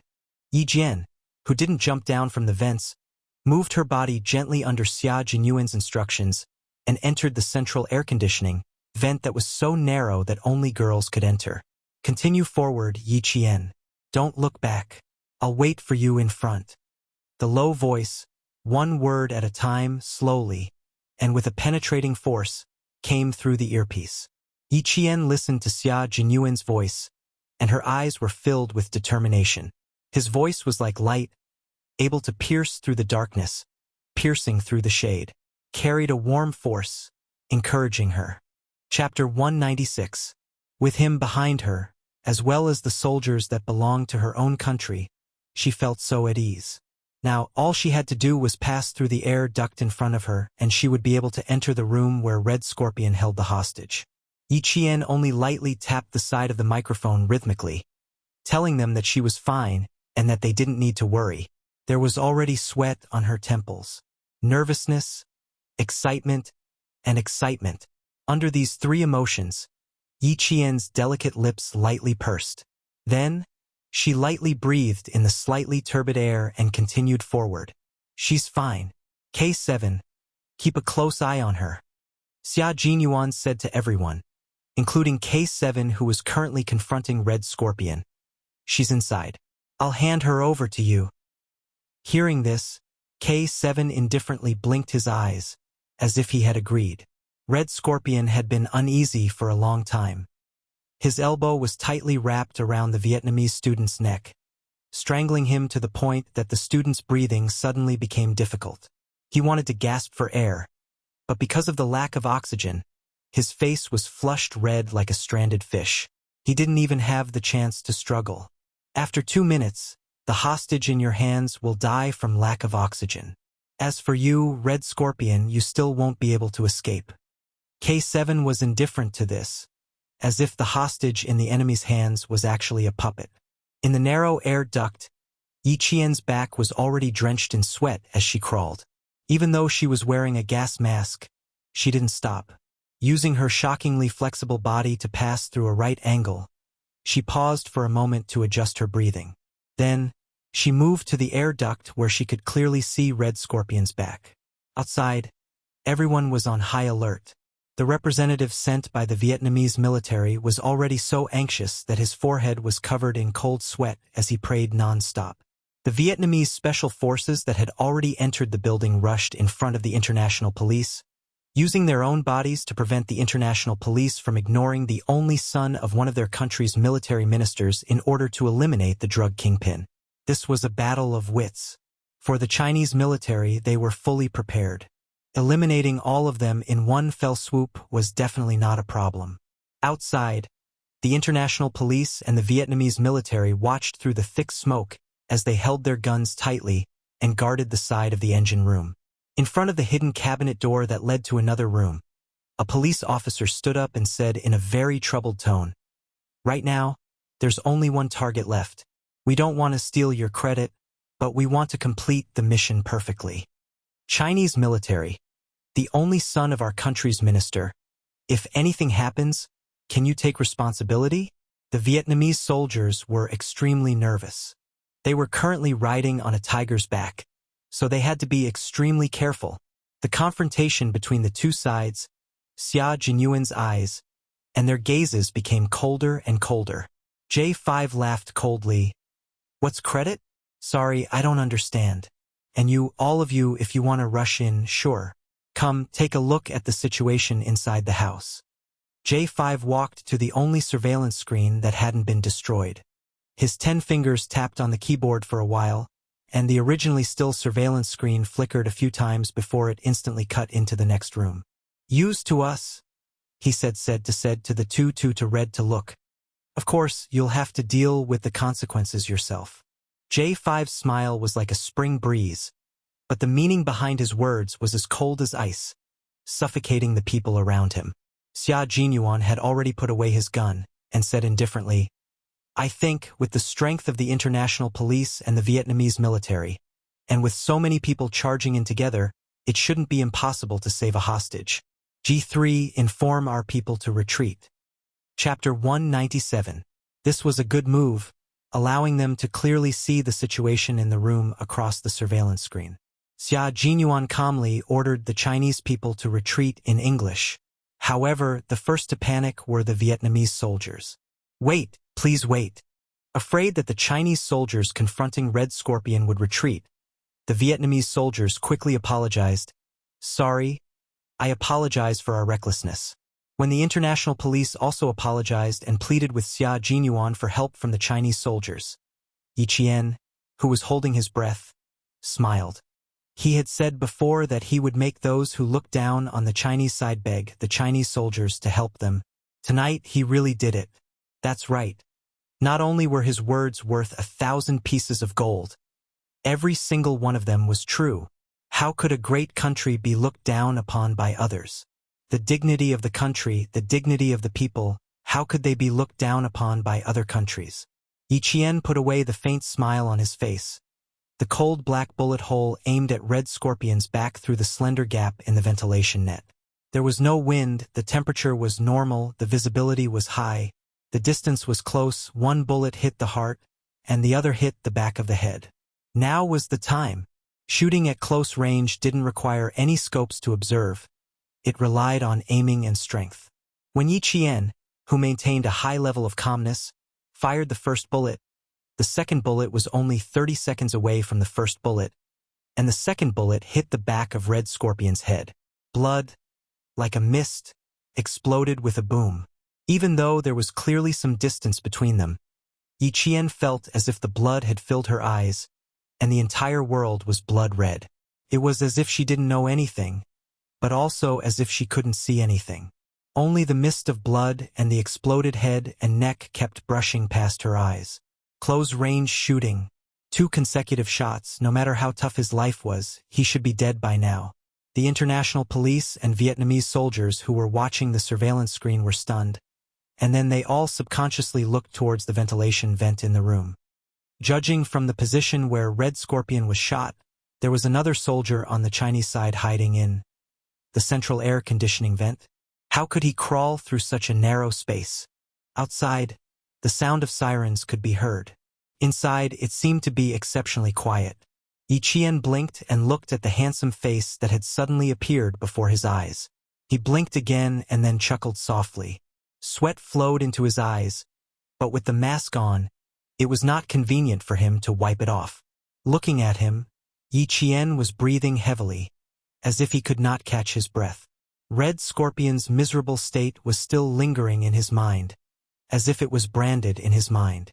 Even though she knew that she had made the right choice, just like how she had shot the 2 of them earlier, when she saw the huge, bloody hole on the back of his neck, it hit her heart and made it difficult for her to breathe. What a bold little girl. She was scared. Don't look, girl. Xia Jinyuan, who was standing on the table and using violence to remove the ventilation blades, looked at her palm-sized face that was completely drained of blood. He stretched out his slender hands and said in a voice as calm as the morning bell, "Come, give me your hands. I'll carry you down. Don't look, close your eyes." 2 consecutive shots, especially the gunshot wound on the back of his neck. It was especially terrifying and bloody. This child was scared. Xia Jinyuan, who was suppressing his heartache, grabbed Yi Qian's hands and coaxed her gently, as if he was coaxing a baby. "Come, a little closer. I'll hold you. Be good, just a little closer."